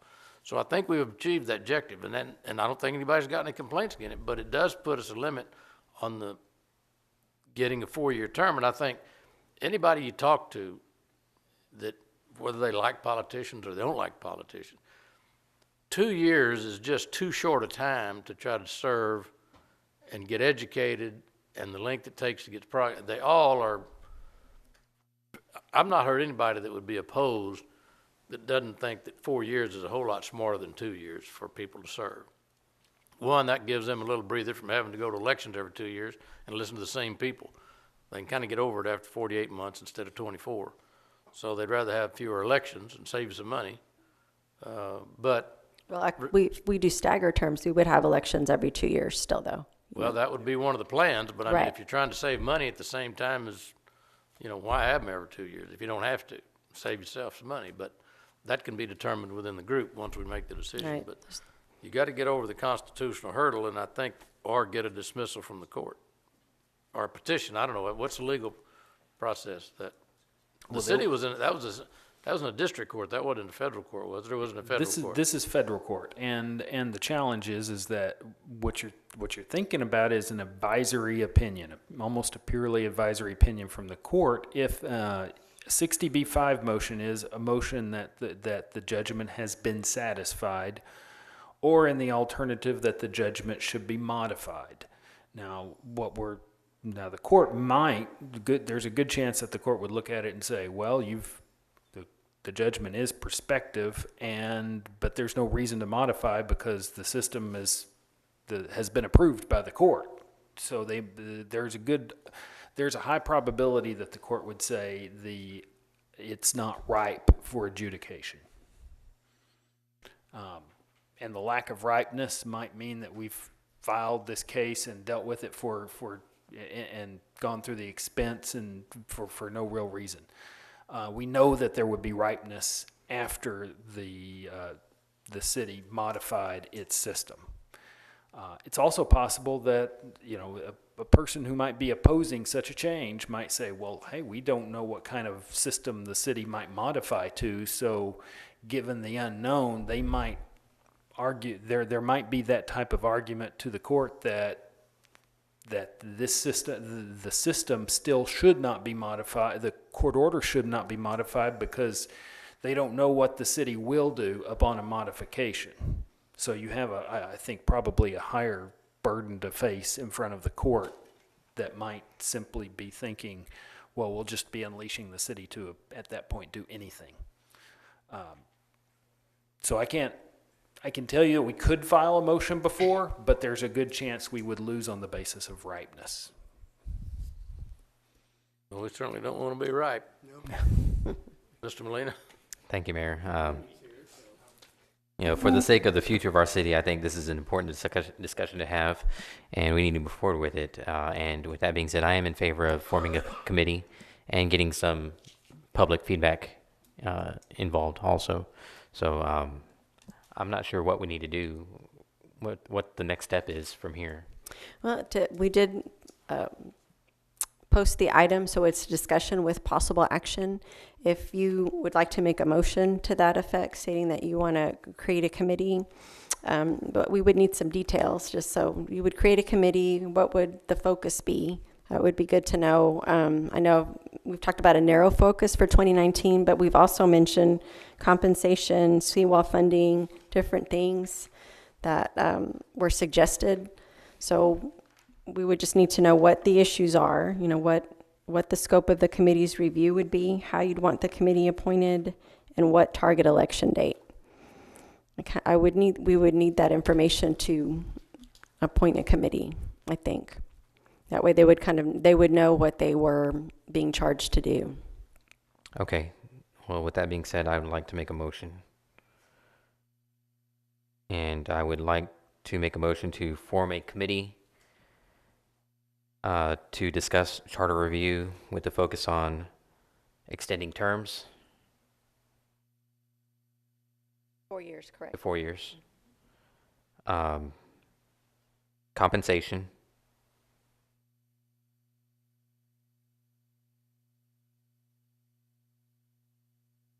Well, you also touched on the seawall fund. Yeah, I touched on the seawall, but that's separate of a charter review. And that's Okay. a different issue, totally. Okay. And miscellaneous, any? Yeah, we usually do a housekeeping items. Legal keeps we do too, a list of things. With the target date of 2019. November 2019. Okay, so former charter review committee, their focus would be extending terms to 4 years, looking at compensation, and the target date would be November 2019. Is there anything else? Am I forgetting something? Mr. Molina? Oh, Mr. Hernandez? Yeah, so, there's one other thing. I believe there's that issue with the agreement with us and the police officers that has to be corrected because there's a thing in there that says it has to go to a referendum, and in the charter it only says that it only by petition. So I think that needs to be included. That would be a house cleaning item, maybe. Actually, Right. I think I understand where he's going. It's authorizing a referendum in the event of an impasse. Yes. Correct. So that would be something in there. Is that something that's included with the charter review? It's a referendum and initiative that Right, portion it is a of, charter item. of the charter. So he's suggesting an addition Okay. regarding police. Under Well, it's a Would that be specific considered item. housekeeping? I think that's something very specific because it is by I contract. do too. To me, it's referendum and initiative, but I would just include it Okay. specifically. Yeah, housekeeping is more like, what do we change? Leases one time, the term of leases, just very, basic things. That's kind of what you're Sidewalks. proposing. Okay. Yeah, I think, So, in my opinion, that that's would my be motion. bigger. And I Okay. would like some input from the council as to whether they would want that limited to collective bargaining type items or just be able to go to referendum in general if requested by city council on a particular item. I think A that could be non-binding? I think that could be discussed in the Oh, okay. in the actual charter review. Okay. And how would you like the committee to be appointed? Mayor, do we need to take action on that? And did the maker of the motion amend the motion to add that provision? So do you need me to make an you amendment got a to his motion? Well, are you okay He with needs these? to amend Actually, his didn't have a second. We're discussing have a without a second. We're second. discussing. So we're still we're kind of talking, but he's made the motion. There I'm was no sorry. second. Can I, is someone ahead of me? Second. Well, I think I technically still have the floor. Well, repeat your motion, then we'll get Ms. Yeah, let's see if Barlow. we can get a second. You want me to? Yes, okay. please. All right. So Mr. Molina made a motion. He would like to form a charter review committee. The focus of the committee would be extending council terms to 4 years. They would look at compensation, and also this, if you're amenable, Mr. Molina, Mr. Hernandez suggested the police referendum, a police collective bargaining referendum. Housekeeping items would also be looked at. And the target election date would be November of 2019. Well, I mean, what are you talking about, this police referendum thing? Can you explain? There is an election provided in the police agreement that authorizes a referendum to go to the voters on issues in the event that there is disagreement between the city and the police on a collectively bargained issue. And normally, that type of referendum would not be allowed coming from the city council. Normally, you only have a referendum that's allowed on an initiative type process. However, if you put it in your city charter and the city charter authorizes that type of referendum, you could have that referendum coming via agreement from the city council, but it would need to be provided in the charter. Okay, so I'm not going to include that with this motion. You're not. Yeah. Okay, so we'll Because create I want that this amendment later. I want this motion You wanted, to, I guess, to be more narrow. Okay, so you're not. I mean, if you want to, yeah. Okay, so we'll just take that up as an amendment, I guess. Okay, is there, so without that one provision, so it's extending the terms to 4 years, compensation, housekeeping items, forming the committee, and a target election date of November 2019. What's the motion? So is there a second for that? All right. No, they're still thinking. Restate the items you're covering right now, so Okay. everybody understands it. So we want to look at forming a charter review committee. So he's in favor of the committee as opposed to council action. The focus of the committee would be to extend council terms for 4 years. They would look at compensation, and also any housekeeping items presented by legal or staff. The target election date would be November of 2019. So it would be this coming election. And there's a second? Not okay. So now there is. There wasn't before, but Mr. Smith has seconded that. All right, Ms. Is there O'Harlow, any now additional then. discussion? I just have a quick question. So outside of, and I guess give us some examples, what exactly falls under housekeeping, but my concern is if there is something that someone has out of the charter tomorrow or this week, it's not going to go in to be discussed? Is it just going to be these few things? The main provisions, my understanding, is to look at extending the terms and compensation. The housekeeping items are smaller items. Like what? Last time we talked about, there's a provision in the charter that says terms over 5 years had to be published or a certain process. So legal looked at that and proposed to eliminate that provision. So it was, the publication wasn't required, it was simpler. So just technical things like that, nothing to create efficiencies, but nothing. I guess I just recall us talking about some charter issues, in different agendas, and this was, probably at the beginning of our first term, that many times we sat up here and said, we need to change that charter. But I mean, we're not including any of those things. And I mean, I don't even know, I couldn't tell you what those things are unless we went back. I mean, remember the mayor saying that and all of us saying that, but what's that? We can't get it done. As I said, realistically, the focus would need to be Well, I'm just very saying narrow. everyone needs to think about, we're not changing this again for 2 years. So when we're up here saying, this doesn't make any sense, we need to change the charter, this is the opportunity. So if we are not able to add those things, which again, I would have to go back and think about what were some of those things that we discussed, that we I remember the mayor, all of us saying, many of us saying, we need to change that charter because it does not make sense several times. But again, if we're not able to add those, I'm just making sure everybody understands, we're not going to change that. I mean, yes, because you can only amend your charter every 730 days. So we could focus very narrowly on this, and if something else were to come up that was very important, we wouldn't be able to do anything for 730 days. Exactly. So that's something to consider.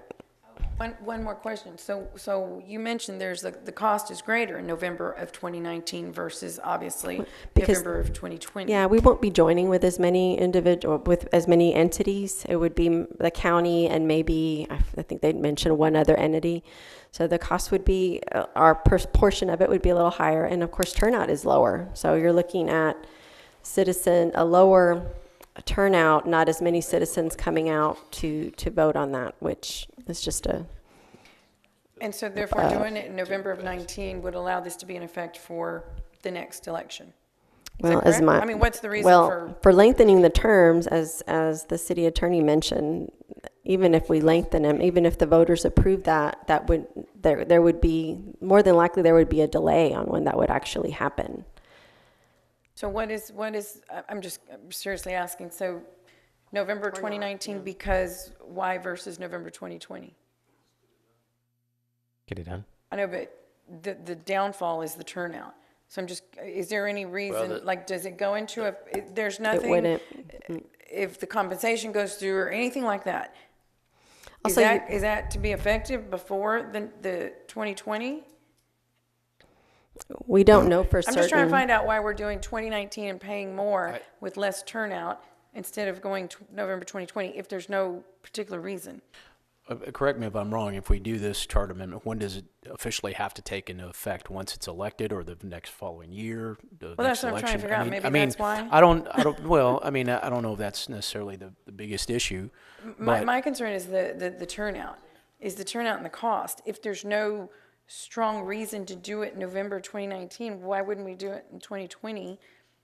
And you have you've got the cost that's going to be split way more, and you've got the turnout that's going to be much greater. Well, I mean, I'll support it either way, but I'm trying to figure out why we're doing it 2019. Well, you may have an election anyway.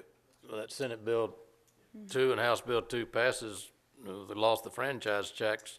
You may be adopting every budget from now in the future by an election. That's true. So you might as well just get used to November elections, if nothing else, to adopt a budget. So, all right. But that's the state looking after you. But I do think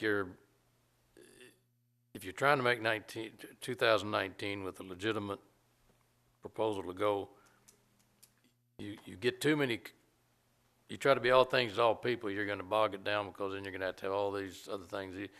You stay focused on what your objective is. I think you can get it done by 2000, but you start throwing in all these other things, and other than just cleaning up language for clarity as opposed to these other things, you could create something you couldn't pull off by 2019. I don't have any problem having an election 2019. Just keep it simple. So we do that, and then we'll formulate how we're going to make the committee. Yeah, we would need some direction on how you'd want to form that committee. I know all of them want me to appoint the 20-member committee. 20? Or 10 or 5, or a one-man committee. Point you in charge of the committee. Oh my gosh. I'll get it done, then we can come back and see how we're going to do it. Every council member makes a nomination or however we want to do it, but I don't know if we need to iron all that out. So do you want to do that publicly, or do you want to like actually put it on an agenda where we appointed them, or in the chair? How would the chair be appointed? Well, you need you've got a pattern there of what's been done in the past. I don't know. I'm just curious. So, as far as forming the committee, because we just need some details on it. So there is a motion and a second on the floor. I'm just going to ask one more thing, because you said it was going to take 9 months to a year. If we appoint a committee, I just don't want us to be sitting here going, how are we going to get this done by November of 2019? Because you're telling us historically it takes a year. Because you bring the committee up to speed on what's going on. I provided historical data, and on one that was a narrower focus and one that was comprehensive. And right, and that's why I suggested. That's why I suggested we do as council, because we're seeing this every day. We're for the most part, we're involved regularly, and we deal with it. So it's just to bring up I'm for the committee. I really am. I do believe that needs to be a stakeholder involved process. But because you mentioned the year, we're talking about November 2019, and you're saying it will take 9 months, and that's okay. If we can get it done, we can get it done. I just want that we understand. You don't have 9 months. You got 2 months. All right. Yeah, because July 9th. Yeah, when you change your process, it can take a while. What else was I going to mention? That's it. I think if it's a council-driven deal, I think you're going down in flames. If you don't have the community buy into your charter, they're not going to. That's my opinion. I think Rudy's right. Mayor, I'd like to call the question. We have a motion and a second. If I need to restate it again, I can. Call the question. Call the question. Yeah. I thought you said withdraw the question. I could say, what? Okay, the motion is that we form this committee, and I'm not sure where we'll go after that, but we'll form a committee, get the motion passed, and then we'll figure out how we're going to form this committee. And there's been a second. I don't remember who seconded it. Mr. Smith. Mr. Smith. Okay, any further discussion? And then you'll come back with a recommendation or a process or something like Yes, that. I'll, we can talk about that. I can put it on an agenda. We can talk about how we're going to do the charter. Unless you want to just, that's what I was trying to see if you could just tell me right now, and then we can just do it. No, I think we just vote. We form a committee, and then we maybe the committee can develop the scope of what they want to do, knowing what our primary objectives are. So. Okay. But the primary objective by Ben was that the length of term, right? Yes. That's the primary. Right. And compensation Mayor. was also mentioned. Yes, sir. I think that we don't want to waste any more time because we're already short under the gun and we won't have an option of doing it in 2019. I think by next week, we need to be ready to bring our Yes. our appointees to Rebecca no later than next Monday or Tuesday. And then, Mayor, you appoint the chairman and then we got a committee and they can start their work. Yeah. And we got some That sounds questions good. to ask. We can ask our committee members. Okay. You know, about the charter. Yeah, so we won't, I'll just send out an email, ask for nominees from each of the council members, and you can appoint mayor, and you will appoint the chair. That's what he's proposing, which Yes. we've done that before. So Does the that mayor work for make everybody? To make a nominee to a member or just appoint the chair? Is it 8-member committee or 9? It'd be nine Nine. typically. Oh, okay. Is that good? You're amending your motion for Okay. that then? Is it Form 8? Yes. Okay, so Wait, well, Mr. Selman, he just wants he would really like for you to vote, so I told him he can ask you about that. I was trying to get a vote on the Yeah, motion he that would- was on he the would really floor, like you to and vote on then that. discuss how the committee would be formed. Right. Okay. all right, the motion on Okay. the... I did. All right, motion is to pass set up a committee, Right. and that wasn't amended for the... No, not No, yet. well, I guess we'll figure that out once we All vote. right, any more discussion on that? All in favor, say aye. Aye. All opposed? Okay, it's done. Okay.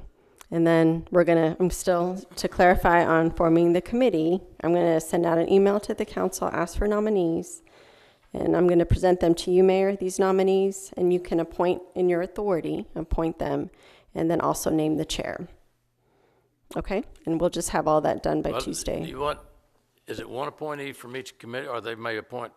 They may Each submit 3 council names? member appoints one member. Oh, okay, Nominates one member. okay. And then, according to our policies, the mayor can appoint or a majority of the council. In this instance, to expedite the process, what's being proposed is for you to appoint them. Okay. With each council member making nominations. All right, All right? Thank you very fine much. with me. Okay, that's, all right, 27, 28 through 32 are first reading ordinances. I think we've discussed a lot of them there. It's about the annexation in London, about Slough Road, contract restoration of the C District, some of those. Do we want to handle these like we did with the appointment of a municipal judge, leasing some space out at the Transportation Safety Advisory Board? Since this is the first reading of these items, could we do what we did, I think last time we had a bundle, is pass them as a bunch, unless somebody Yes. wants to pull one? Yes, sir. All right, I'll entertain a motion then for passage of the regular first reading ordinances from 27 to 32, unless someone has one they want to pull. I'd like to pull 27, please. All right, pull 27. Everybody else okay with 27 through 32? All right, entertain a motion. Wait, was gonna Huh? pull number 20, never mind, forget. All right, there's a motion then for approval of items 28 through 32. Is there a second? Second. All in favor, say aye. Aye. All opposed? All right, number 27, somebody, I forget who it was. Okay.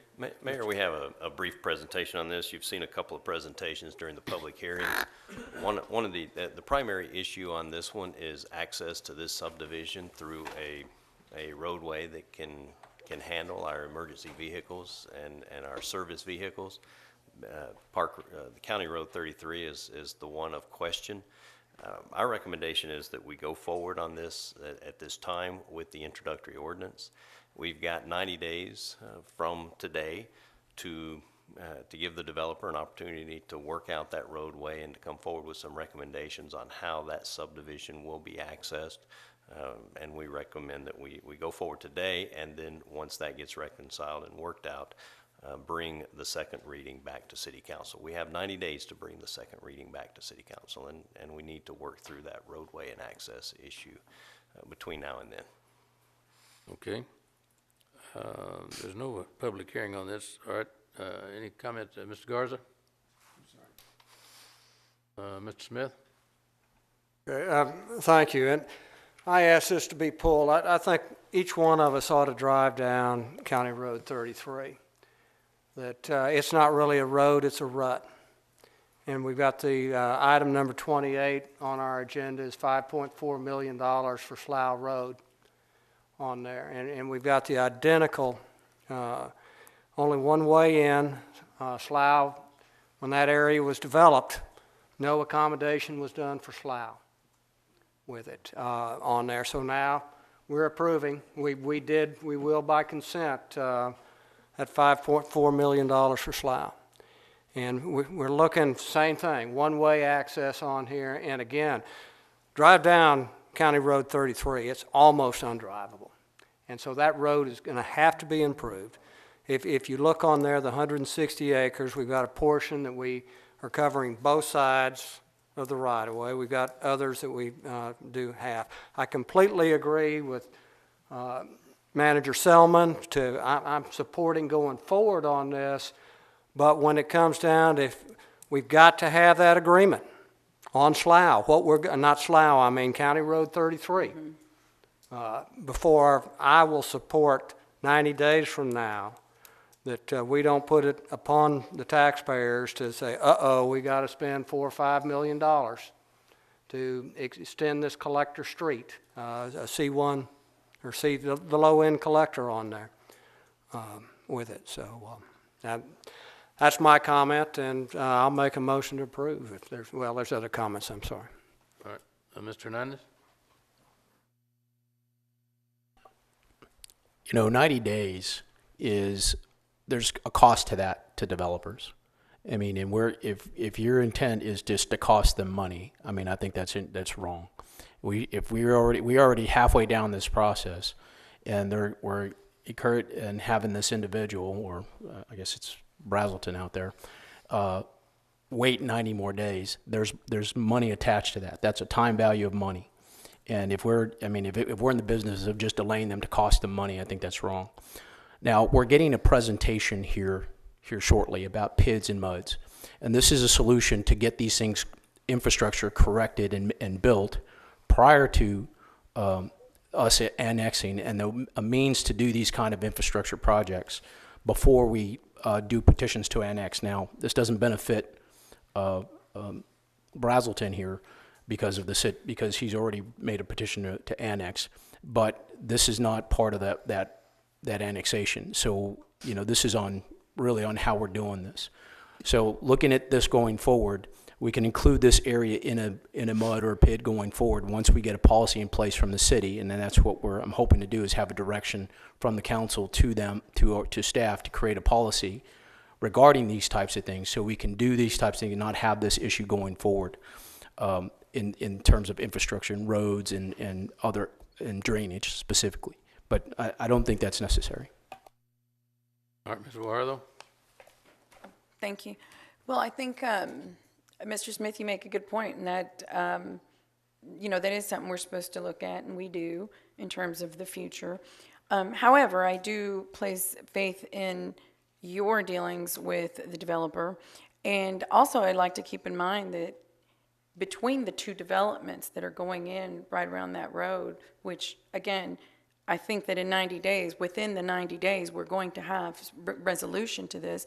We're talking about $1 billion in tax base. So it's very important, you know, that we look at all sides of this, because it's not any developer or every developer that can actually do this. This type of development, and we need that tax base. I realize we have some issues regarding the area and whatnot, but we move forward, and I have faith in you saying we've got 90 days, and you feel comfortable and confident that we will reach a resolution for this, then we move forward, and we, you know, trust in that, and move everything towards the growth of the city. So thank you. All right, just, Mr. Smith's got to come, but the 90 days is the maximum. They could come back next week, we got it resolved. Correct.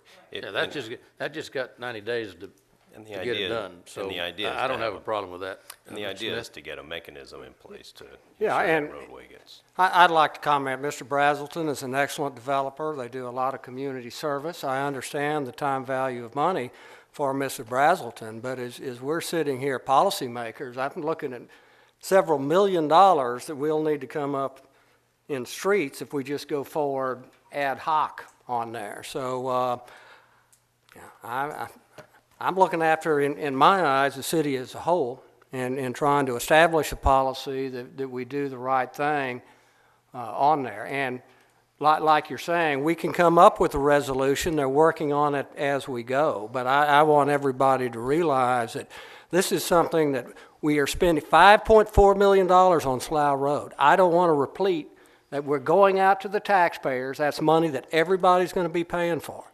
And that's item number 28 on here. And I don't want this subdivision to be another Slough Road on there. And Mr. Brazelton is working with staff. Yeah, I agree, but I'm going to make one little comment, Mr. Smith, because it wouldn't be fair to say Slough Road was a county road, and we annexed that whole entire area.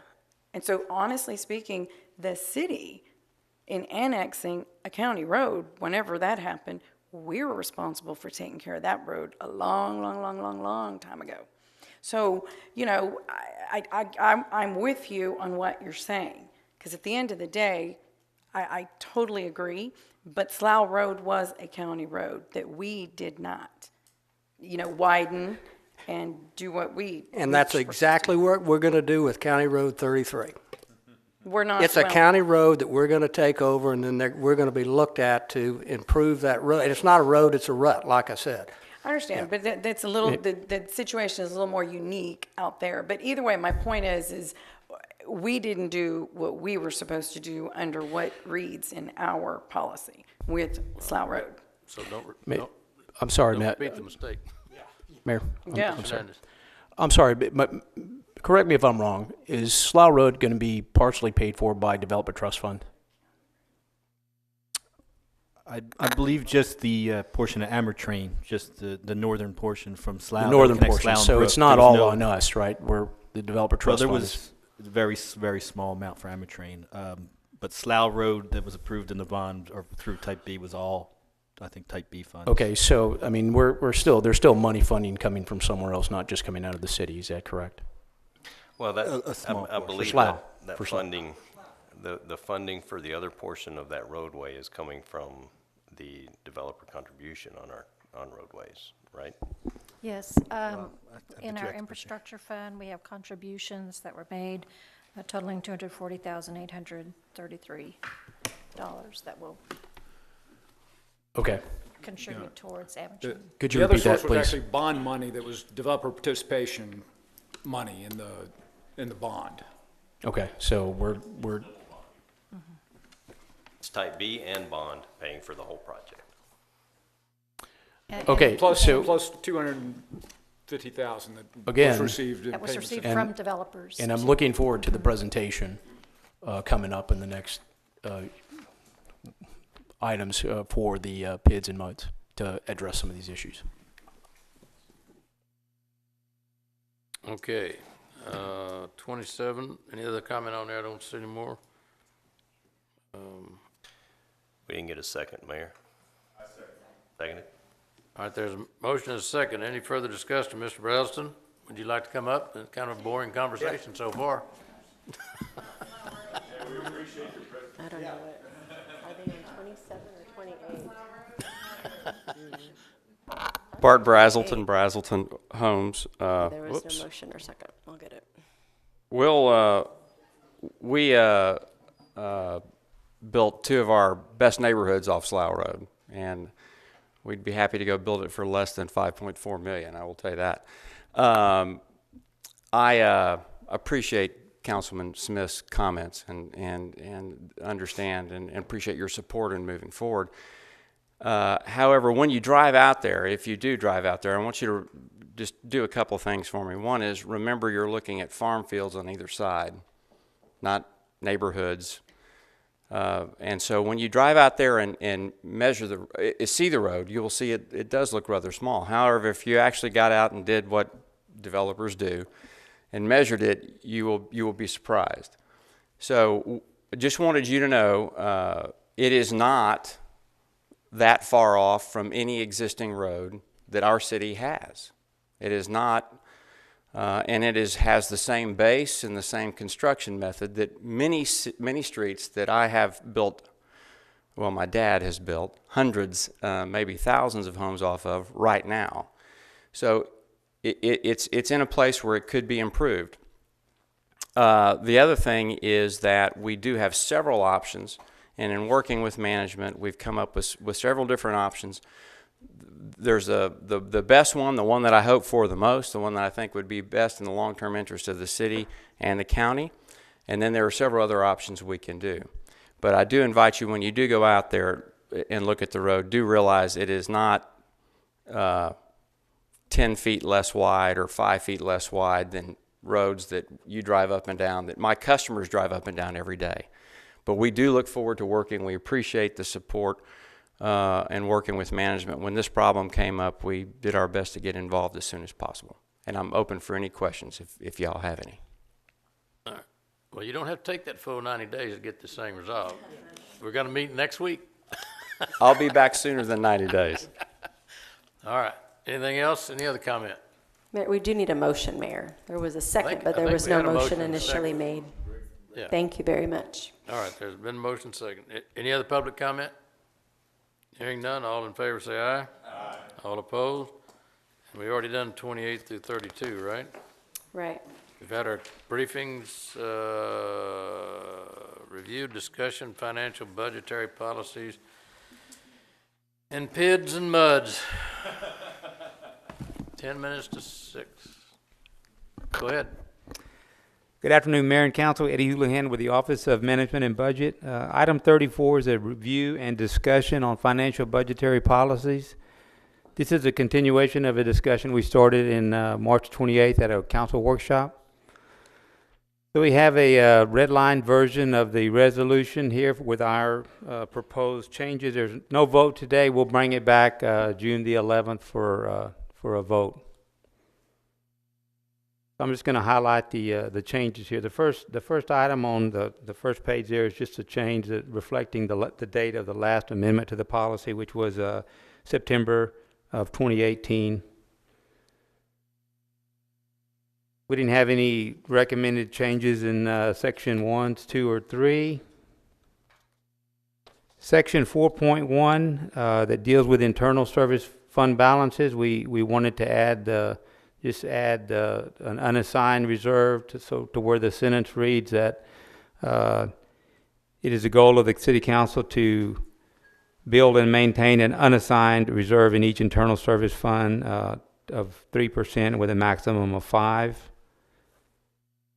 No changes were recommended for sections 4.2, 4.3, 4.4, or 4.5. Section 6 will need to be changed when the state legislative session is over. The rollback rate looks like it's going to change, and then also I think they changed the verbiage on effective tax rate, calling it something a little different. So when we bring it back the 11th of June, it will reflect any changes that they've made at the state level. Section 7 deals with the street maintenance fund. We made a slight change to the last sentence there just to simplify it. The last sentence would read, beginning in fiscal year 18-19, the current fiscal year. Funding level will be 6% of general fund revenue, less grants, industrial district revenue, and any general fund transfers to residential streets. This was brought about because of the property tax, the 2 cents that we added this year, and it goes to the general fund. 100% of that is transferred to the residential street fund. So we wouldn't want to come back and add another 6% of the 100%, or we'd be transferring 106%. So we are transferring the full amount of that 2 cents. Then in section 8, we don't recommend any changes to 8.1 or 8.2.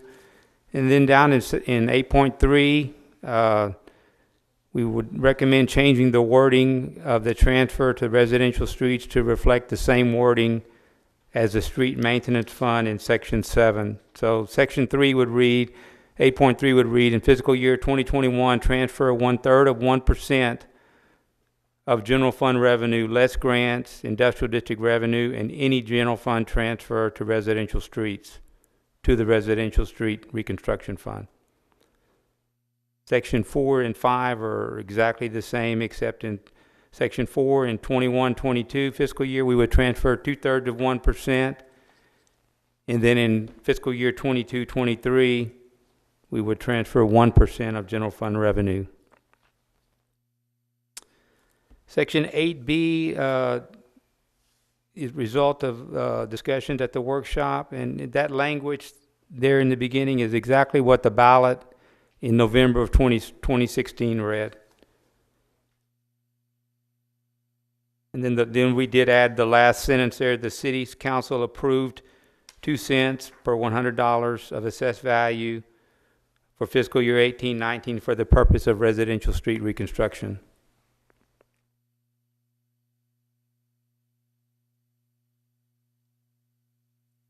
Section 9 is a section dealing with the Texas Municipal Retirement System.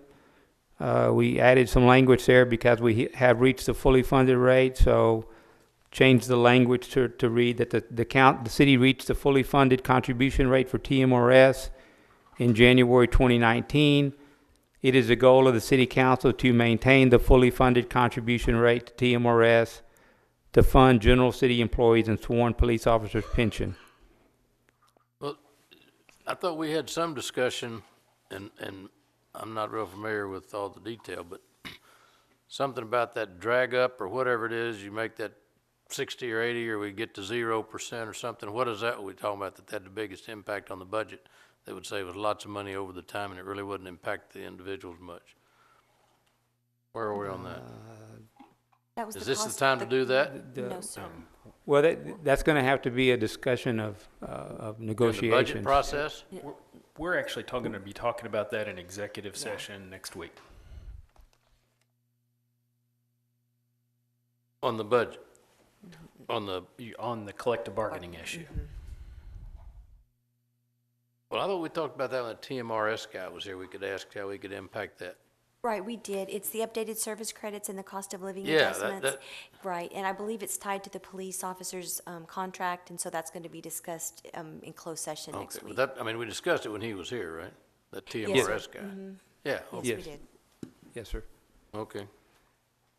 And the next item on section 10, 11, 12, and 13, we were not recommending any changes. In 14, you don't have this change, but we would want to add where it talks about the quarterly financial reporting and monitoring.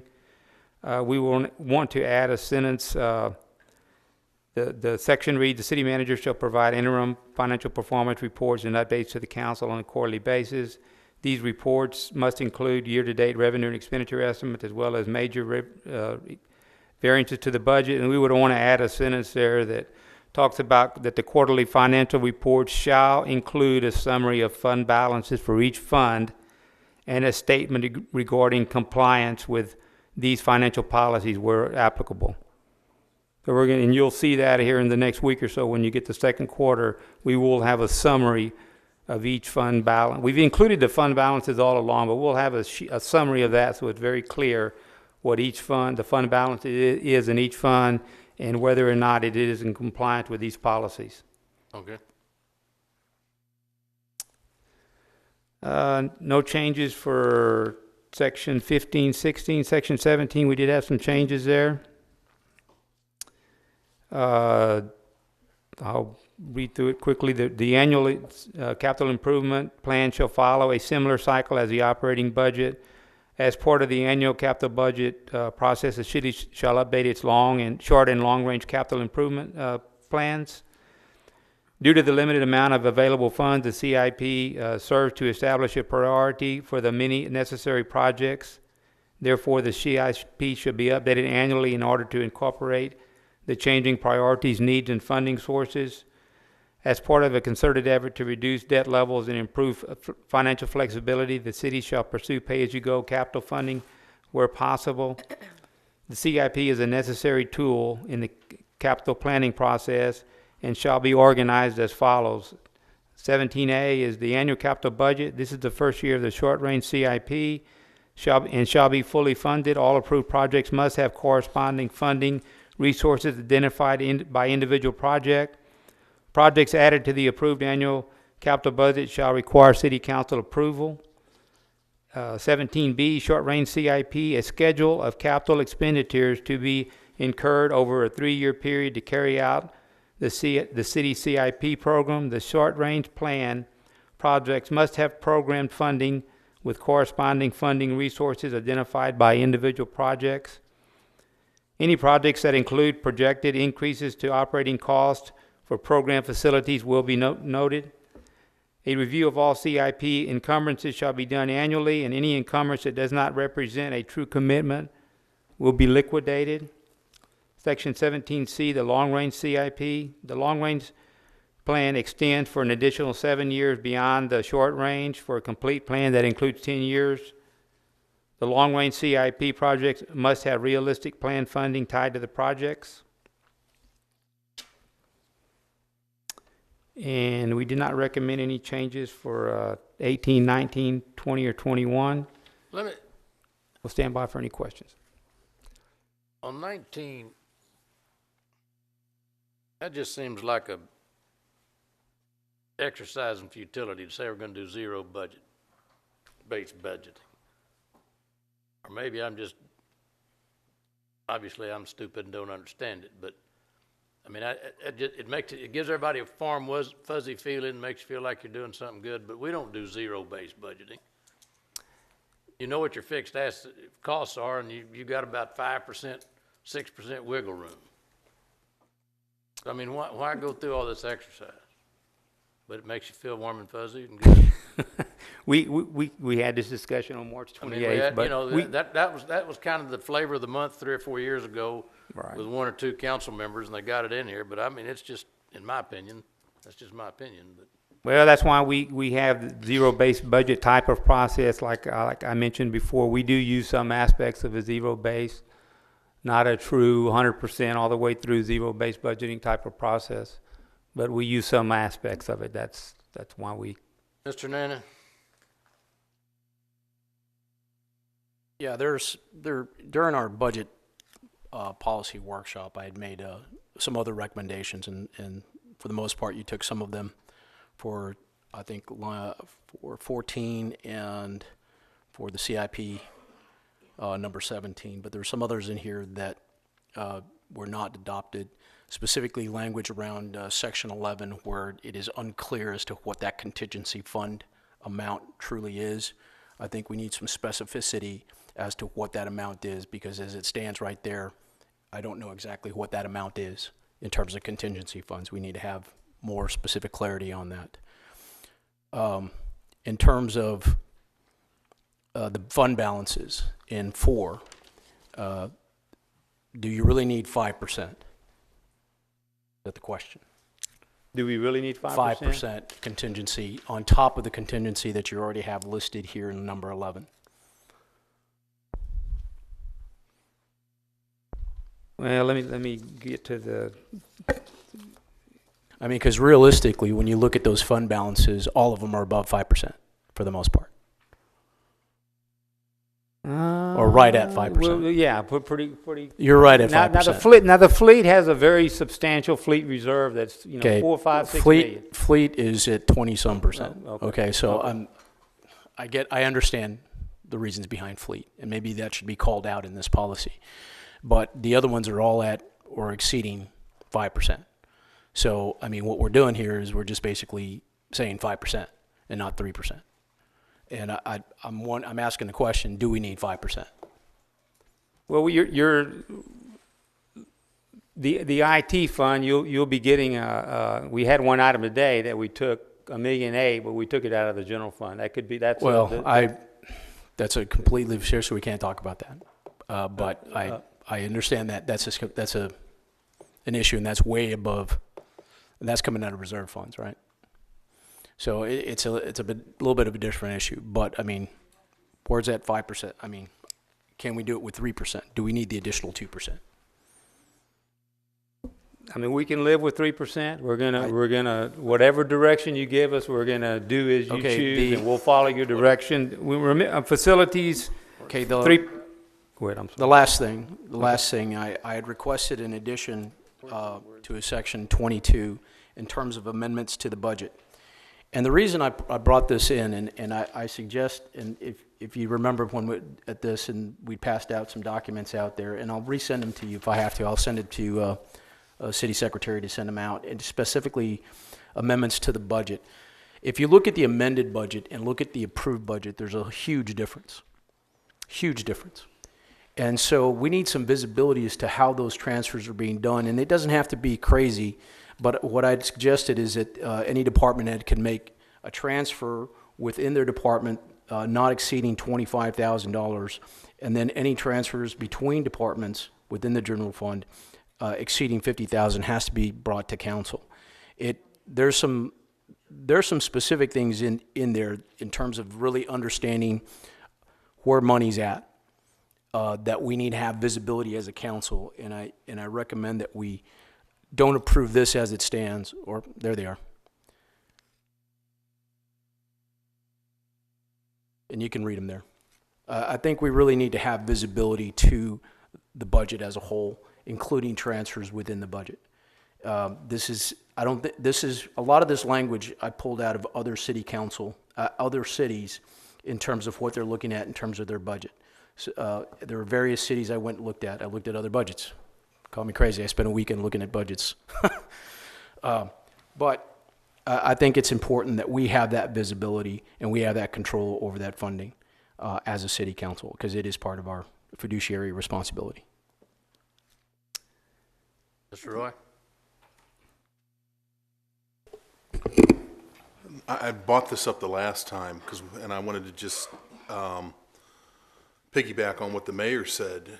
This zero-based budgeting, I know that there's some departments, it makes sense to do zero-based budgeting. This section, basically, it makes it so that everyone has to adhere to zero-based budgeting. Is that correct? Correct. Some type of zero-based. Type. The key word in that sentence is type. Yeah. Type. So do you think, I mean, is that a hindrance at all? Is still using it as a practice when? I don't think the way it reads today is a hindrance. The way you're using it? Right, no. Okay. All right. And I also want to just comment in general that I think a lot of the updates that you made, I think everything starts with a really good document, and I appreciate the work that you guys have done in terms of clarifying some of these things, because I think it starts here. Having a good source document means so much down the line as we get further out and we forget things that we can go back to. So thank you. Certainly. Garza? Eddie, I have a real problem with items number 2, 3, 4, all the items that are related and have fiscal year, transfer 1/3 of 1% to the general fund.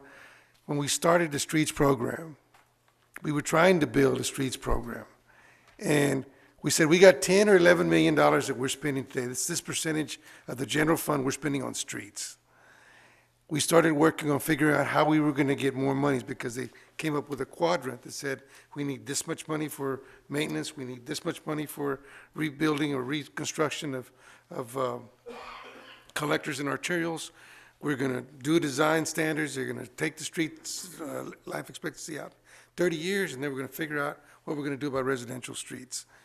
And I remember clearly that we went and we told all the citizens that we were gonna impose this street user fee, that was gonna take our street maintenance from 10 or 11 million to 25 million, because that's what we needed for maintenance.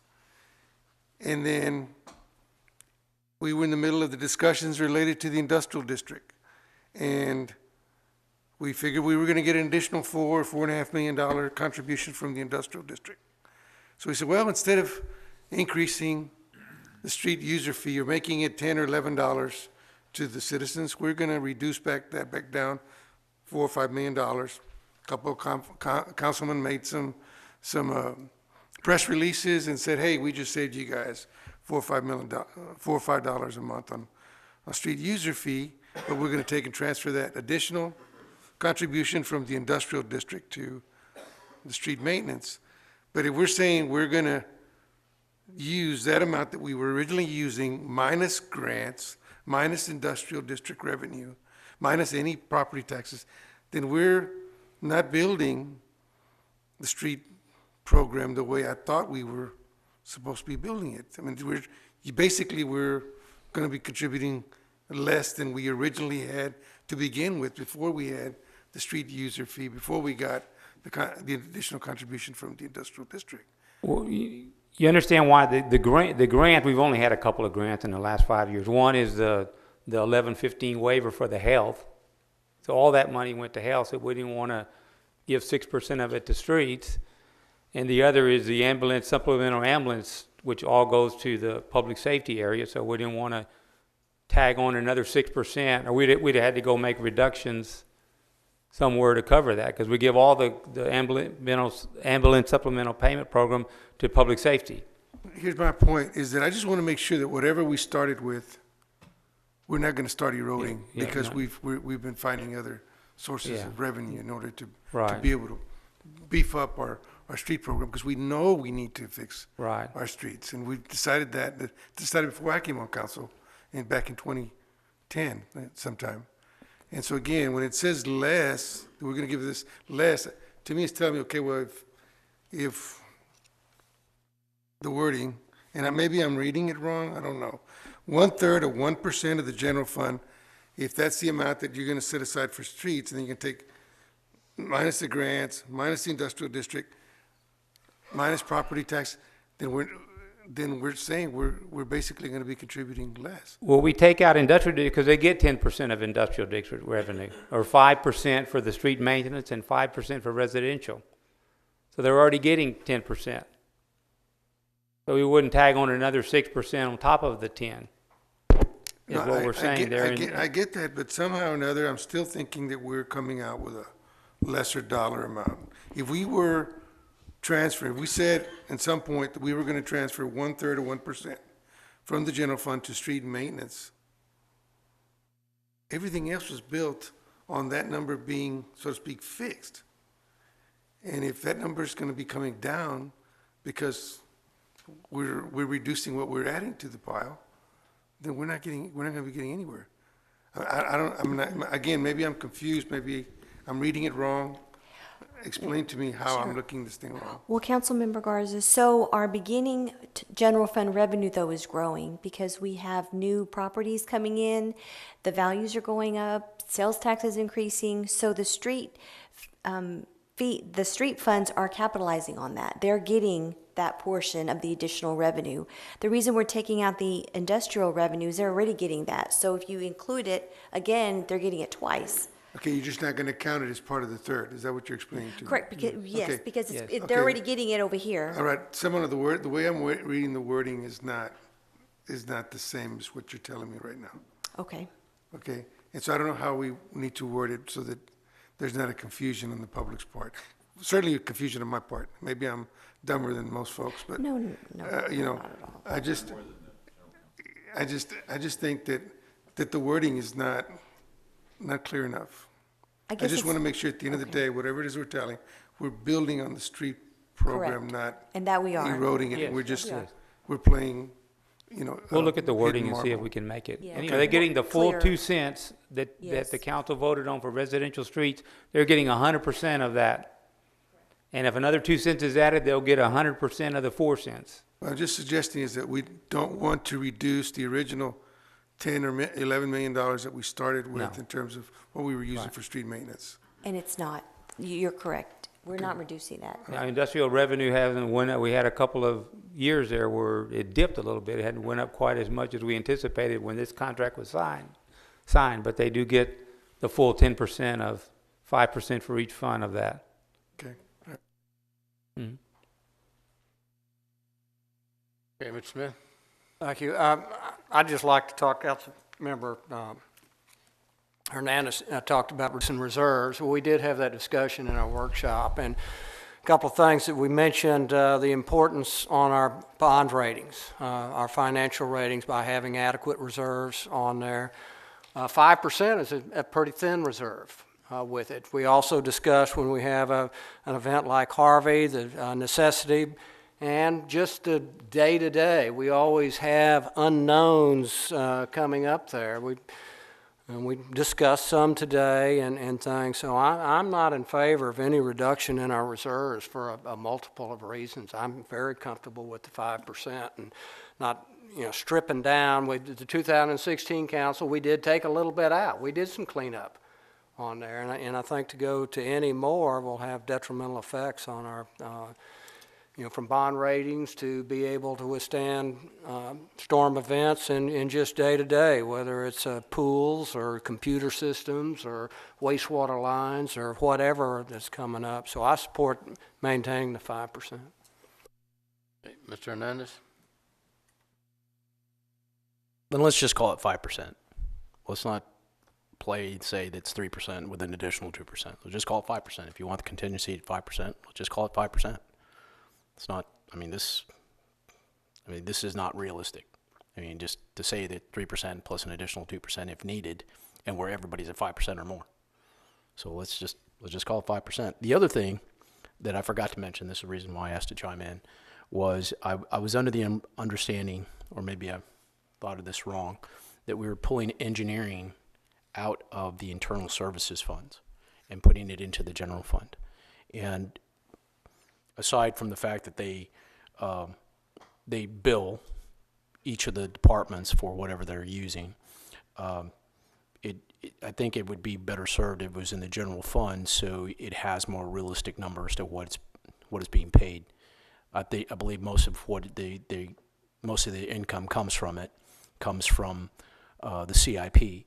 Now, the reason I say this is in the last quarterly report, they showed zero income. Okay, in the performance report, zero income, and I don't know if that's a reflection of the fact that they're just the paperwork hasn't caught up, or what. But if we account for their pay or whatever in the general fund, we can actually account for it and see what they're actually doing from the general fund, and then still have the payments coming directly from the CIP projects directly into engineering. You can kind of hybrid that, but I think it just doesn't make sense for it to be in the internal service fund. That's the other thing I wanted to bring in. And that is one area that we are looking at. The accounting department is researching which fund it should reside in, and right now it is leaning towards an internal service fund, but we're still trying to get more data on that and comparing what other cities are doing. Okay, so I think we just need better accounting then as to what the actual reflection of that, because you look at the quarterly reports, even in 2018 in Q4, the budget was $7 million and there was $5 million in income and $5 million in expenditures. So we need to get a better handle as to the budgeting around the engineering department. It's not very clear. Ms. Guajardo? Thank you. Mr. Julian, in section 6, should that not reflect, or maybe at this time reflect the new SB2 rate? We will add that when we bring it back to you for a vote on the 11th of June. Yes. Thank you. Okay, I don't see any more questions. Y'all got anything else? I don't believe so. Thank you. Be back the 11th of June again. Come on back. We'll try to get to you a little earlier. Okay, that was, where are we here? Agenda, getting pretty close.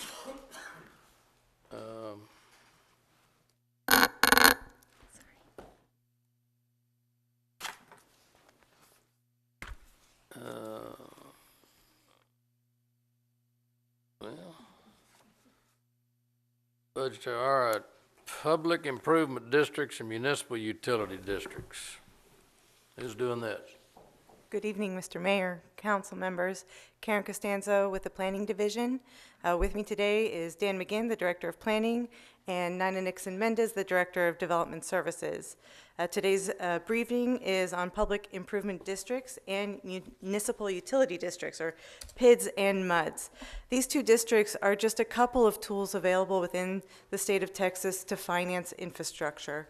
A key takeaway from this slide is that a MUD is an independent district and a PID is a dependent district, and we're going to delve into that and what that means in the next slide. So a public improvement district is created by petition of landowners to a city or a county. It is created and then governed exclusively by that city or county that creates it. And within the PID, the property owners pay a special assessment for improvements within that area. Now, a MUD, on the other hand, is created by petition to TCEQ or by the state legislature. If it is located within the ETJ of a city, it must have consent of the city. And a MUD is a political subdivision with taxing authority. TCEQ oversees the MUD. Now, with a public improvement district, there can be bonds sold based on the assessment revenues, PID bonds. They are sold on a negotiated basis, and an election is not required to approve PID bonds. The bonds for a PID may be sold prior to any development occurring. So if you're looking at improvements on raw land, a PID may be the appropriate tool for that. In addition, those bonds are in fact issued by the city or county that created the PID. However, and this is an important note, the city or county has no legal liability to pay the assessments. Now, in contrast to that, a MUD may issue bonds backed by the revenues or ad valorem taxes, but they have to have approval by TCEQ to sell the debt. The bonds are sold at a competitive sale, and they must be voted on by the residents of the MUD. The bonds for a MUD are sold as property development, so there has to be value before any debt is issued. It's also important to identify the differences. A MUD can issue debt for water, sewer, drainage, or road improvements in some cases, whereas a PID is a lot more flexible in terms of the types of improvements that it can finance, ranging from constructing infrastructure to landscaping, lighting improvements, or even enhanced services within the PID. It's also important to identify this very important distinction. So whereas we said that if with a PID, the city or county has no legal liability to pay the assessments, with a MUD, upon annexation, the city assumes all of the MUD's debt. So that's really important note to be aware of. Now, a PID process does require resources and time. It can take anywhere from 9 to 12 months from initiation until actually being able to construct the project being financed. Just for comparison purposes, upon receiving an application for a municipal utility district, TCEQ estimates that the process for reviewing and approving a MUD can take anywhere from 4 to 9 months, and that doesn't include any time frame for issuing debt and issuing bonds. The process for creating a PID, and I'm just going to do very high level here. Again, a petition must be received, and it must be from 50% or more of the property owners within the PID district. The city council can make initial findings by a resolution regarding the advisability of a PID, its costs, the method of assessment, because there are different ways that a PID can be assessed, and the division of costs between the proposed district and the city. In addition, the council does have the option of creating an advisory board and requesting a feasibility report be created either by city staff or a third party. That feasibility report looking into the potential costs of the proposed district improvements, as well as the projected revenues from the assessments and whether or not there's feasibility there in terms of having a balance between revenues and costs. There's a public hearing process associated with establishing a PID and all the noticing that surrounds a public hearing.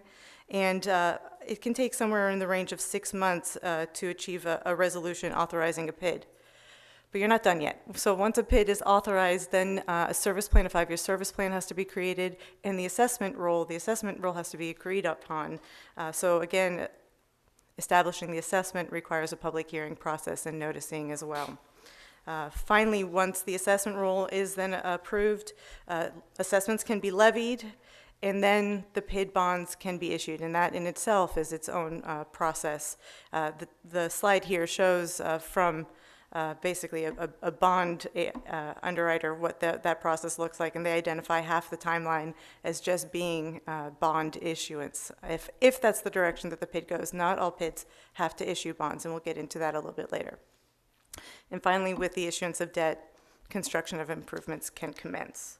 So it is a lengthy and involved process, and certainly resources are required in the creation of a PID. And before I get into this slide on the risks associated with a PID, I want to reiterate the risks associated with the municipal utility district.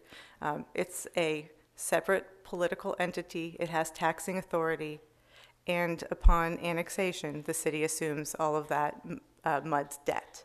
So that's basically, in a nutshell, the risks associated with the MUD. The PID risks do range. I'm just going to touch on a few of them.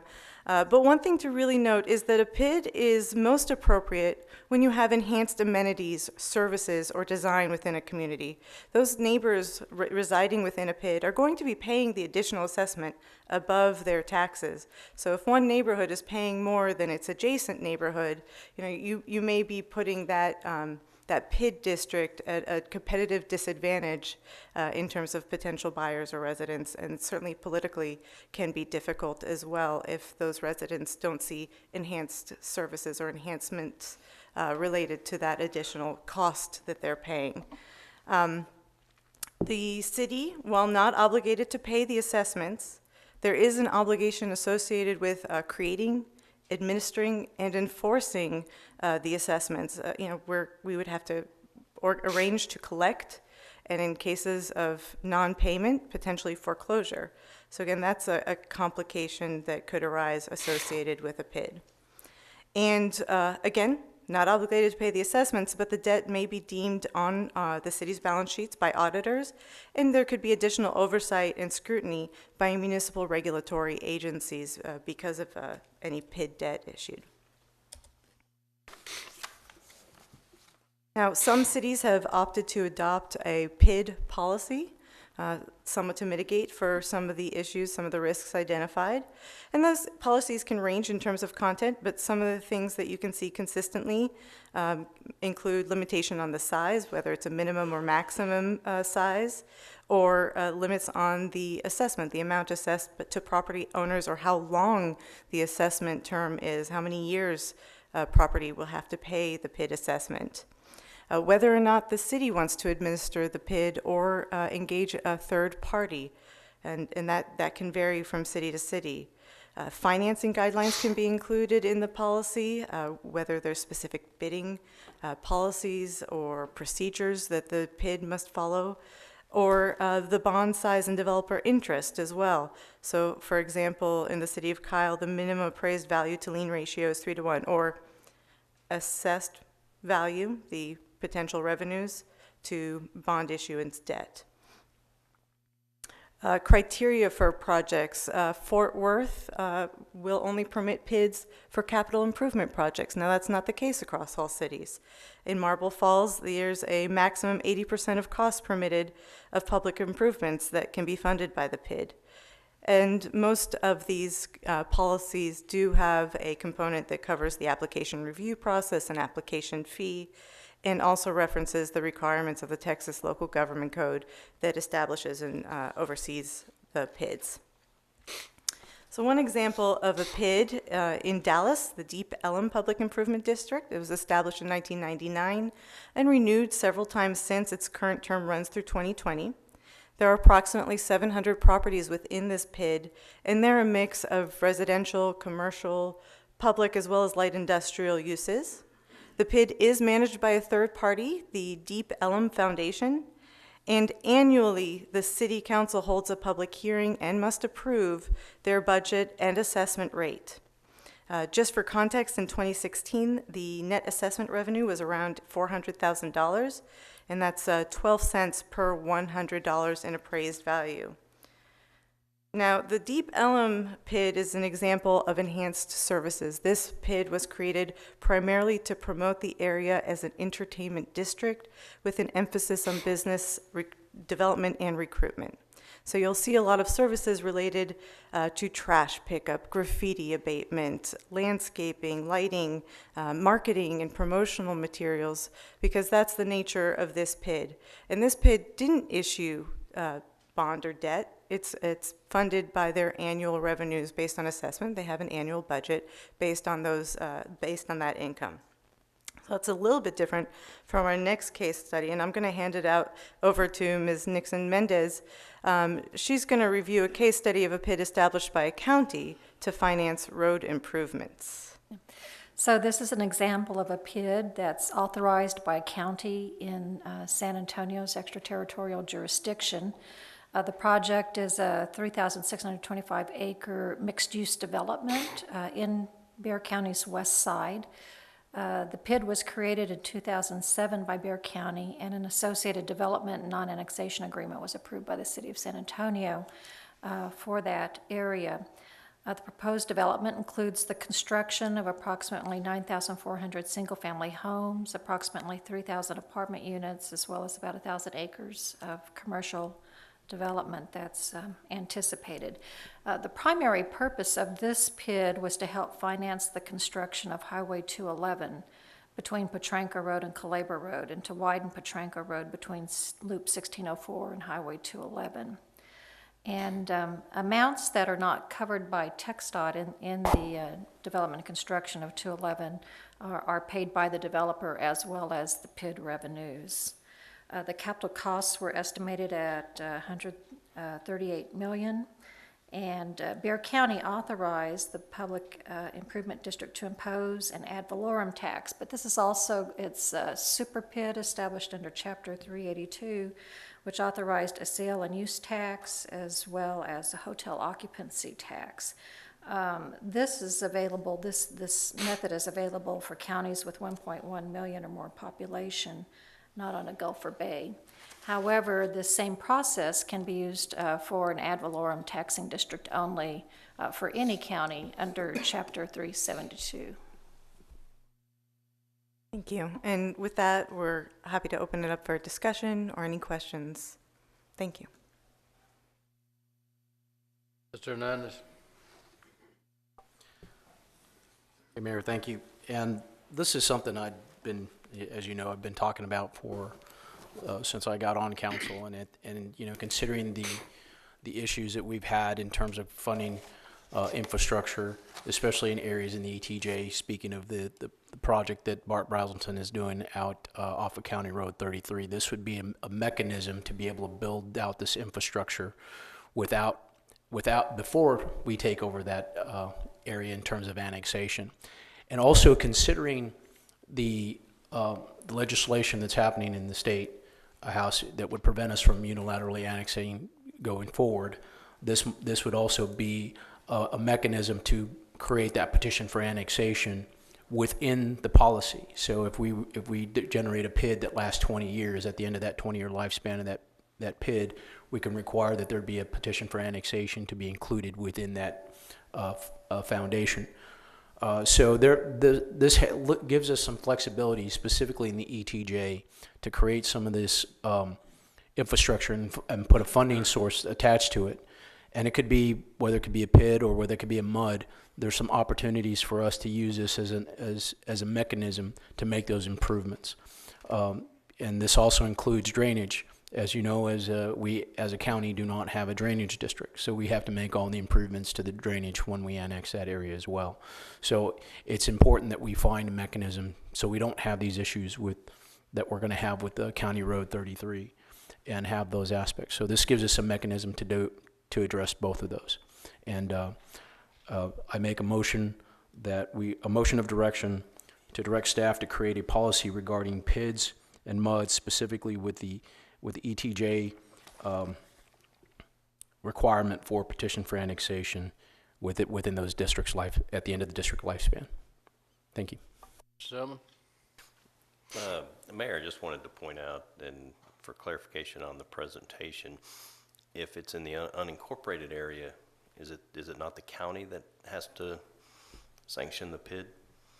The city can create a PID within the ETJ. Within the ETJ, Yeah. okay, thanks.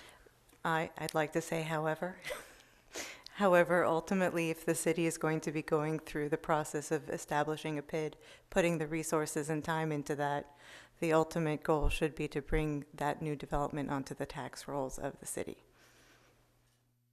Which is why I recommended including a petition for annexation within that creation.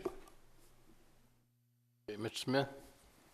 Thank you. Are the bonds tax exempt? Yes, they are. Okay. And you use the term assessment. Is that an ad valorem? Is that based, and does that go out with the bills? Right. So that is there are different mechanisms that the assessment can take form. Mm-hmm. So it can be done actually on a square foot basis, or so by property. So if you wanted to do it, let's say, 5 cents per square foot of land, across the entire PID area, or it can be done by linear foot. So if you're having an improvement that is a street or a sidewalk, then the linear feet facing that improvement, you can assess based on that. Or, as you mentioned, this ad valorem, which we saw in the Deep Ellum case, where it was 12 cents per $100 in valuation. That's another option as well. The only requirement is that it be done in some way to equally distribute and fairly distribute the costs across the property owners within the PID. And who's in charge of collection of the assessment? Is the tax assessor collector? We can enter an agreement with the tax assessor collector, okay. But technically the entity creating the PID, so the city, would be the ones responsible. But as you mentioned, we could enter into a third-party agreement for that collection. And if they're in default, that all the same remedies exist? As with any property tax, exactly. And what unit would be responsible for enforcing that? That would be the city through whatever current agreements that we have in place. Okay, thank you.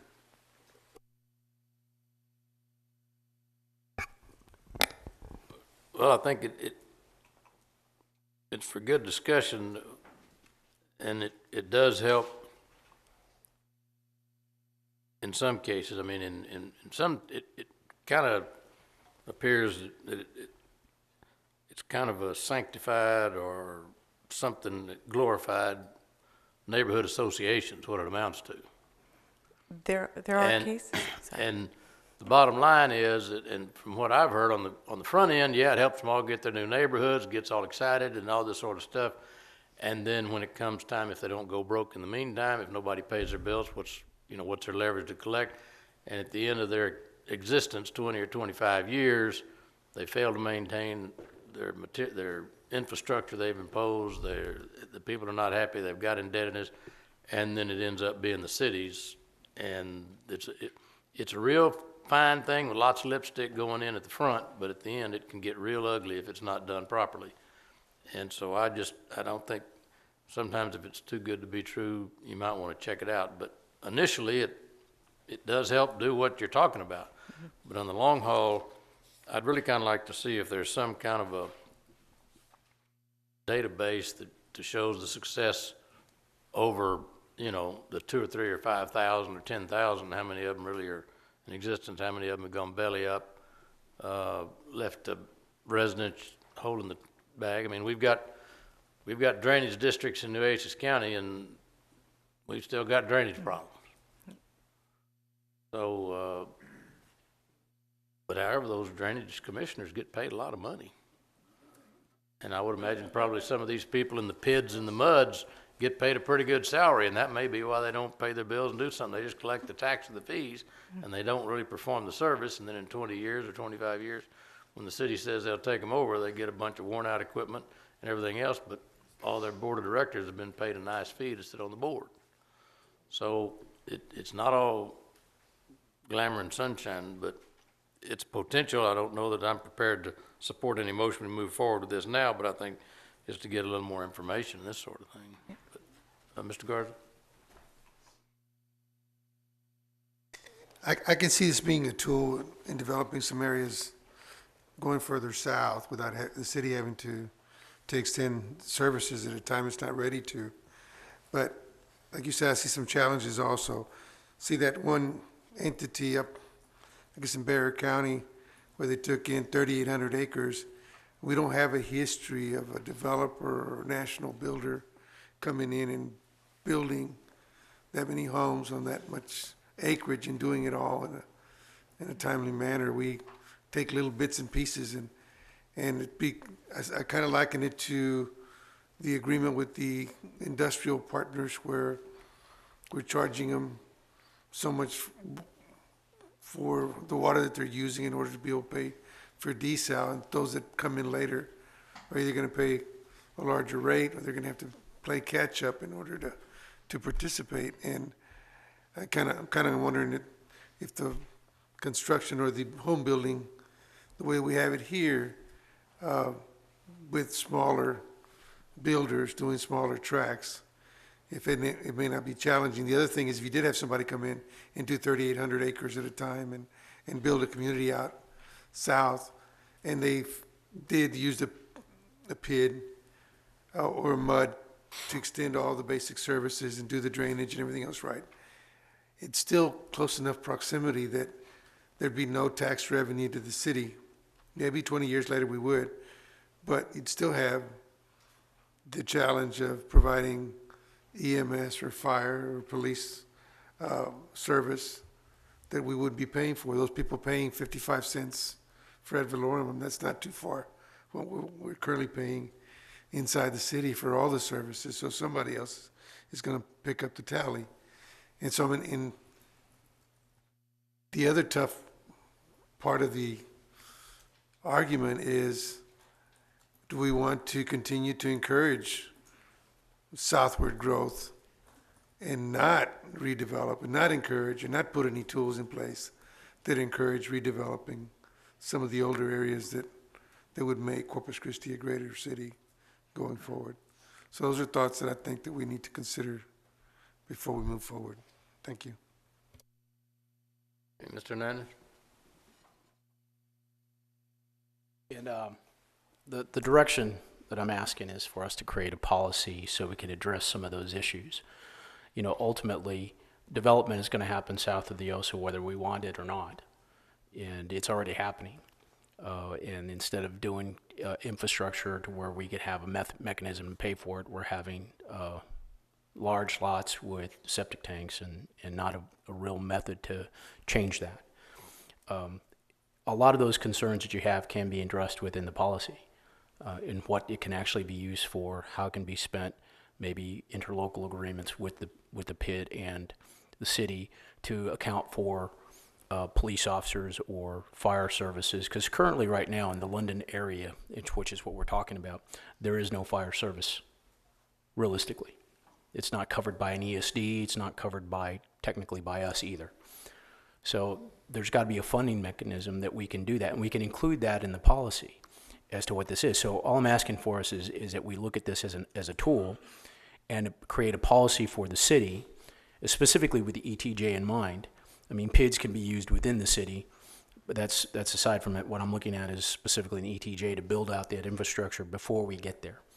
What I want to avoid is situations we've had in Flower Bluff and in Cal Allen where we annex the area and then we don't none of the infrastructure is improved, and then we put on a bond to cover it. I think this is a better method, so we don't put the citizens on the hook for a bond to improve an area that we just annexed. It's more important, I think we should make the improvements before we get there, and then when we annex it, all that tax money is ready to go, and we can provide the services because it's built out already. Like I said, you don't have to approve the bids.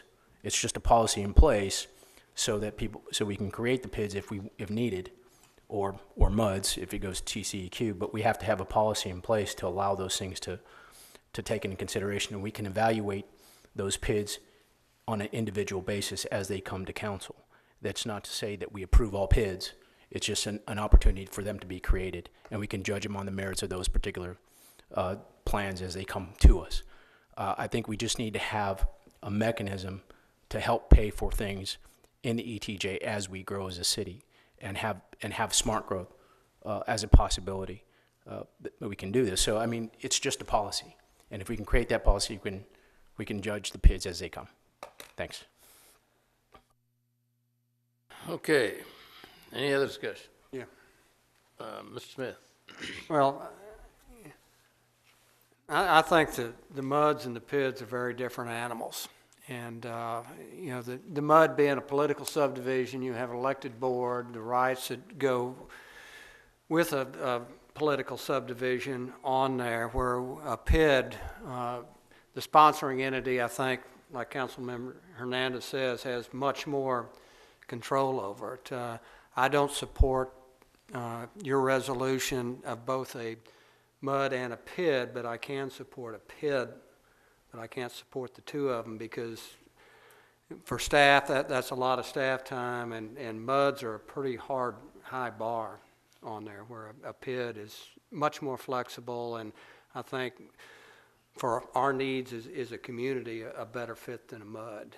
That we create, you know, Houston was well known for its MUDs, and there were a lot of problems that came from the MUDs, and I think that the mayor talked about a few of them with it, along with, we've got some county drainage districts here that are their own separate political subdivisions, and we have taxpayers paying almost city tax rates for a drainage district, and that's what happens when you create a political subdivision. So that's why I don't support a MUD, but I can support a PID. Thanks.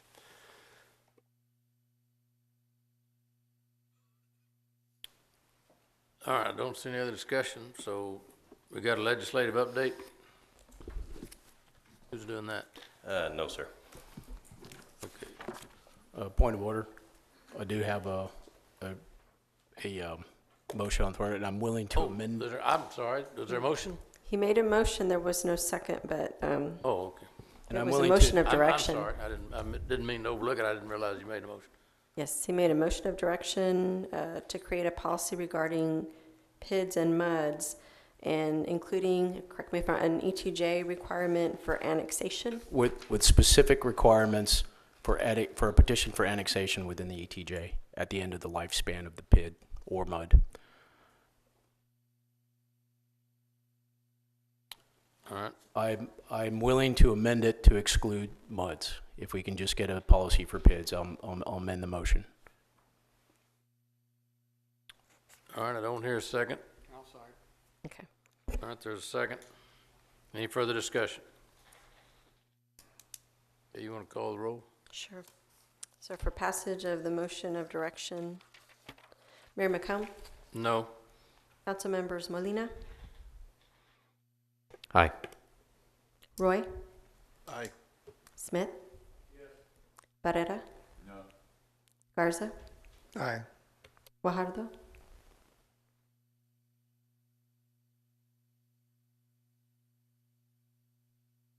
Hernandez, Aye.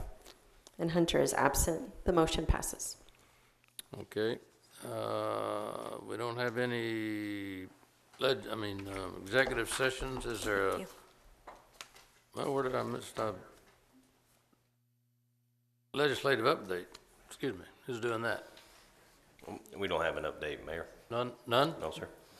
Okay. We'll forward those to the council members. All right. Well, if there's no legislative update, and we've got anybody identify council future agenda items, number T, like in Texas. All right, don't hear any discussion there, and that be the case, council 646 is adjourned.